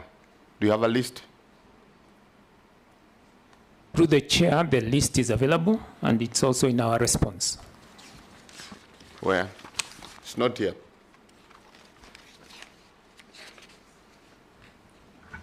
I don't have it. Members, you have it all? Through the chair, the low value procurements are listed under appendix number 3. And maybe members, I can take members through what are the specifics. No, I'll ask you, Honorable Kakai. We need a list. If it's there in the annexures, you just look at it, because we've already pronounced ourselves on this issue, that we are surcharging this amount to the VC. Yes. So, next. Thank you, Honorable Chair. The next issue is on transfer of research funds from university research accounts to university business accounts. Analysis of bank statements of research fund projects revealed that funds totaling Kenya shilling 6,957,076 were transferred from a research account to some of the university's bank accounts, and no explanation was provided for these transfers. Thank you. Busy. Chair, the transfer of funds from one university bank account to another occurs due to various reasons. And one is where the university settles expenditure on behalf of the project in order to achieve a specific project milestone, as we await disbursement of project funds, such as payment of project monthly allowances through payroll. And this is the case with the transfer from Cooperative Bank We Effect account to the Standard Chartered account. In this case, the project is refunding money earlier expended by the university. Two is where the project is making project expenditure payments for services offered, such as payments for conferencing services provided to the project by the university. In this case, the money is transferred from the project account to the university operating bank account. So they are paying for services offered by the university. This is the case with the transfer from Cooperative Bank of Kenya We Effect account to the Cooperative Bank of Kenya business account. That is where donors, sponsors, and participants to our event request for a dedicated account to make their payments, such as in the case of the Cooperative Movement Annual Stakeholders Conference hosted by the university. In this case, a dedicated account was provided, but later the money was transferred to the university operating account after the end of the event. This is the case with the transfer from the Cooperative Bank of Kenya We Effect account to the Cooperative Bank business account. A comprehensive explanation of the transfer is provided in the appendix. Thank you, Chair. Auditor, were these documents availed on time? Honorable Chair, we have not seen how the funds have been, whether they have been refunded. We have not seen that reconciliation. Does the VC has to transfer the money before seeking authority from the board? VC? Chair, I'll request the FO to explain on the actual transfers, and I believe we have the schedules also indicated. And these are university internal accounts. And I explained that where there is a project activity which is going on, for example, we have the project undertaking a training within the university. So they are using services being offered by the university. So the services are paid for by the project now to the university through the university accounts. So that was one of the issues. The other one was where monies have been expended. Maybe we have staff who are being paid their monthly dues, and before the project amount comes, they are paid their allowances. Thank you for the explanation. You see, I want to encourage you, honorable members, because of time. No, yeah. What we are doing, I prefer we pick what the auditor says, because we can't verify where this money is. That is it. He's now explaining to us where this money is at. So unfortunately, VC here, you did not comply with the audit. We can't tell where this money is.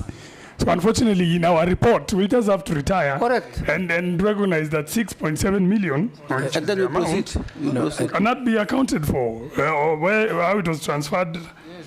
From this other account, there's no explanation for it, and we capture it as it is. And Chair, I would like to request that the auditor confirms this and report to other. No, the auditor, I've asked him. He said he doesn't have the document. He's not seen them. So if you allow the explanation, members, yes. Yeah. That's Vice Chair. Through the chair, I think, Chair, through the chair, maybe I have a different opinion. I think maybe if the auditor can liaise with the VC on this specific issue, this 6.9 million, because the auditor indicates that there was no explanation provided.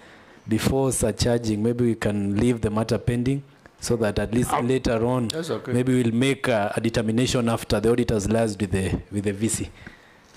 I actually wasn't going to charge this one because it's just irregular transfer. It's not the issue is not that the money is lost. The others, the money is lost. This one is just there was no explanation. It will be down, and I agree with you, VC. It's down. Before we retire for our report, VC, you are at liberty to give the auditor to confirm. When we retire to do our reports, they are usually with us, so they'll confirm. Okay. Next issue.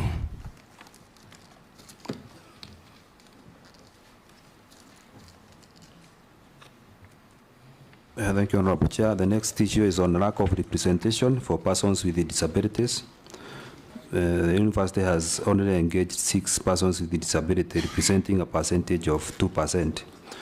Further, the persons with disability did not have a representation at the university's council and the university management board. Management? Oh, sorry, I thought you were done. Contrary to the law, yes, yeah, thank you. VC? Through the chair,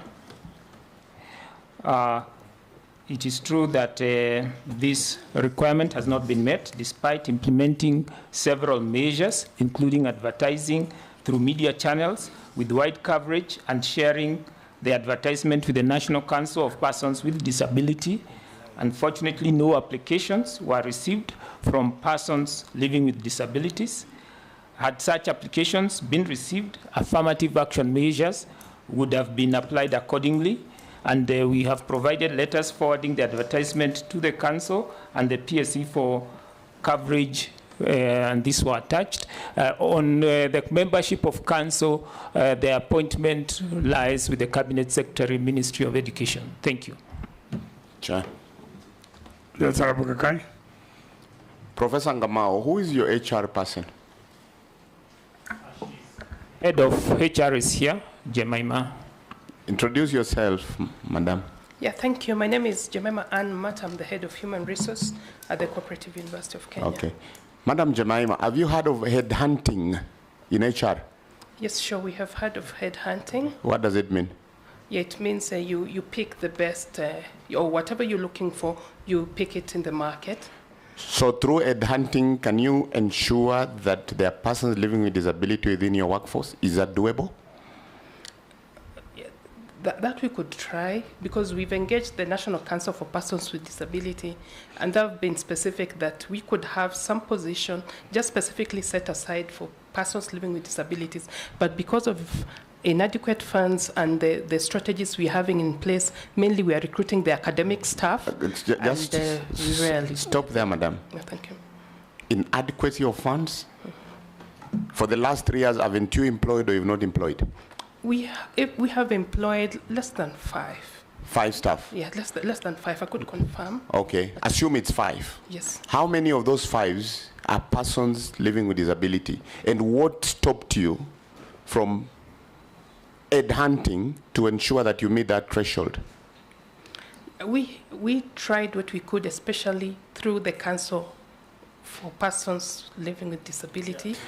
Do you know you're unanswered? This is being projected out there. Yes, I know. If the head of that institution, persons living with disability, heard you say that, because they've got CVs, they've got all the qualified persons within that sector, up to the doctorate level. So, could you reconfirm that you did headhunting and you could not get persons living with disability for those 5 positions? We did not headhunt per se. What You we didn't did, headhunt? We shared the CVs with Okay. them. Yes. Now that is not enough. That is not intentional. You must be intentional. It is doable. Now, my last question. What is your employment or recruitment plan? How many persons are you intending to recruit within your recruitment plan? What are the numbers? Yeah. This year, we intend to recruit around 10 staff. 10 staff. Yes. Now, in that 10 staff, through headhunting, is it doable to have at least 7 persons living with disability?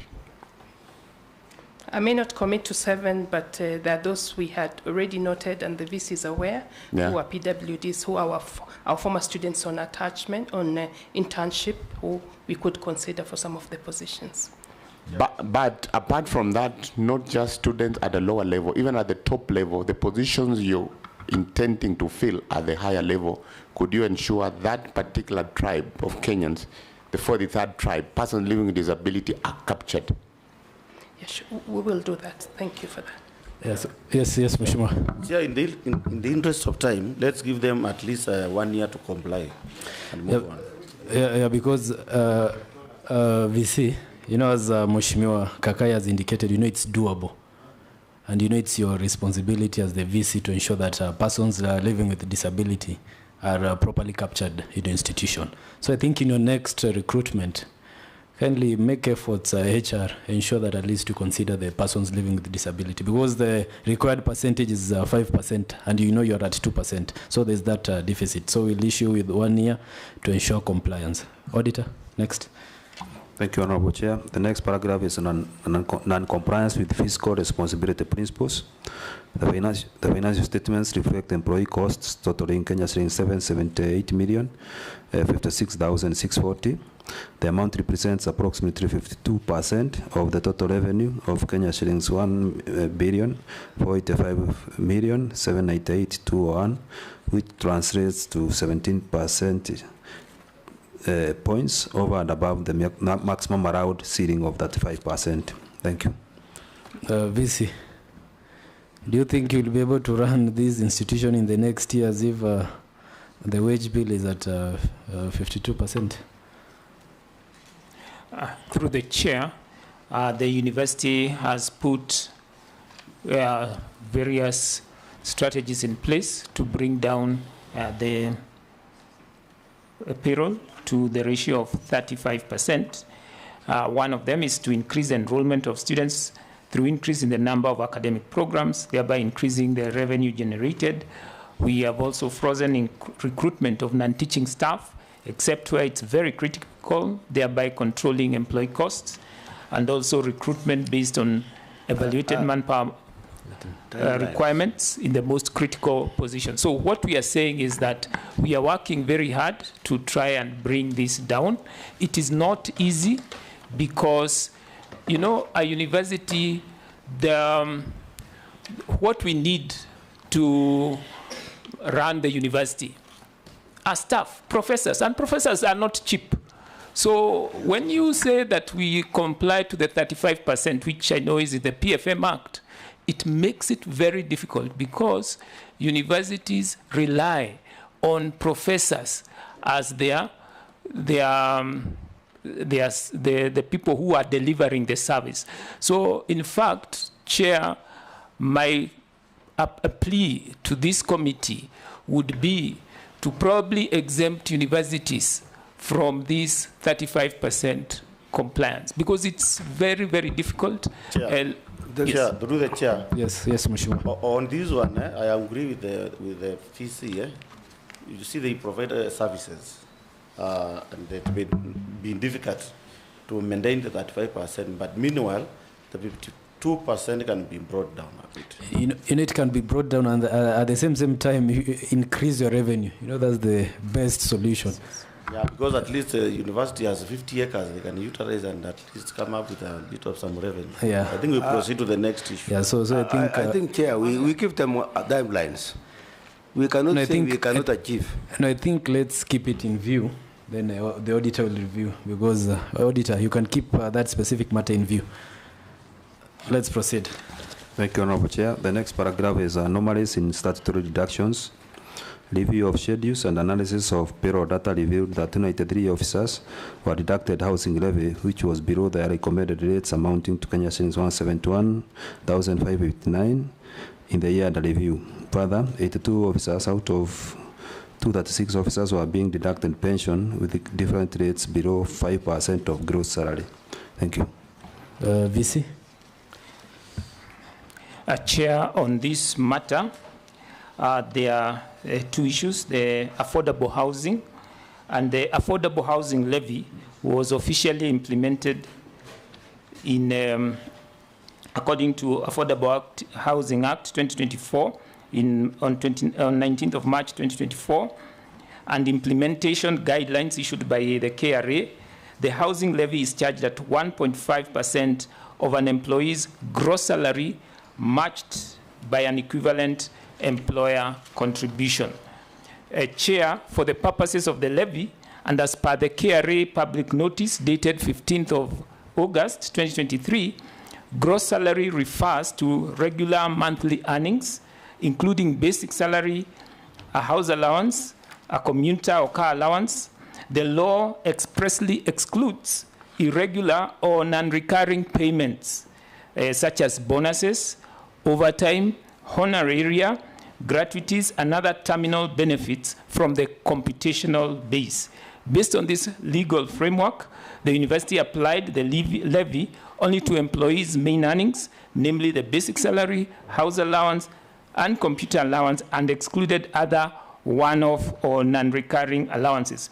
This approach is fully consistent with the provisions of the Affordable Housing Act 2024 and the interpretation issued by KRA. Accordingly, there was no under-deduction of the housing levy by the university. On the pension deduction, management notes the audit finding, but also wishes to clarify as follows.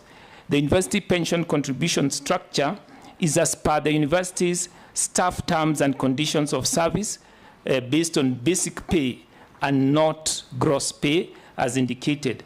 The employee contribution is 10% of basic pay, and the employer component is 20% of the basic pay. And this applies to all members of staff engaged on permanent and pensionable terms of service. There were no members of staff deducted using a different rate as noted above. The rates noted on the audit were erroneously calculated based on gross salary of employees instead of basing it on the basic pay.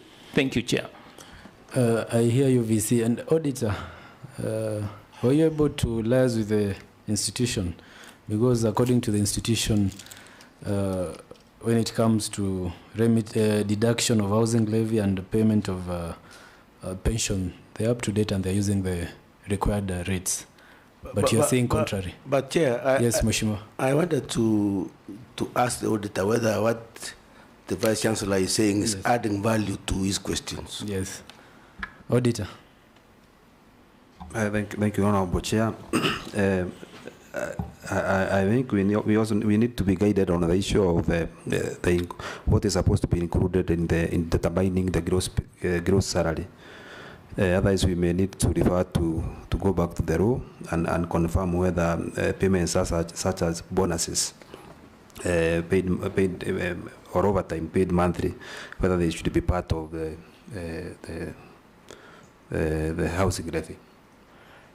You know, Auditor, you should be the one guiding us, not the other way around. Because our understanding is that anything paid to an employee through the payroll should be subject to affordable housing levy. But for the bonus, is the bonus part of salary? You know, that's an important question, because, you know, the same month that the employee received bonuses, you know, he or she also received salary. So is it part of salary? Chair, why can the auditor do some research and consult the relevant authorities? Yes, I think auditor, you know, it's for you as the auditor to educate us and to inform us as a committee. So we'll leave that to you. But Chair, yes, Mheshimiwa. It's like the DMs and all that. You cannot. Yes. You cannot deduct allowances and all that to housing levy and all that. But the salary itself, yes, it can be done. But for this one, I think we need to do some research. But before we do it, I think somehow Auditor, you can keep it in view, then you report back to us after you have a conclusive answer. Is that in order? Thank you, Honorable Chair. Yes, you are guided. We may proceed.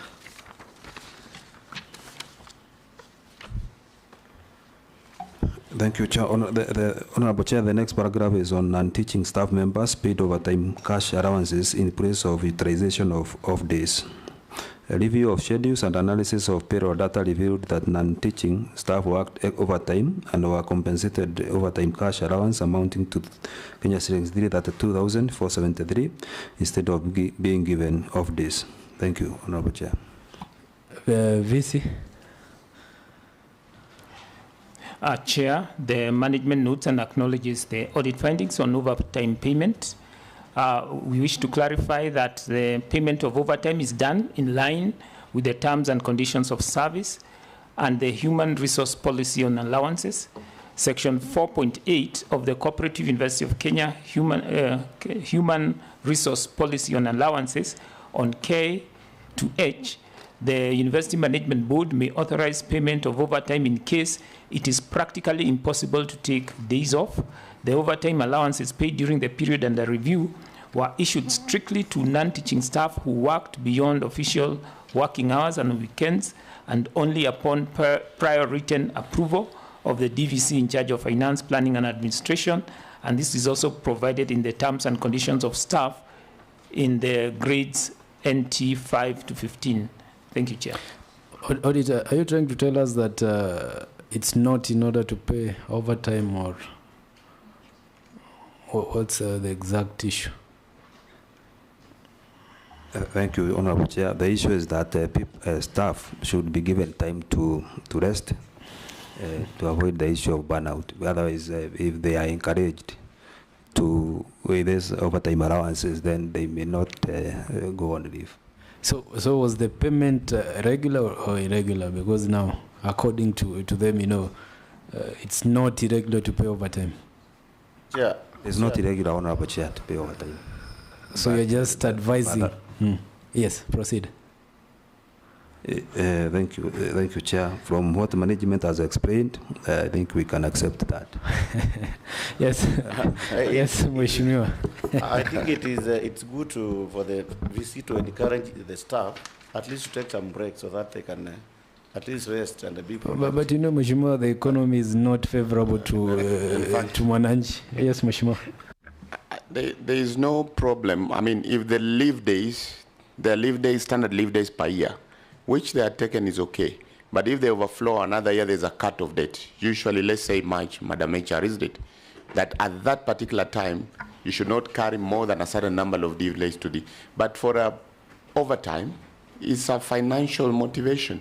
Yes. If there's that opportunity, I mean, given the economy, I mean, so if there's an opportunity to do more with an extra time and it's paid, I don't see, so long as it's not abused, I think it makes sense to allow overtime payment.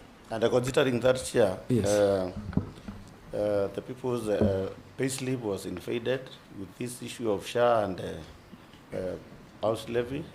I think it's also we can also encourage people to do overtime because Kenyans are suffering and it's good sometimes to be a bit realistic. Yeah. So I think we can proceed. Yes, I agree with my colleagues. Yes, I agree with my colleagues, Auditor. So we may proceed to the next. Yeah, thank you, Honorable Chair. The next paragraph is on acting appointments period exceeding 3 consecutive months. A review of schedules and analysis of payroll data revealed that 6 officers in the year had been on acting capacity continuously for more than 3 months, contrary to the Human Resource Policy, and paid a total of Kenya shillings 443,715. Similarly, 12 officers had been on special duty continuously for more than 3 months and paid a total of Kenya shillings 526,184. Thank you, Honorable Chair. VC. Chair, management wishes to clarify as follows. The HR policy provides for acting appointments for a cumulative period of 6 months, that is 3 months, and a further extension of 3 months. And for the period under review, there was no member of staff on acting capacity continuously for more than 6 months. Thank you, Chair. And Auditor, you're saying they have been on acting capacity continuously for more than 3 months. Contrary, is it? It's supposed to be 6 months, not 3. 6 So months, but Auditor, the issue is what I'm asking, Chair, through you, wasn't there a pre-exit conference also reconciling what you know and what the institutions know? We know it's 6 months, you're saying 3 months. You know, wasn't there a discussion? Pre-exit conference, an example. Some of these things should probably not be appearing here. Yeah, thank you, Honorable Chair. That is the policy of the university. Obviously, but the national policy is that it's 6 months, but the policy of the university is 3 months. Oh, it's 3 months. Obviously, your policy is 3 months.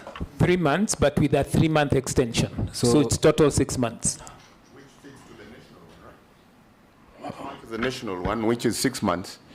So it's just the wording, just the semantics. Yeah, I think the issue here is about the English. Yeah?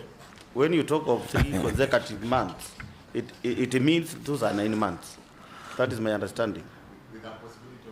Yeah, I think it all says the same. Yeah, so I think, Auditor, this issue is addressed, so we can proceed. On to the next. Thank you, Honorable Chair. The next paragraph is on lack of integration of climate change action plans. Review of the university systems of governance and operations revealed that there is no designated unit within the university to handle climate change related matters. Further, no department within the university had a designated unit with staff to coordinate mainstreaming of climate change action plan and other climate change statutory functions into sectoral strategies. It was also noted that there was no budgetary allocation for climate-related programs to be undertaken within the university's operations for the year under review. Though this posed a risk of increased frequency of climate-related disasters. Thank you. VC. Chair, on this matter, as at the time of the audit, the university did not have a specific department charged with a mandate to handle climate change action plans. The university has now mandated the Central Services Department with the responsibility of taking care of the grounds, the buildings, and stations, and coordinating climate change action plans. The university has also provided a specific line budget for maintenance of grounds, buildings, and stations that incorporates climate-related programs. Thank you, Chair. I think, Auditor, you'll confirm that in the next audit, so we may proceed. Thank you, Honorable Chair. The next paragraph is weak student invoicing, internal controls. This was partially addressed. What was not addressed? Management has provided information that the issue of formatting was rectified, but we need to verify that during the audit of 2025-2026 audit. That's in order. So again, Chair, yes, another critical issue from the Finance Department. Formatting of a document. I mean, very simple errors that should not come from a certified CPAK, a comrade to our chair in the function, the profession. I think that's another thing you need to take note of.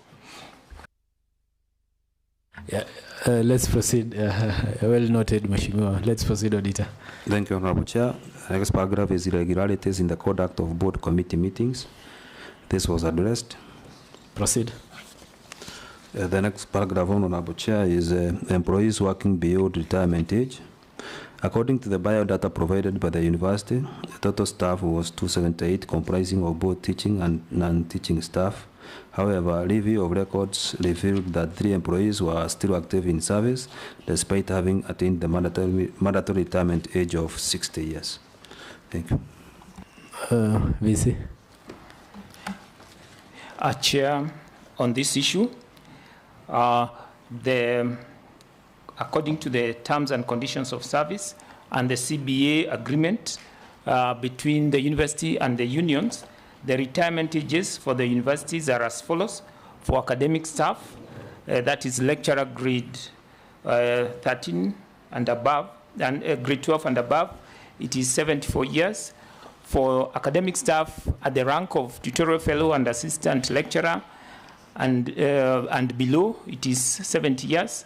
For staff in teaching laboratories And library, it is 65. For persons living with disabilities, is 65, and all other administrative staff is 60 years. These retirement ages are stipulated in the terms of service of all cadres of staff, which have been in effect since 2013, as well as the CBA with the unions. The provisions have been approved by the SRC, and the national CBAs have been duly registered by the Employment and Labor Relations Court. And this practice is compliant with the terms of service and the national CBAs, both of which are legally binding instruments. Thank you, Chair. So VC, where are the three staffs that the auditors captured? Where are they classified, the three? Because he has indicated that there are three who are beyond the 60-year mark. Through the Chair, I'll kindly request the head of HR to kindly provide the details. Yeah, HR. Okay, thank you so much. The three staff are administrative and technical staff. One who's a person living with disability. And just to clarify, what is in the terms and conditions of service for staff is that you retire on 30th June after you attain the retirement age. So you'd find the three staff attained the retirement age. One was on 4th of September 2024, so they left on 30th of June. The other one, 24th April 2025, so they left on 30th of June. Thank you. Through the Chair, I think that makes sense. Let's go to the next issue. Yes, Chair. Chair, as much as it may make sense, I would be interested to find out why the auditor found it fit to flag it off. Because the Employment Act overrides any other legislation that may exist. So the auditor found it fit to flag it off because he felt it was beyond what the law requires. So auditor, what's your take? Thank you, Honorable Chair. The law requires that the retirement age is 60 and 65 for persons with disability. So what management should have provided is the names of these people and the age they are in and the reason why they are still within the university. Yeah, and I don't think the university can purport to make a law that supersedes the national legislation. But Chair, to me, and I've always said this in most of the sessions, isn't there a pre-audit conference whereby you discuss these issues and you get to agree? Because you're saying more or less the same thing. I mean, what you're pointing out as a mistake, she seems to be giving answers. But if there was a proper pre-conference audit, I mean, audit pre-conference, some of these issues could have been clarified. They will not be on this report. So I think just to encourage through you, Chair, that there are this type of exit conferences to try and, tighten these loose ends. Mheshimiwa, as an accountant, I'll say this. When you find a report appearing in the final audit, it's either the client was not cooperative because the auditor has no interest in having the issues there or not. It is in the interest of the auditee. So if the auditee has not supported, however much you do your conference, but if assuming there's no cooperation between the auditee and the auditor, the issues will escalate, and that's why they'll find themselves in the final report. Otherwise, they should have been sorted and cleared at the management level. So, Bwana VC, this communicates something about your management and with regard to how you respond or how seriously you take the audit issues. It communicates a lot. Chair, I think, Chair, you are very right. But what I meant by saying that it makes some sense, like now there are those who have retired. This is a financial year by June, but others looking at their IDs, they are supposed to add some more months, depending on the ID, up to probably in December. But what you are saying, Chair, that one could have been communicated before. Thank you. Yes, VC. It goes down to liaising with the auditor, because the moment you don't furnish the auditor with these answers and this documentation, we'll assume it's an issue. Yet you people could have addressed it, before this committee. So I think VC goes down to providing the necessary documentations on time. So I think you can keep that in mind. Auditor, let's proceed.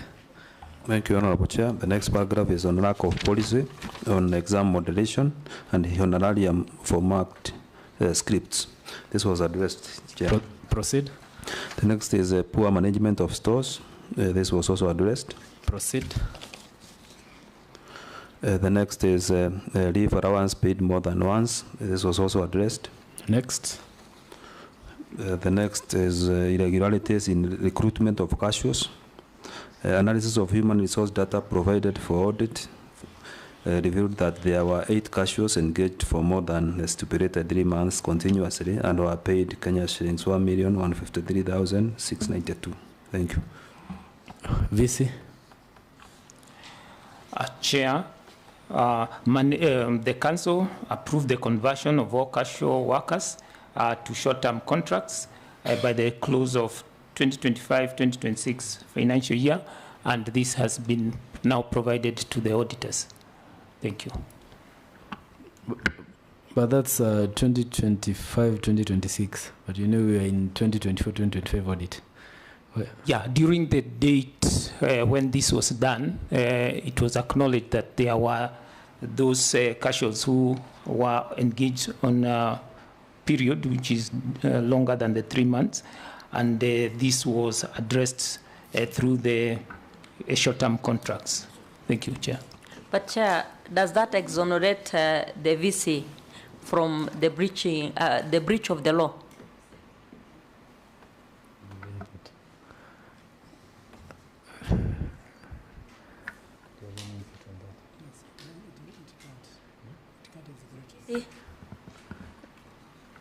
Does that conversion to that you've now done the right thing, does it exonerate you from what you did that was a breach of the law? Chair, what happened was that these persons were coming in to fill in for people who are there was one who was indisposed for a longer period, and therefore they were brought in to step in during that, and this had not been brought to management's attention at that time. Thank you, Chair. Yeah, so I think honorable members. Yes, Chair. Mheshimiwa Tonke's question was very simple, which I feel the VC has not answered. Yeah, you've gone round it. You've not answered the question given by the member. Through the chair, this had not been brought to management attention at that point. Management has been very consistent that there should be no cashier workers working beyond what is allowed by the law, and that is a policy we have upheld here for all through all this process. Actually, since I came in office, which was around 2015, we have not had this kind of thing. So it was just an omission that happened, and it was not brought to the attention of the... So you are in agreement with VC that you breached the law? You know, we want you to answer that.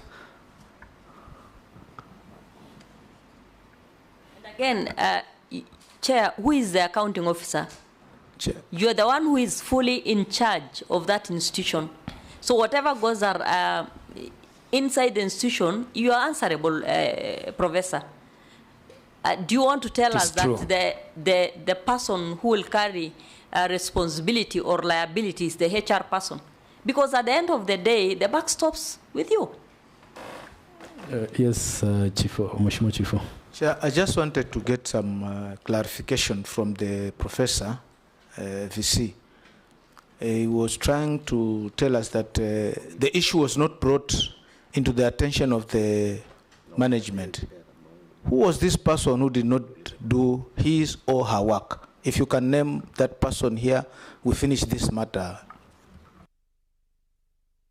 Through the chair, maybe you could request the HR to... Before that, VC, let the Just chair before the VC, you know, the VC has said an issue once or twice, that this matter was not brought to the attention of management. He is the head of the institution. What are you telling us? VC, it was not brought to the attention. You are the head of this management. What does it mean? You have 10,000 students, and you now tell us one day that don't know how student X did. We shall not take that, because as a head of the institution, it is our assumption. That's why you have a head of finance, a head of HR, a head of procurement. You should be abreast with anything that happens within your purview. So I find it totally out of order and totally almost not taking this committee serious when you're saying that an issue of such significance was not brought to your attention. Honestly speaking, Bwana VC. And you know, Chair, if it was not brought to the attention of the manager and it's a payment worth 1.1 million, then it means it was irregular. Because if, as the management, you're not aware of these issues. So I think, members, it's evident that the institution, they're in breach of the law, and I direct that we'll issue a direction once we retreat during our report writing. So I think the matter will remain pending. We'll issue a determination later on. So, Auditor, we can proceed. Thank you, Honorable Chair. The next paragraph is on human resource data integrity. This was partially addressed. Analysis of the master data provided for the year under review revealed that 6 NHIF numbers were shared by 3 officers. This raises concerns over data integrity for the institution. So management provided extracts for the 3 officers. There is no mention for the other 3 NHIF numbers. VC? Chair, may I kindly request the HR to respond to this? Thank you. HR? Okay. Thank you. The audit observation is acknowledged, and the 6 numbers which were shared by the 3 officers have since been rectified. Yes, Chair. Chair, I think we are now at a point to call the integrity of the HR officer to question. I wish to know, one, what are the qualifications of the HR person? How long has she been in that position? And does she subscribe to any professional body to that effect? Because you cannot come here and tell us the matter has been noted, knowing very well that these are issues that you ought to have already taken care of, because these are like 4 issues in the same department of HR.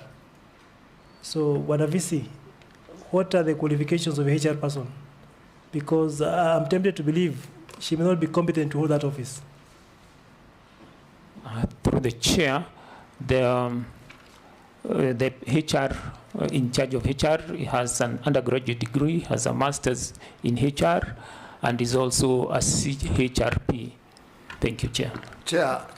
Yes, Mheshimiwa. Chair, most of the, maybe you were not around, most of the issues that were raised by the auditor, even to the chief officer and the others, I think only about few, maybe 2 or 3 that have been answered. All others were not answered satisfactorily. So I don't think the HR also only has a problem. I think the whole management has a problem, because they have not answered anything satisfactorily.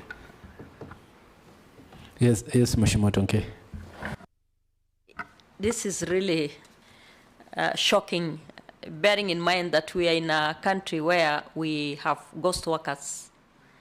Because the moment you have 6 people, 3 of them sharing the same NHIF number, Chair, what does that tell you? You know, there's a lot, because we're hearing from the qualification of the HR person, she's extremely qualified or highly qualified. But then what does it tell us about you, the HR, the VC? It gives us a lot of question marks on as whether you're just negligent and you don't care about your work. So you're just there to come in the morning and then walk out in the evening without caring on what you're supposed, your duties and responsibilities. So, Chair, I think this one again is another point that we need to take forward, because she will not answer. She cannot satisfy us. Just the way she didn't satisfy the auditors, the same applies to us here as committee members. We have a lot to talk about you, and this one will do it in our report. Thank you, Chair. Maybe, Chair, going by what the VC has said, it appears the person holding the office may be highly qualified, but the correlation of our qualification and the output of our work is at variance. But VC, I hope you can see what you are saying. You will be having very competent officer, but the output of her assignment is at variance. And I think this committee will not hesitate to have public officers in office who are not adding value. So I think as we retreat, we shall make our recommendations to that effect so that we can have the right people doing the right work. Thank you. Yes, I think, Auditor, we may proceed. Thank you, Honorable Chair. The next section is on report on effectiveness of internal controls, risk management, and governance. Non-operationalization of the ICT Steering Committee. No minutes were provided for the steering committee meetings. It was therefore not possible to ascertain that the committee operated as required. Thank you. VC. Chair, on this item, there was a misconception that this ICT steering committee is a committee of council, and the chair, the position is that the university has 4 board committees: the HR Management Committee of Council, the Finance Planning and Development Committee of Council, and the Audit and Risk Committee of Council, and also the Sealing Committee of Council. The Information and Communication Technology Committee is not a council committee. Activities related to ICT are handled through the Finance Planning and Development Committee, through the Deputy Vice Chancellor, Finance Planning and Administration, and this committee offers oversight on the information technology and communication systems and policies. Management is grateful to the Auditor General for guidance and recommendations, which will go a long way to improve our records and financial management. And Chair, with your permission, I can request the DVC FPA just to add something on that. Thank you, Chair. Proceed. Thank you, Chair. Yeah, just like the PC has explained, we have these other committees which have been taking the roles of the ICT committee, and therefore a time came when we realized that there was duplication of duties in terms of these many committees, but the tasks that were to be performed by the committee are being well handled under the other 4 committees that the VC has mentioned. So if we were to go on with it, maybe we restructure it so that there's no duplication of duties. Well, that's okay, Auditor. Let's proceed.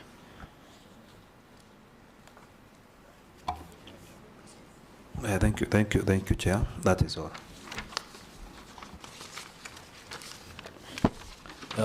Thank you so much, Auditor.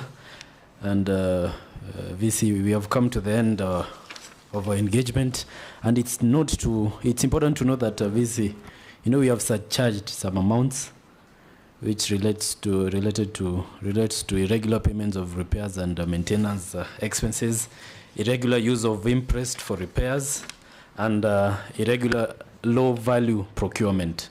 So I direct the Secretariat to communicate with the VC on the specific timelines and on the appropriate ways on which the VC can make the necessary payments. And it's also important, the timelines are important, Secretariat. So I think ensure that you communicate to the VC. So VC, we are done. Chair, allow me to recommend the Office of the Auditor General for a comprehensive report. I think it's detailed, it's not that shallow. Auditor, job well done from engineer. We are done. Thank you so much, VC. Travel safely to Karen. Thank you, Chair and honorable members. Thank you. Good afternoon. Sorry. Yes, good afternoon, everyone. I'm Rebecca Tongei, MP Narok County, and a member of this committee. Thank you, Chair. Thank you, Chair. I'm Kalido, MP Gembe Central, member of this committee. Mark Mwanje, MP Embakasi West, member of this committee. My name is Chiforomodo, MP Lungalunga, member. Thank you, Chair. Boy Dwere, MP Kasipul, Vice Chair of the committee. Karido, you've introduced yourself? Okay. Secretariat. Thank you, Chair. Ruth Gakuya, Clerk to the committee. And with me, we have the technical team that supports the committee. Thank you. Audit. Thank you, Chair. My name is Felix Itonge from the Office of the Auditor General, Liaison. Thank you, Chair. My name is Patricia Spear, Deputy Director in charge of Nyeri Regional Office. Thank you. Thank you, Chair. My name is Susan Kahongo, Deputy Director, Nyeri Regional Office. get the principal. Thank you, Chair. My name is Ruth Reuter, the principal Kieni TVC. Thank you, Chair. My name is Daisy Mwangi, Finance Officer. Yeah, thank you very much. My name is Maungu Dick, MP Luanda and Chairman of the committee. So, Madam Principal, karibu. Na pole, you've been here a bit long, but we've been here longer than you. Because we came here quite early. The auditors have been very patient, also because of the same. But I hope we shall ensure that we deal with you in a brief manner, so that you travel back to Kieni. So briefly, tell us about Kieni TTI. Kieni Technical is a public institution which is in Kieni constituency. It was started in 2019, and I was the first principal. The population is around 825, and we offer 48 courses, and we want to meet the government commitment to enroll at least 6,000 students by the end of the year, if it is possible. And also, we rely on government funding and also from the students' fees. The area is semi-arid. It's a small institution, but we strive to grow. Thank you. Well, I love your dream. Eh? You want to achieve 6,000 students, and you are at 800. So wish you well, because that will be good. So, Auditor, are we good to go? Yes, Chair. Thank you. And maybe in the interest of time, you know how we do, is it? Yes, Chair. Thank you. Thank you, Chair. I wish to prosecute the report of Auditor General on Kieni Technical and Vocational College for the year ended 2022, Chair. In that year, they got a qualified opinion, and the reason for qualification, one was inaccuracies in changes in the statement of changes in net assets. Chair, the same have been reconciled through journal vouchers and errors corrected in subsequent year, so the issue is addressed, Chair. The next one was inaccuracies in statement of cash flows, Chair. The same has been addressed through journal vouchers, Chair. Then the third issue, Chair, the institution didn't have a title deed for 17 acres worth 40 million, Chair.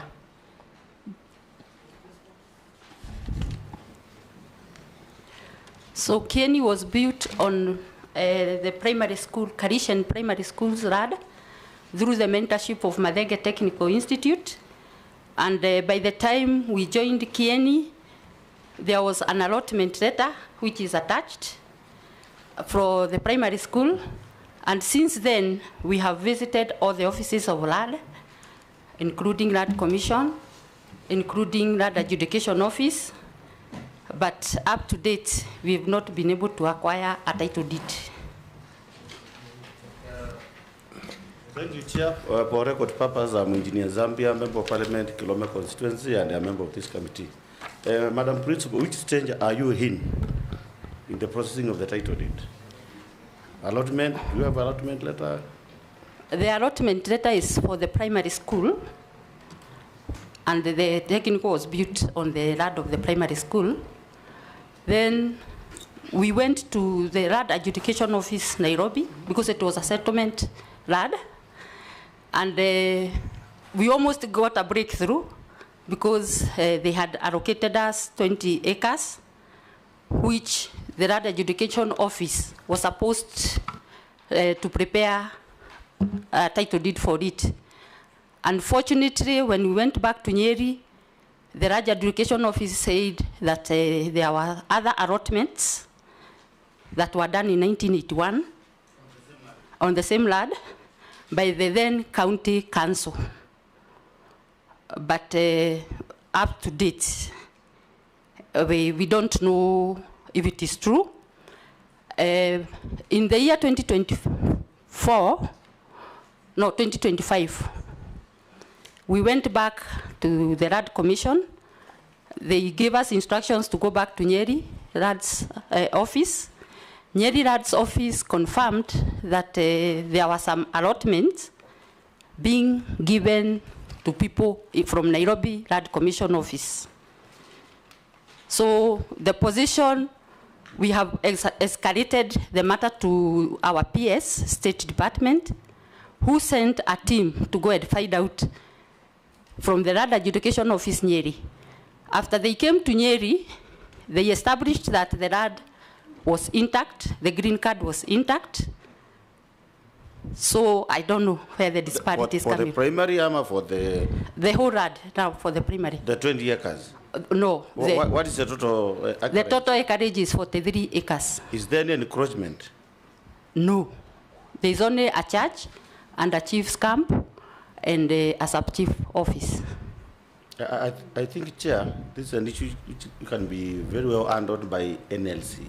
And I think what you can do, provide us with a letter on the same. I'm also in the Lands Committee. I'll assist you to push it so that you can get the allotment, and at least at the end of the day, you get the title deed. Okay. This is doable. And I think the only assurance I've had from us is that the land has not been encroached. That is the beauty of it. That's good. And thank you for your magnanimity in terms of assisting there. Okay. Your principal, continue. Auditor. Thank you, Chair. The next issue was budgetary control and performance, Chair.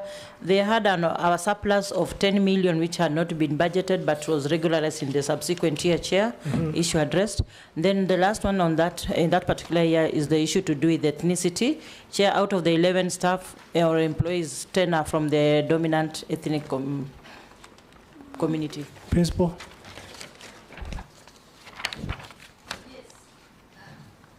At that point, yes, we had 11 employees from the Public Service Commission, and that one was billed us, because that is what they gave us. But we have purposed, and we have written to them, and right now, we can confidently say we are at 71. Which is still not right. It is still not right, but we are hoping to purpose and get the...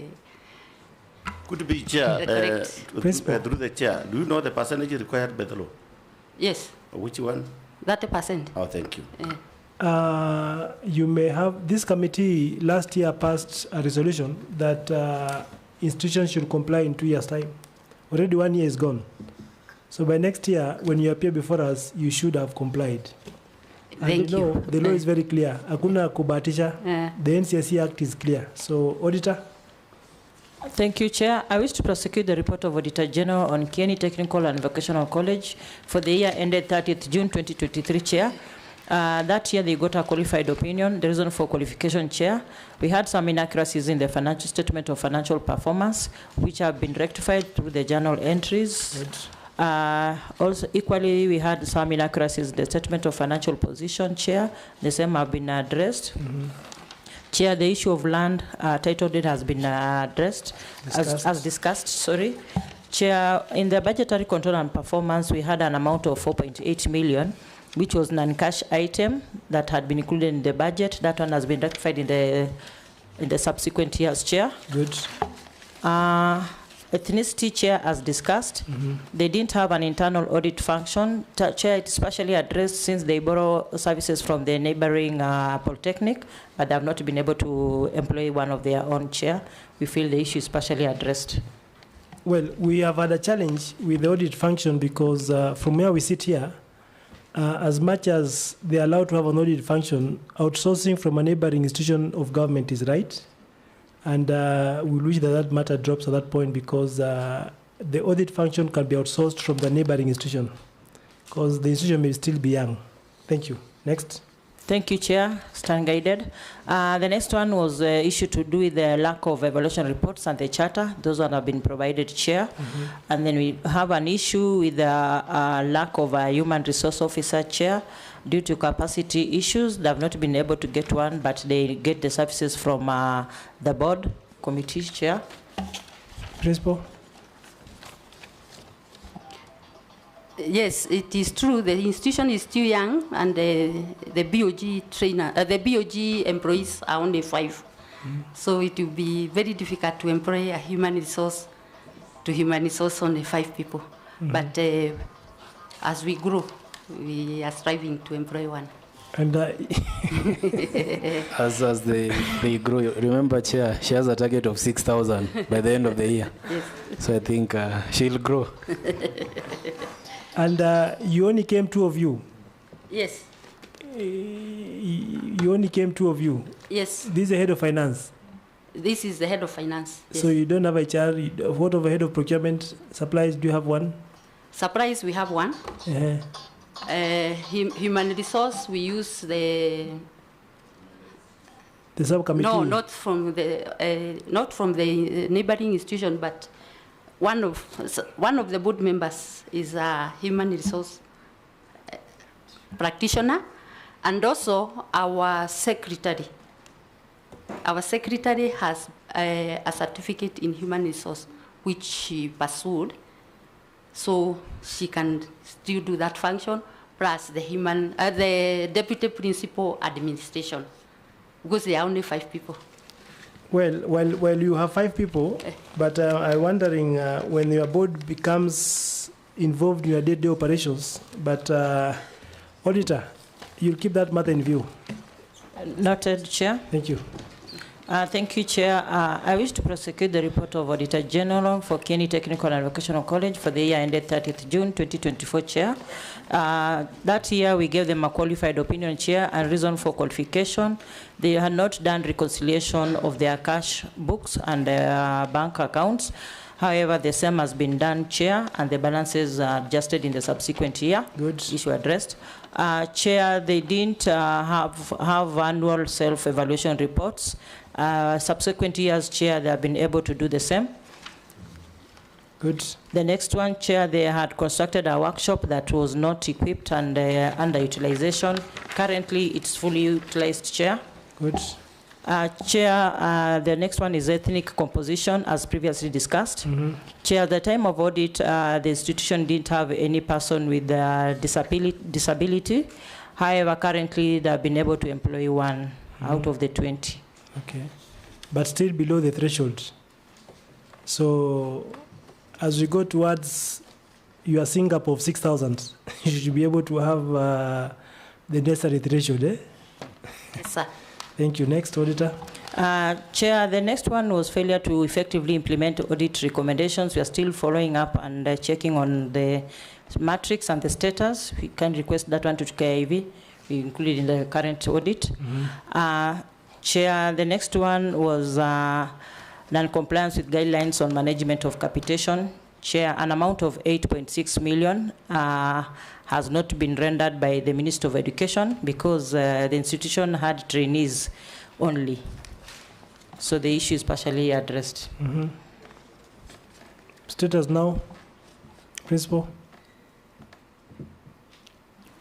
That was 2023. It's a forgotten case. Sorry? How is it forgotten?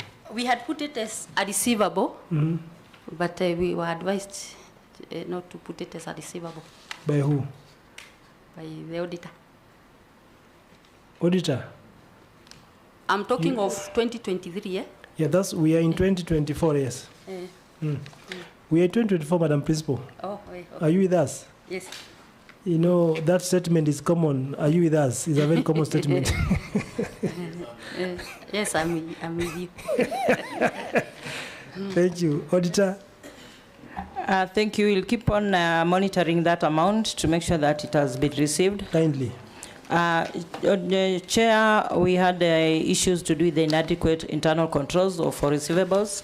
Currently, the management has put some measures because since some of the receivables are being collected. Chair, the next one was failure to update the asset register. It has been done currently. Thank you. Chair, I wish to prosecute the report of Auditor General on Kieni Technical and Vocational College for the year ended 30th June 2025. Chair, the first issue, this particular year we gave them a qualified opinion. Chair, reason it was issue to do with the land title, as previously discussed, Chair. Resolved prior matters with KIV to include in the current year, Chair. Non-adherence to human resource staff establishment, Chair, that one has been addressed. The shortfall has been, currently they have 43 members. At time of audit, they only had 34. That's progressive, Chair. And the next one was ethnic diversity on staff, as previously discussed, Chair. Thank you. But the issue of non-adherence to human resource staff, you've indicated addressed, yet the principal says that she does not have a HR officer. So I wonder how it has been addressed. It was the issue of trainers. Mm-hmm. Now we have 42. So there is no shortage. Okay. Trainers. Thank you. So, Principal. Yes. We have cleared with you. You can go back to Kenny. Thank you. Thank you. So let's have the next person. Chair, let her keep up the good work. Yeah, you can even see from her face. Okay. Thank you.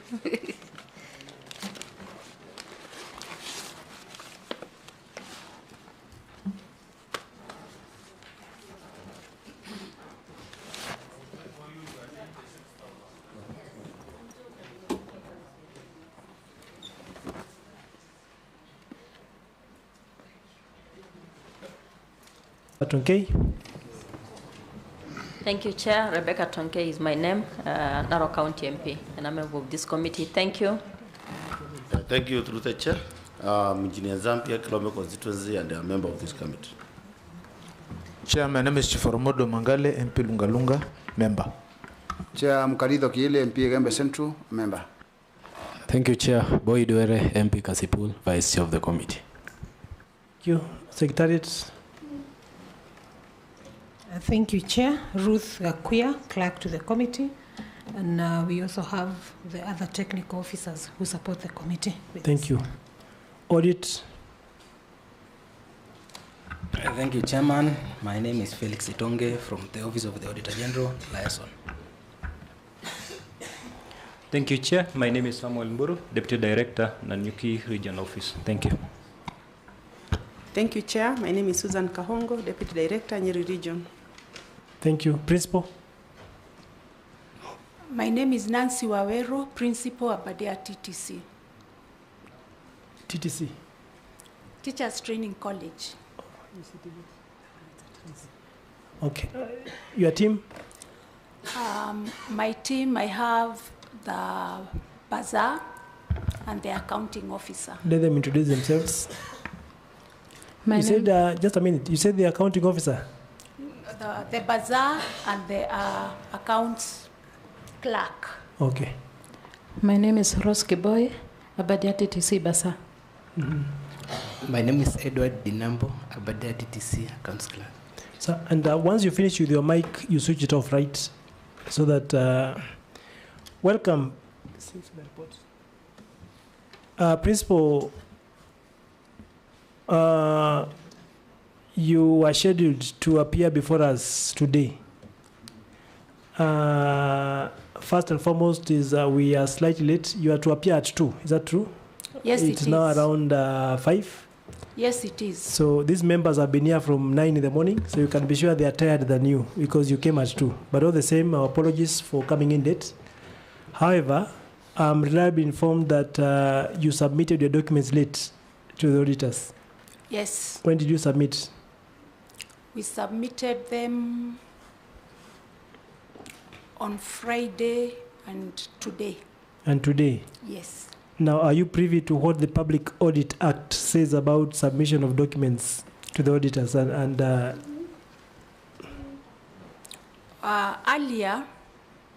we were supposed to appear in Parliament, I think on 25th, and then we sent through a soft copy, like we had already been told, to Parliament 3 days before. What we didn't know is that they had to pass through the regional office. So initially we were directed to go to Nyeri, and then later on we were told that Abadea TTC is based in Nyanyuki. So within that period, it was not possible for us to be able to submit fully. So we submitted last Friday the documents, and today we did some of the documents. Yeah, from what you've said, one of the reasons as to why we submit the documents to the auditors mapema is that the auditors and yourselves need to have a common ground. Yes. So that some of the issues which can be knocked off or assumed answered can be answered from there. But now you did submit your documents late. Yes, we did. On that account, I think I'll wish to step you down because the auditor is ill prepared to take us through. We are equally not prepared because we don't have the submissions now. But this team, you will be called again. And this time, kindly ensure that even if you are called the third time, make sure the documents are with the auditors much in advance. Make sure that your briefs are with them early in advance so that now you can appear fully in charge of what has happened. That's okay. Are you okay? That's okay. So safe travel back to just before, yes? Before she leaves. When did this institution start, and how many students do you have currently? The institution started in 2015, and currently we are around 520. It's 11 years old, eh? Yes. Okay.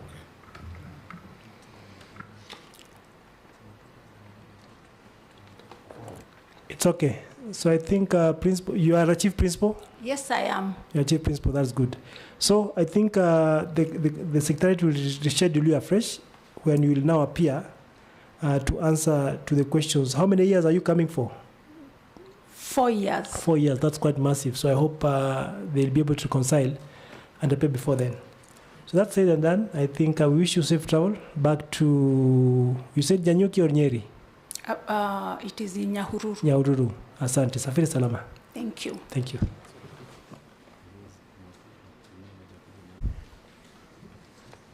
Thank you, Chair. Good evening. I'm Rebecca Tonkei, Narok County MP.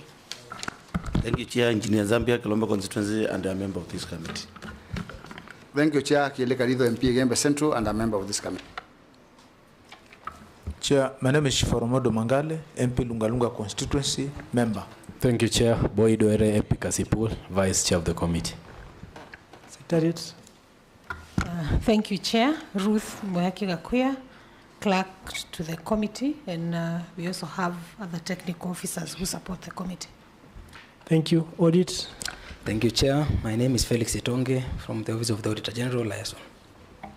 Thank you, Chair. My name is Patricia Spear, a Deputy Director in charge of Nyeri Regional Office. Thank you. Thank you, Chair. My name is Susan Kahongo, Deputy Director, Nyeri Regional Office. Thank you. Principal. Thank you, Chair. My name is Mercy Jogu, the current Principal, Madeira TFC. Okay, Honorable Chair, I'm Samuel Mugesha, immediate former Principal, retired. Thank you. Thank you, Chair. My name is James Kimani, Finance Officer, Madeira TVC. Thank you. Dixon Maungu, MP Luanda and Chairman of the committee. So, Principal retired. Yes, sir. Where's your coat? I'm sorry. You can see all men in the building have a tie and a coat. I'm very sorry, so sir. Why should we allow you sit here yet you are not compliant? Sorry, sir. I agree with you. It was just a bit hot for me, so I didn't know that's a requirement. So sorry. Principal, you can be sure this place is not hot unless the heat is coming from within. Okay. Now, Madam Principal, how long have you been at Madeira? In Madeira? 2 weeks. The handing over was done on 30th June this year. So I have been Madeira as a principal from 1st July to date. Thank you, sir. So where were you before? I was still at Madeira. As a deputy? Yes, sir. Okay. And so you took over from the gentleman on your left? Yes, I did. So, former principal, how long were you at Madeira? I was at Madeira for approximately 1.5 years. Now, give us the dates when you entered. I joined Madeira TVC in mid-February last year. February 2025? Yes. And we are looking at the reports of 2022, 2023, 2024. Sure. So do you feel competent to take the questions and accept the liabilities that come thereof? Yes, sir, because I was the principal for those months, and I was conversant with the institution. So you mean that in case an issue arises out of 2022 that touches on misuse of public funds or otherwise, you are competent to handle? And in case this committee moves to make a decision as to any decision with regard to public funds, you are ready to take it up? I would say yes, but since the former principal who was there, we are not able to get to him before we came. Yeah, because you expected that, one of the things that is very clear, even if one retires, okay, he or she will continue drawing public funds in terms of pensions. Okay. In case there was misuse of public funds, this committee will surcharge him or her so that while in retirement, you meet the obligations that you ought to have met. So I wish to find out who was the principal between 2022 and when you took over in February. Yeah, the principal before that was Mr. Bolo. He retired, so I joined upon his retirement. So, current principal, why didn't you invite Mr. Mburu? I couldn't reach him. Members? Chair, the former principal, you are saying you've been there for only 6 months. You have been there from this year? Last year, February. Then you retired? This year, June 30th. So you have at least 1 and a few months. 1 year, 3 months. 1 year and 3 months. Yeah. I think if you have been there for a whole year plus, you can be able to. Chair. I'm on the floor. My colleague. Okay, keep on the floor. I'm on the floor. So I think with 1 year plus, you are conversant with what has been happening in that institutions. And not unless you are not ready to carry any responsibility. I can see my members are actually tired. Finish up what you are. No, if he's ready to carry the burden in case of anything, we move on. It's okay. Mheshimiwa Chief Oromodo. Chair, from experience, we may start the auditing process, but I am quite sure that we'll get stuck somewhere. So my proposal would be we must get the other principle so that we deal with the issues once and for all. Because we will definitely, somebody may need to take responsibility, and he's not here. Yeah. So unless the former principal agrees that he will bear the burden, then we proceed. Chair. Only that he should not retract back. Chair. Yes, Mheshimiwa. Thank you. My name is Ambassador Francis Gay, MP Sotik, committee member. Chair, I would propose that for the stretch of the audit period, we invite all the principals who were there and the officers who were there in finance, procurement, and human resource. Chair, I concur with my colleagues, but also remember we agreed that we bring all who are involved during that period on board wherever we have a meeting, so that you can have a good flow where we don't have someone saying I was not there then and interfering with the flow. So I think it's good we have the whole team in the house so that you can do our interaction properly and with people who are well equipped.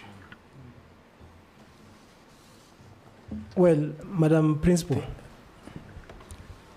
Yes, sir. Just before. I think, Chair, maybe since it all lies with the former principal, the gentleman. If he is ready to take responsibility, then I think we might proceed. And thank you, Chair. Thank you. I think ordinarily we want to give an opportunity to the people appearing so that they take charge of whatever it is. And now that the former principal has indicated his ability to continue, I wish that we continue. And former principal, be well advised that as we continue, we'll draw your attention to issues that may go beyond your period. So, Auditor. Thank you, Chair. I wish to prosecute the report of Auditor General on Madeira TVC for the financial year ended 2021-2022, Chair. That particular year, we gave them a qualified opinion, Chair. Reason for qualification, number one, Chair, we had some unconfirmed students' fees totaling to 5.9 million, which had not been supported with schedules and the aging analysis, which have now since been provided after the certificate had been issued, Chair. The next one was receivables from exchange transactions. Equally, student debtors, Chair, were not, they didn't have a provision for bad and doubtful debts, which has been included in their finance policy, Chair. The next one was unconfirmed land, the 4.5 million of 6 acres in coverage. They didn't have a title deed, Chair.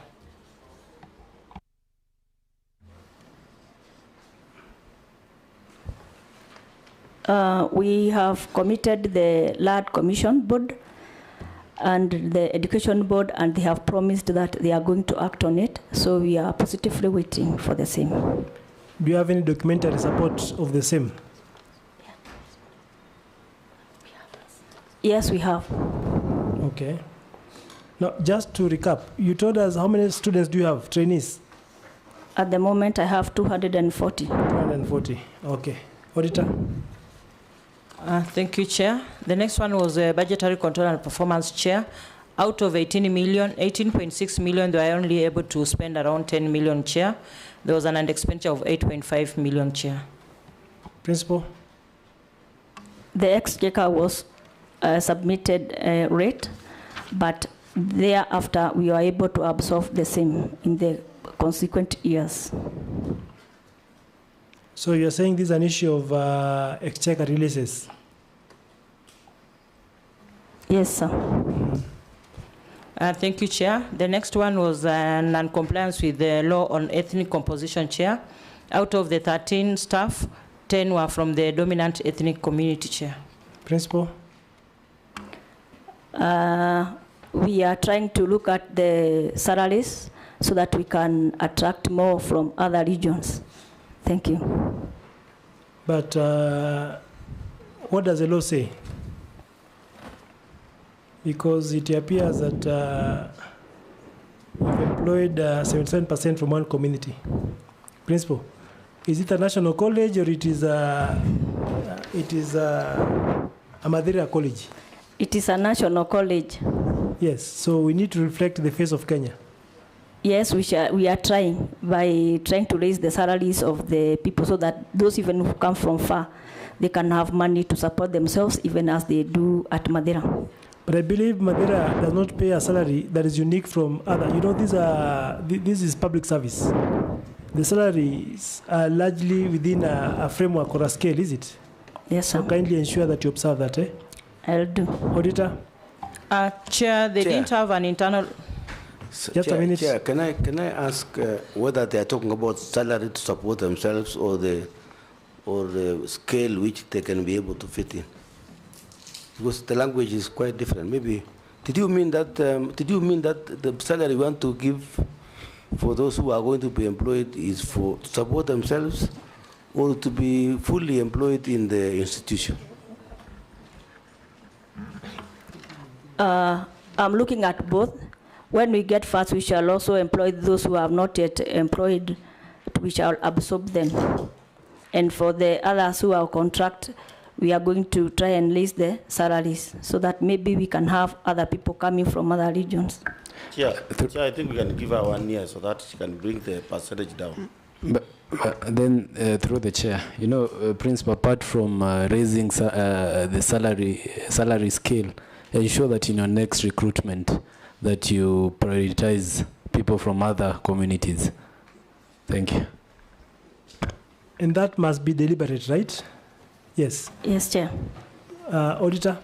Thank you, Chair. At the time of audit, the internal audit function was not active. Currently, it is active, Chair. Next one, they didn't have a risk management policy. One is in place right now. They didn't have, they had not approved the information communication technology security policy. One is in place right now. And also, they had not approved the human resource policy document. One is in place right now on approval. Next. Chair, I wish to prosecute the report of Auditor General on Madeira TVC for the financial ended 2022-2023, Chair. That particular year, we gave them a qualified opinion. A reason for qualification was long outstanding receivable, Chair. An amount of 7.8 million, Chair, had not been collected and had been outstanding for a longer period of 360 days. Currently, they have been able to collect 3 million out of the 7.8 million, Chair. Principal?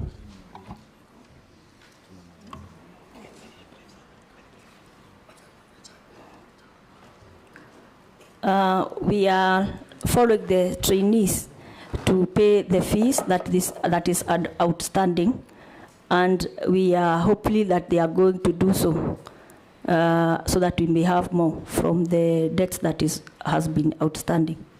Are you suggesting that you'll only live on hope?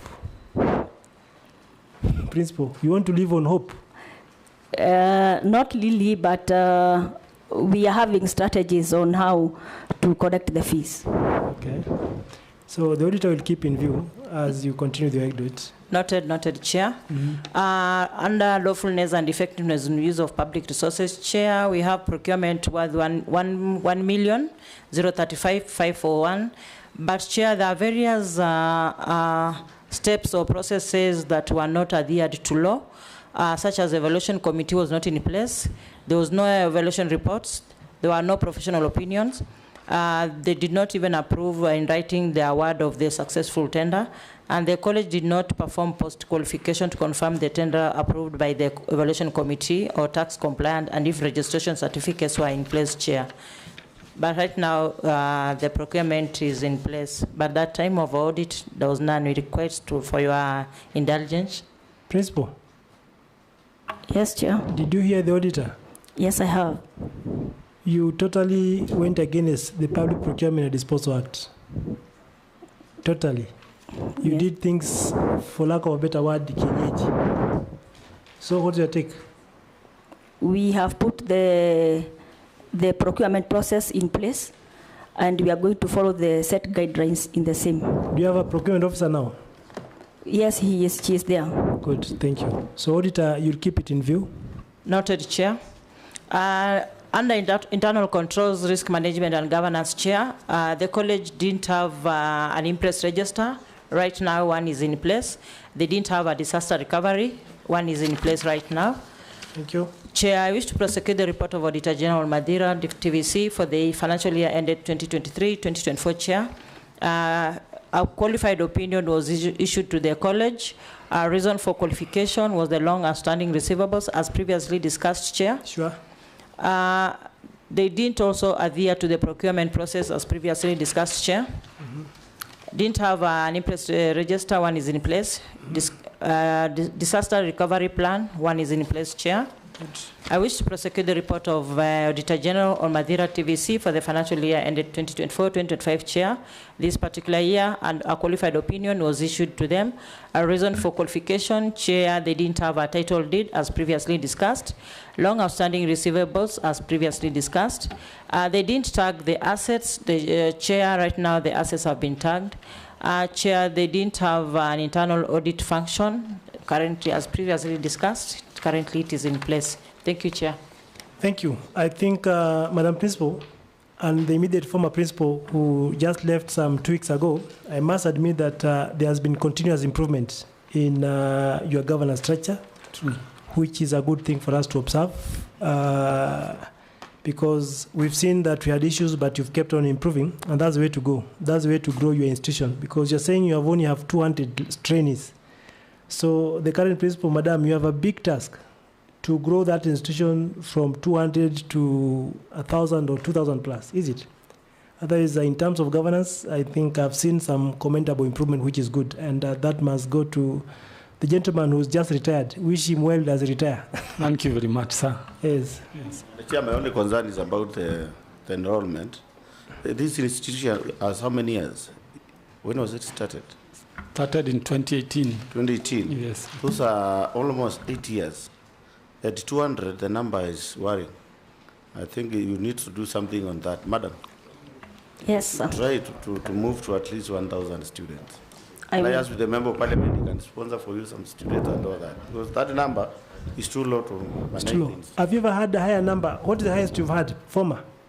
It was, the highest was around 330. 330? Yeah, because the intakes... I know Kenny is semi-arid in a way. The intakes are going down. Yes. Okay. Yeah. Sir, but we are marketing a lot. They need to do a lot of marketing, especially the principal in charge now. You need to move out of your comfort zone and attract as many as possible. Otherwise, we should save journey back to Madeira. Thank you very much. Is it no Kenny? Madeira. Madeira. Thank Yes, you. correct. Thank you. Thank you. Asanteni sana. Sige, MP Sotik, committee member. Miruka Alpha, MP Bomachoka Chache, committee member. Maurice Kakai Bissau, Kiminini MP, Trans Nzoia County, member of the committee.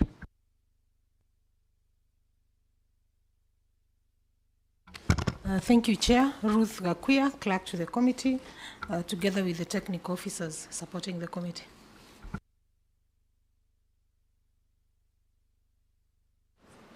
Audit. Thank you, Chair. My name is Felix Itonge from the Office of the Auditor General, Liaison. Thank you, Chair. My name is Patricia Spear, Deputy Director in charge of Nyeri Regional Office. Thank you. Thank you, Chair. My name is Susan Kahongo, Deputy Director, Nyeri Region. Principal. Thank you, Chair. Honorable members, my name is David Mugambi Kariuki, Principal Tetu Technical Advocational College. With me, I've come with my finance officer, Kelvin Jaungiri. Let him introduce Wachira. himself. Oh, thank you. Okay, thank you, Chair. My name is Kevin Jaugiri Washira. I'm the finance officer, Teto TVC.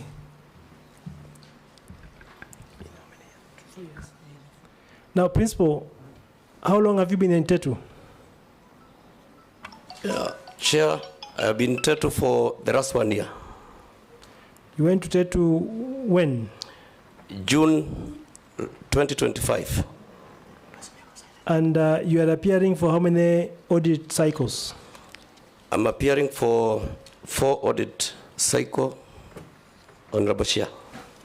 So you are 1 year old, but you want to answer questions that are 4 year old.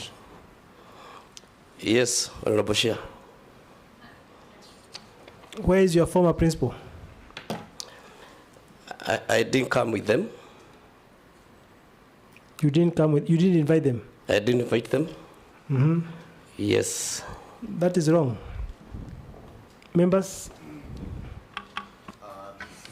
Chair, you know, when an institution is presented the way it's presented, it gives a very bad impression. We would expect that you're running an institution. You should be having a procurement person, you should be having an HR person, you should even have the former principal, because some of the issues are cross-cutting. Chair, what I think is it will be good that we organize, we have the entire team so that we can exhaustively look into these issues. Thank you, Chair.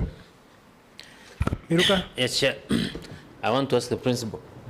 You have stayed there for only 1 year, but the audit cycle is 4 years. Now 3 years are not yours, right? Are you willing to take responsibility of the mistakes of your predecessor?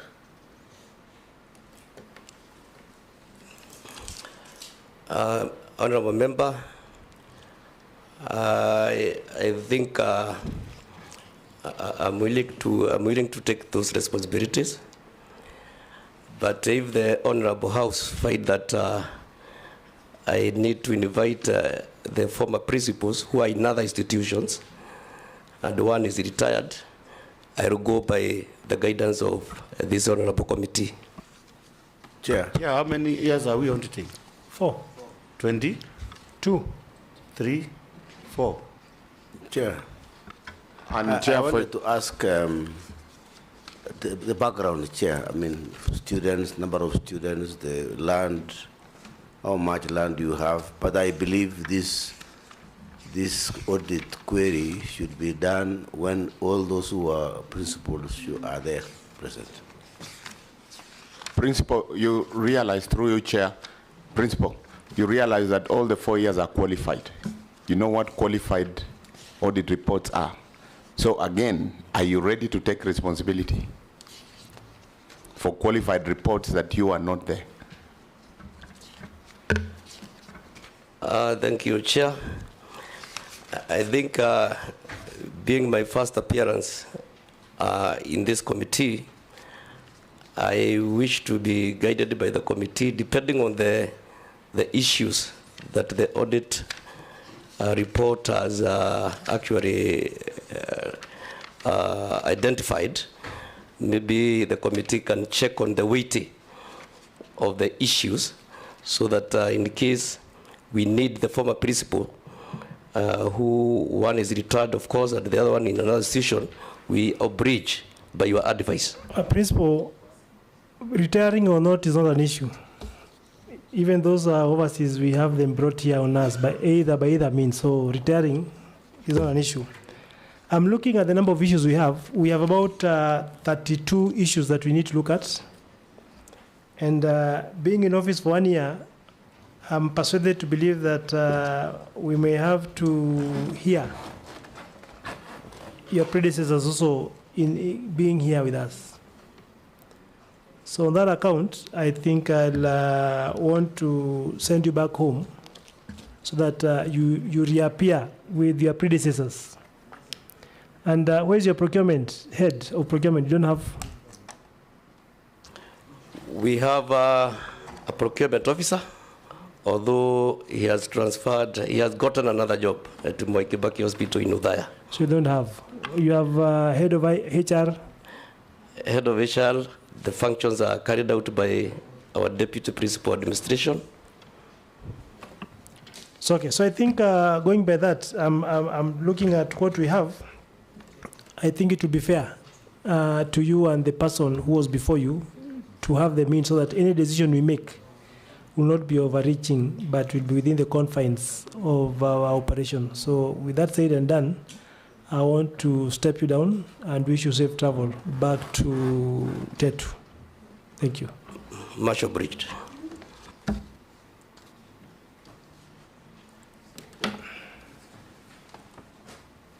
Yes, visitor.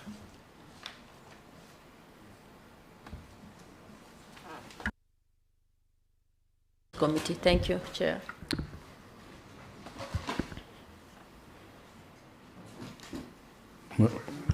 Thank you, Chair. I'm Kalido Kiele, MP Gembe Central, and a member of this committee.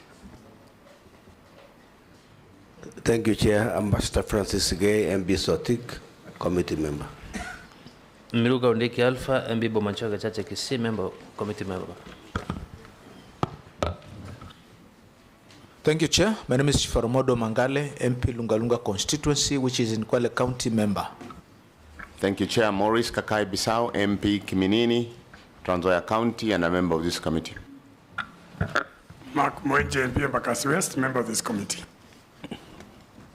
Thank you, Chair. Ruth Kakuya, clerk to the committee. And we also have the technical officers who support the committee with us. Auditor. Thank you, Chair. My name is Patricia Spear, Deputy Director in charge of Nyeri Regional Office. Thank you. Thank you, Chair. Susan Kahongo, Deputy Director, Nyeri Regional Office. Institution principal, you can introductions.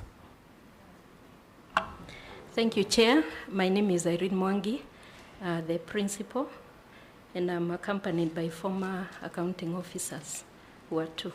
Yeah, they can introduce themselves. Francis Mwangi, former principal, Kagumo Teachers Training College. Thank you, Chair. My name is Dr. Eustace Modoi, former chief principal of Kagumo Teachers Training College. Madam. I'm Caroline Githinji, the finance officer, Kagumo Teachers Training College. And I'm Boyd Were Mpikasipul, vice chair of the committee. So, principal, Kagumo TTC. Yes, sir. So you're appearing for how many financial years? When last were you audited? 24, 25. But they start from 21, 22, 22, 23, 23, 24, and 24, 25. So they are 4 years. 4 years? Yes. Itonge. The first 3 years, sir, were audited at the same time.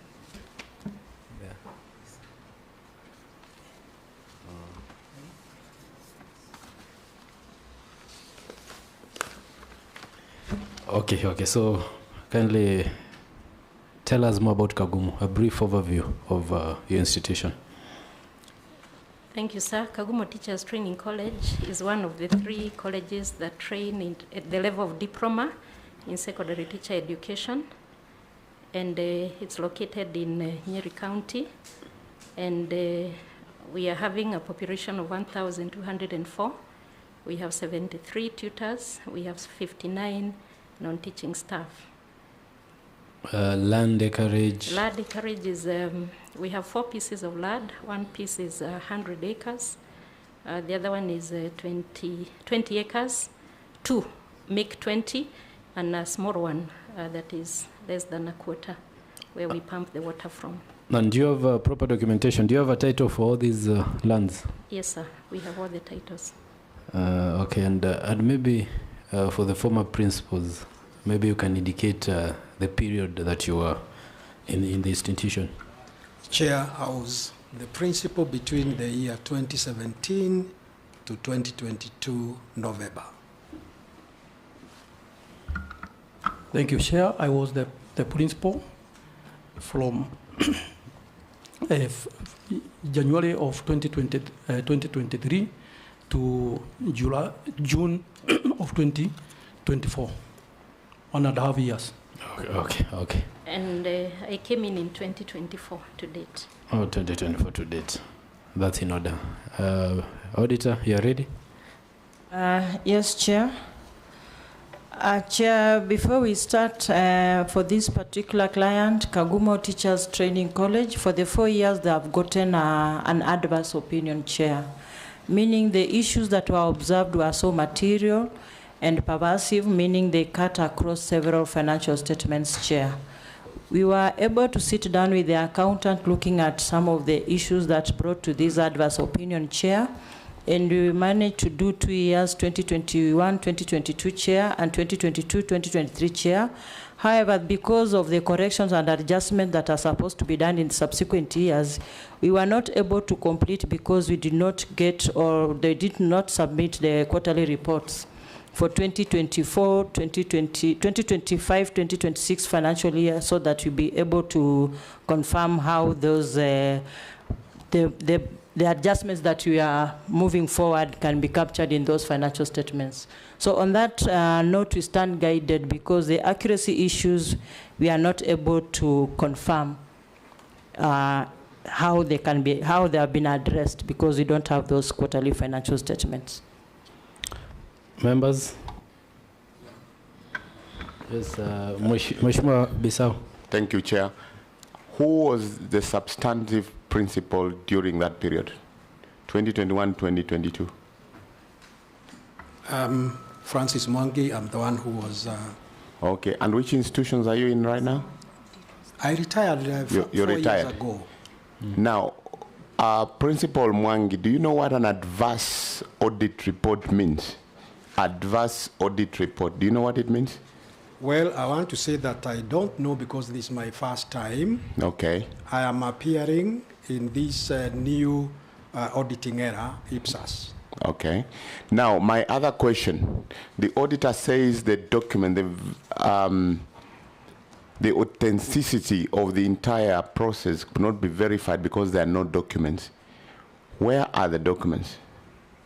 I have the documents for the year 2021, 2022. Auditor, is that correct? Chair, I stand guided also. We have said that we gave them adverse opinion, and that adverse opinion was based on the accuracy of the financial statements.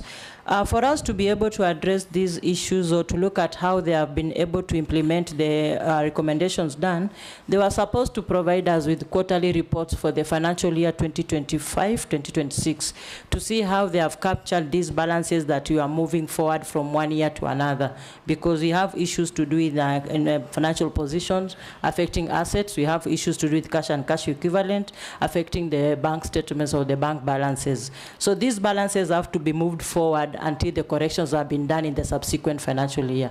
However, on the bit of accuracy, that one we are not able to say that we can confirm if the issues have been addressed until they provide us with the quarterly reports. So that is the current principle, right? Who's supposed to be giving the reports? That is 25, 26, it's me who is there. And where is the bottleneck? Why aren't you not in a position to give progress report as agreed with the auditor? 2024, sorry.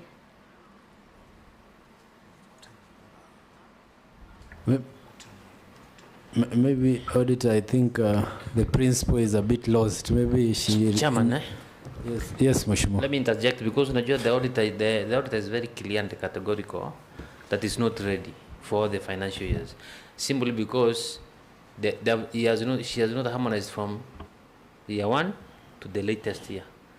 My humble submission is that we give them time, they harmonize, they give us a comprehensive report, we audit them once and for all. Mheshimiwa Mwanji. Thank you, Chair. I wanted to inquire from the auditor, why specifically 25-26? Can't the ones for 23, 24, 24, 25, do you have those ones first? Are they able to solve those issues? Thank you, Chair. Through Chair, I want to state again, let me try and put it in a layman's language. The opinion is based on the accuracy of financial statements. So we have instances of where we had quite a number of variances, both in the statement of cash flows, statement of financial position, and the statement of performance. So the only corrective measure that the client could have done is to do adjustments, and then we carry those adjustments in the subsequent year because they affect the subsequent year's financial statement. So once we do that, we did for 2021, 2022, 22, 23, because those balances are being taken ahead. So for 2024, 2020, for 2023, 2024, 2024, 2025, they are going to affect the financial statements for 2025, 2026. And the law is very clear. They are supposed to be submitting quarterly reports with those adjustments. And because they did not submit those quarterly reports, we cannot confirm whether those adjustments have been included in the quarterly reports. Okay, that's very clear. That's very clear. So now what I wanted to find out, the law is very clear, they need to submit the quarterly reports. Are you also saying that you've requested them to supply the same and they have failed to do so? They are aware they have not provided. They've not provided. Chair, I'll come back to you. I'm waiting. Chair, yes, Mheshimiwa Sige. The long and short of it is, what are you telling us that we cannot proceed? That is exactly what he's telling us. We stand in simple guided. language. We stand guided. Maybe we proceed from the lawfulness and the internal controls, the other two parts of the reports, and we leave the accuracy aside. Chair, what I'm reading, the auditor is very diplomatic. She's just saying, she's expressing frustration. She's been asking for progressive, progress reports. She's not been getting. But I think she's trying to be very diplomatic. You asked for quarterly reports, you never got them. So that has impacted for you not having accuracy, in what you're submitting. Is that correct, Madam Auditor? Yes. Principal, why were you unable to provide the quarterly reports? But again, Chair, before the principal responds. Yes, Mheshimiwa. I'm reading the auditor from another perception. Remember, we want, you are providing us a report up to 2025, right? Yes. That means, and these reports, they are unique in your style, that you must harmonize the audit report of 2025 depends on the audit report of 2021. Is that true? Yes. That means, Chair, there I'm reading her, for her to give us the audit report of 2025, she must go back to 2021 and get all the relevant documentation from 2021 to 2025. The only way is you to be given time, harmonize that report, then come back. So, Principal of Finance. Thank you, Chair. Allow me to give some clarification, because as the principal said, the 3 years from 2021-2022 to 2023-2024, the audit was done once. And that is where we had so many issues about accuracy and the like, and that is the reason why we were given an adverse opinion. But for the audit of 2024-2025, it was done as a single year, and at least for that one, we got a qualified opinion, because most of the issues that had been raised out of the audit that was done once had been addressed. Auditor, for 2024-2025, it was a qualified one? Yes, Chair. But Finance, you know, the auditor is also indicating that you are unable to provide the quarterly reports. Why is it so? Chair. Yes, Mheshimiwa. Chair, my take would be, could be the former principal was not brought into the limelight, because as he has responded that he's hearing the issues for the first time. I would propose that we have a colleague here who always refer to the rule of natural justice. We give the management, the current management, time and to rope in the two former principals in their different years where they served, to go and ensure that they comply with the requirements or the demands from the auditor. Or else, another option is to pronounce ourselves that the clients are unable to satisfy our or the demands of the auditors and the committee, and the standing orders are very clear. Maybe our legal person should give us that, so that we make sure that they follow the law, because it's like most of the institutions which have never appeared before this committee, there has been a lot of laxity. So, Chair, I submit. Chair. Yes, Mheshimiwa. Chair, I've listened to the auditor and I've listened to the Honorable Kakai. This institution has been here before us, and we sent them away for the same reasons. You are to supply these documents, you have not done so. We've followed what the auditor, and we've listened very keenly to what the auditor said. So, Chair, I want to draw you to Standing Order 191A. And I'm hoping the Chair and Vice Chair can listen to me, because they're the ones to make this ruling. Yes. Standing Order 191A, where a witness is summoned, does not appear, or appears but fails to satisfy the House or committee. Meanwhile, I think, Auditor, kindly repeat what you just said. I think we want so that the Chair can also hear it, as Mheshimiwa Monje consults. Thank you, Chair. Before us, we have a report from Auditor General to Kagumo Teachers Training College for 4 years, starting 2021, 2022, 2022, 2023, 2023, 2024, 2024, 2025. The first initial years, those are 3 years, they got adverse opinion, meaning the accuracy of the financial statements could not be confirmed. The issues were, we had quite material variances, unsupported and reconciled balances and amounts that really affected the type of opinion that was issued to the institution. For us to be able to actually check whether these reconciliations have been done and incorporated in subsequent years, we requested or require the quarterly reports for 2025-2026 financial year.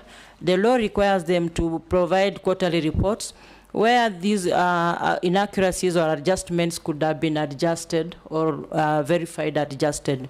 And because we didn't have those quarterly reports, you are not able to confirm whether these adjustments were done in that particular year. For 2024-2025, they were given a qualified opinion, yes, but remember we still have the follow-up of the recommendations or implementation of the recommendations done by the Oversight Committee or the Office of Auditor General. So that one still stands because the previous year's issues also have to be confirmed with the current status. Until they provide us with the quarterly reports, that is the only time we are able to advise the committee whether those corrections have been implemented or not. Thank you. Chair.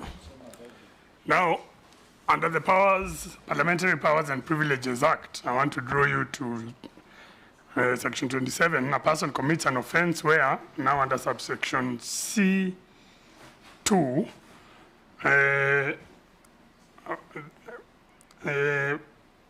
fails or disobeys without sufficient cause to produce any document, paper, book, or record in the person's possession, custody, or control, which the person has been required to produce under Section 20. Now, under Section 27(2), that person, once is found to have committed an offense, is liable to a fine not exceeding 200,000 or imprisonment not exceeding 6 months. Now, I also want to draw you to our standing orders, 191A. Where a witness, someone does not appear or appears but fails to satisfy the House or committee, the House or committee may impose upon the witness a fine not exceeding 500,000 shillings, having regard to the witness' condition in life and all the circumstances of the case. Now, Chair, this witness has failed, and we've listened to the auditor, what the auditor has got to say. So, Chair, in my opinion, so that we comply with that section and this section, we will be lenient, and because, or rather in my opinion, I propose that we be lenient, because the Section 27 provides a fine of 200,000. Let us fine this witness 200,000 today, payable to the clerk from her own pocket, so that she can take this matter seriously and be directed to reappear maybe within a month, having provided all those documents. And if she fails to do so, then we can increase the penalty at that time. I think, Chair, we've sat here, we've been here all day till 6. And only when I listen to what the auditor is saying, it's clearly there's something they're hiding that they don't want to produce. And because you're the one, the principal, you're the one who is in charge. You know, the others are former principals. This falls upon you, and it falls upon you personally. So, Chair, that's what I would propose, because we are unable to proceed. And we are unable to proceed as a result of somebody intentionally refusing to produce documents. It's not that they forgot or something. It is intentional. Listening to the auditor, it is intentional. And therefore, we cannot go back from the same position we were last time. This time we must impose a penalty and a fine, without knowing that if it fails to happen, if it happens again, we will increase that fine. Thank you, Chair. Chair. If I may, Chair. I'm the mic, eh? Mheshimiwa Miruka, then the engineer. Yeah, because Nigeria they're close. I want to be having a counter opinion with Mwenje, with the reasons being, in fact, we have not even had the witnesses in short. The first presentation was the request from the auditor to be given time to harmonize all financial years with the reasons she gave us. That means, basing on her request, then we should give them time first to harmonize and give us a report that we can discuss and make a decision on it. Before that report, we cannot make a decision. Let's give the auditor time first. He harmonized the report or the financial years, then he give us a report. If we are unable then to do it, he will give us reasons why. Chair. Engineer. Yeah, thank you, Chair. Chair, I'm a bit concerned because from where I sit, this Kangumo has appeared before us for not less than 3 times. And today I thought we will clear with them, so I'm a bit worried what really has happened, because it does make sense for us to keep on engaging on just one institution. And if I can ask Honorable Chair, Madam Principal, what is the problem? I thought today we will clear with you, because even the other time you made even efforts during the finance bill when there were a lot of tension in this country because of the protests and the mandamanos, but you managed to appear 30 days. So when I saw you today and I saw Kanguma was around, I thought we will clear with you so that you can go and settle. What is happening, Madam Principal? Chair, I want to plead with you as a committee that we give these managers one more chance. But to bear in mind that the issue raised by our lawyer here is we leave it hanging on their heads. We cut and paste what next time if they fail to adhere to what we are saying.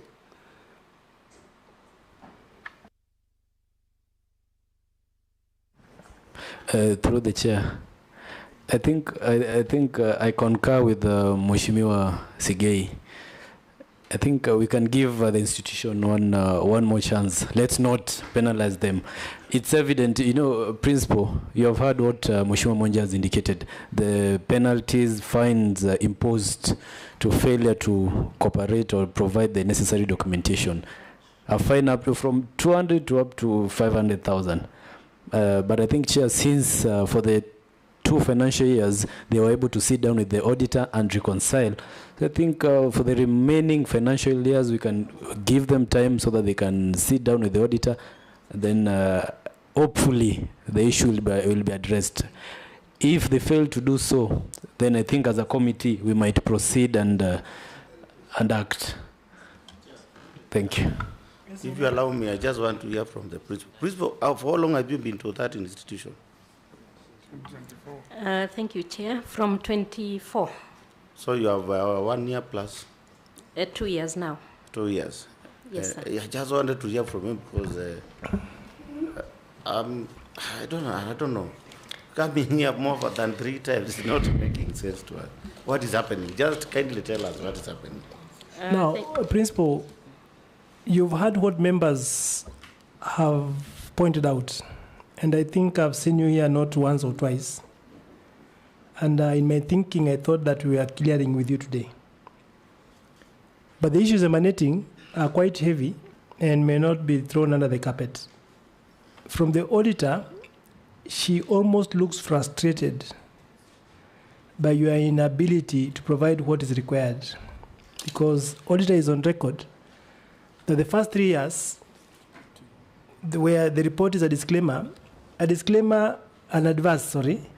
an adverse report comes because things are not good, and they could not do anything. In the report that came after the 3, she expected that you have quarterly reports, which will be able to have the necessary adjustments to ensure they are able to form an opinion. But that has not been forthcoming.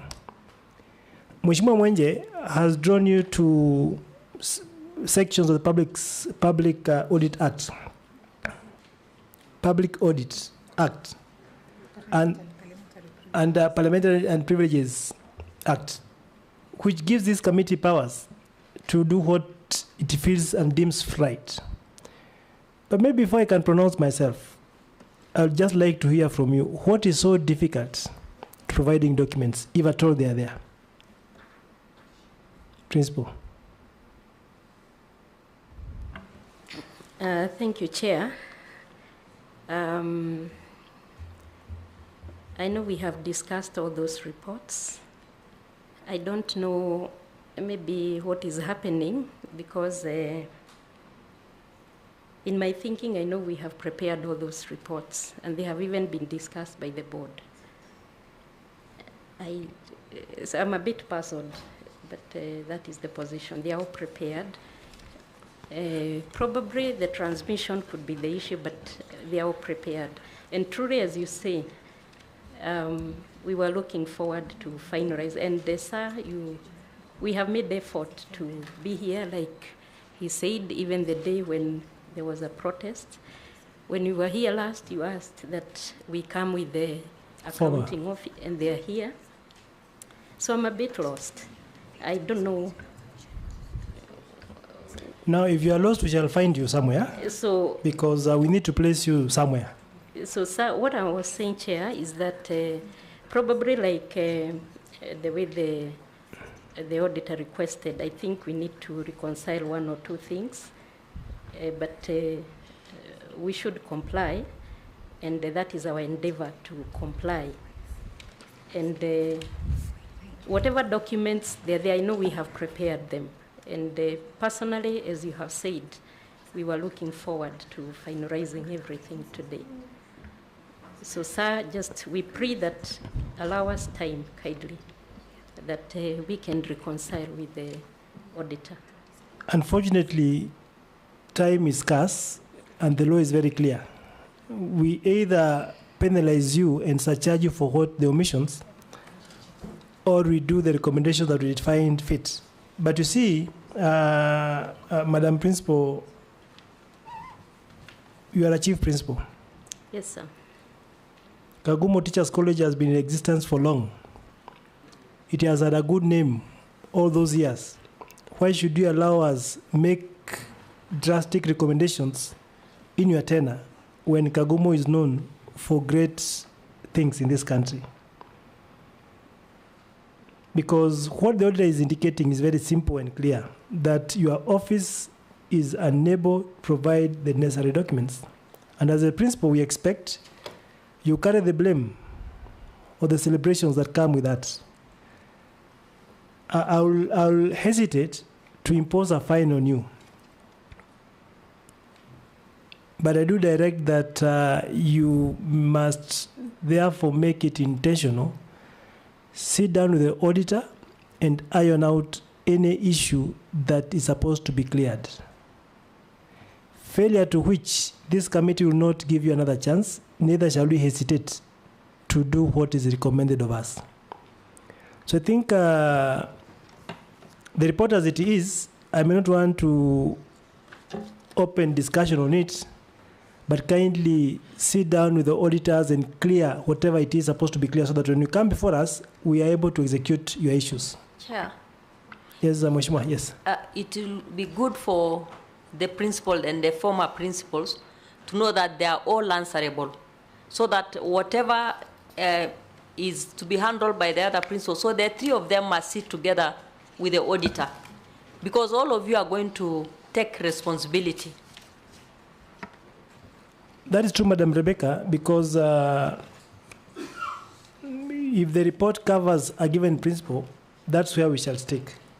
So I think, Madam Principal, and Chair, sorry. Before you close, I wanted to add that even the officers who are dealing with the audit, internal audit, the procurement, and human resource, in all those years must be roped in. For the CFO, are you the CFO? Yes, I've been the finance officer. You are the technical person who is supposed to assist the principal. Yes. The principal only carries the burden, but you are the technical person. Yes, sir. Are you incompetent to provide what is required? No, I'm competent. What proves that you are competent? Sorry? What proves that you are competent? I'm a certified public accountant. It doesn't matter. It doesn't matter. We have so many certified accountants, including myself. So that doesn't matter. Okay. Chair, I want to be the devil's advocate. Please, Chair. I hear you. The two former principals must be brought in the limelight of their issues, because it will strike their memory at one point, so that at least they can access documents. Because now that they are out, they may be denied to access the premises, and it will be very dangerous for them. And they are senior citizens. So I'm pleading to this committee, you Chair, for them to be allowed to sit together, the three of them, with the auditors, so that they can also shed some light on that matter. Thank you. Chair. I think, okay. I think we go on by your wisdom. Yeah. That they go reconcile, then we meet. Because even if you sit here up to next week, the way they do it, it's upon them. But I would wish this matter is brought to rest. Madam Principal, how many students do you have? We have 1,204. I think, yeah, we go on by your ruling, then we'll call it a day. The Chair, the advantage is that both of them are ladies. They can sit down and agree. In audit issues, there is no matter of Order. gender. Just a minute. Allow me engage the gentleman on the right. Former principal, there are two gentlemen. You are all former principals, right? Yes, sir. And now retired senior citizens, right? Yes, sir. Now, can I know from the gentleman on the far end, when were you the principal? I was the chief principal between the January of 2023 to 30th June of 2024. When Madam took over from you? She took over from me. Okay.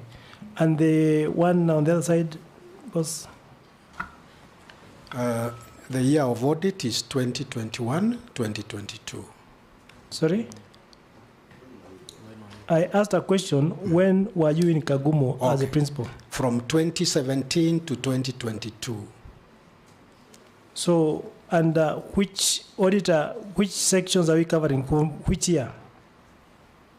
Chair, we are covering from the year 2021, 2022, 2022, 2023, 2023, 24, and 24, 25, 4 years. So it covers the two principals?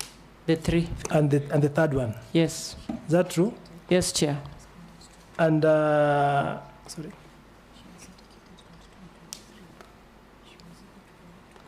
Yeah, so the issue now, where you said that there were 3 years whereby the report, the documentation, you could not do anything. The report was advanced. Yes, Chair. That was 21, 22? Adverse opinion. 22, 23? Adverse opinion. 23, 24? Adverse opinion. And 24, 25? Qualified opinion. So, great men, you see where we needed you here. Now, are you aware about the report, the contents of the audit report? Chair, I was taken through the report this morning. This morning? Yes. So you are privy to the contents of the report? I have been taken through when I came in from morning. Okay. Yes. Are you well versed with it now? In some sections, I can vividly remember. But the other sections, having been out for 4 years, sure, I cannot exactly tell. But the other gentleman? Thank you, Chair. I also have been briefed about the report. I've been taken through by the principal and the finance officer together. So I'm aware of what was in the report. So I direct that, as I had earlier indicated, Madam Principal, I may not want to make a decision right now, but I'll allow you one more chance to reappear before this committee. One more chance.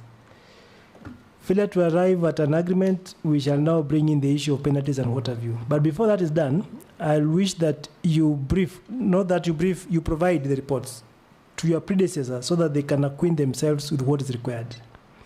They could be of much value by giving the necessary explanations or the necessary guidelines as to what transpired during that time, because the gentlemen are saying they just got a copy of it today. They may not be privy to the depth of it. Now, back to the finance person. You know, the principal does not prepare the reports. The principal maybe just signs off what you've prepared finally. Have you been the CFO through this period of the three principals? Yes, I have been. So there's a problem. Why haven't you done the reconciliations or given the quarterly reports as required by the auditor? Thank you, Chair. I think we need to revisit that because the quarterly reports that we are talking about are for the last financial years, and from where I sit, they have been submitted, sir. So let us not open up to and fro. You know, the auditor is a prosecutor in this matter. So we go by what has been tabled before us. So we allow you people about a month. I think that will be adequate, so that within a month's period, you will appear as you are today. And I hope by that time, we'll have cleared some of those things. Otherwise, it is to our advantage that we clear these things, because it is wrong. You know, the principals who retired will wish to have peace in retirement. And it is the advantage if this committee is able to conclude this report and terminate it at that point, so that they can enjoy their years in retirement, as well as the current principal is able to execute her mandate while in office. So with that said and done, allow me step you down and wish you safe journey back to Nyeri, where Kagumo is, and hope that when you appear in a month's time, you will now have been able to liaise with the auditors and conclude the issues. Is that okay? Yes, sir. Asante. Thank you. Thank you.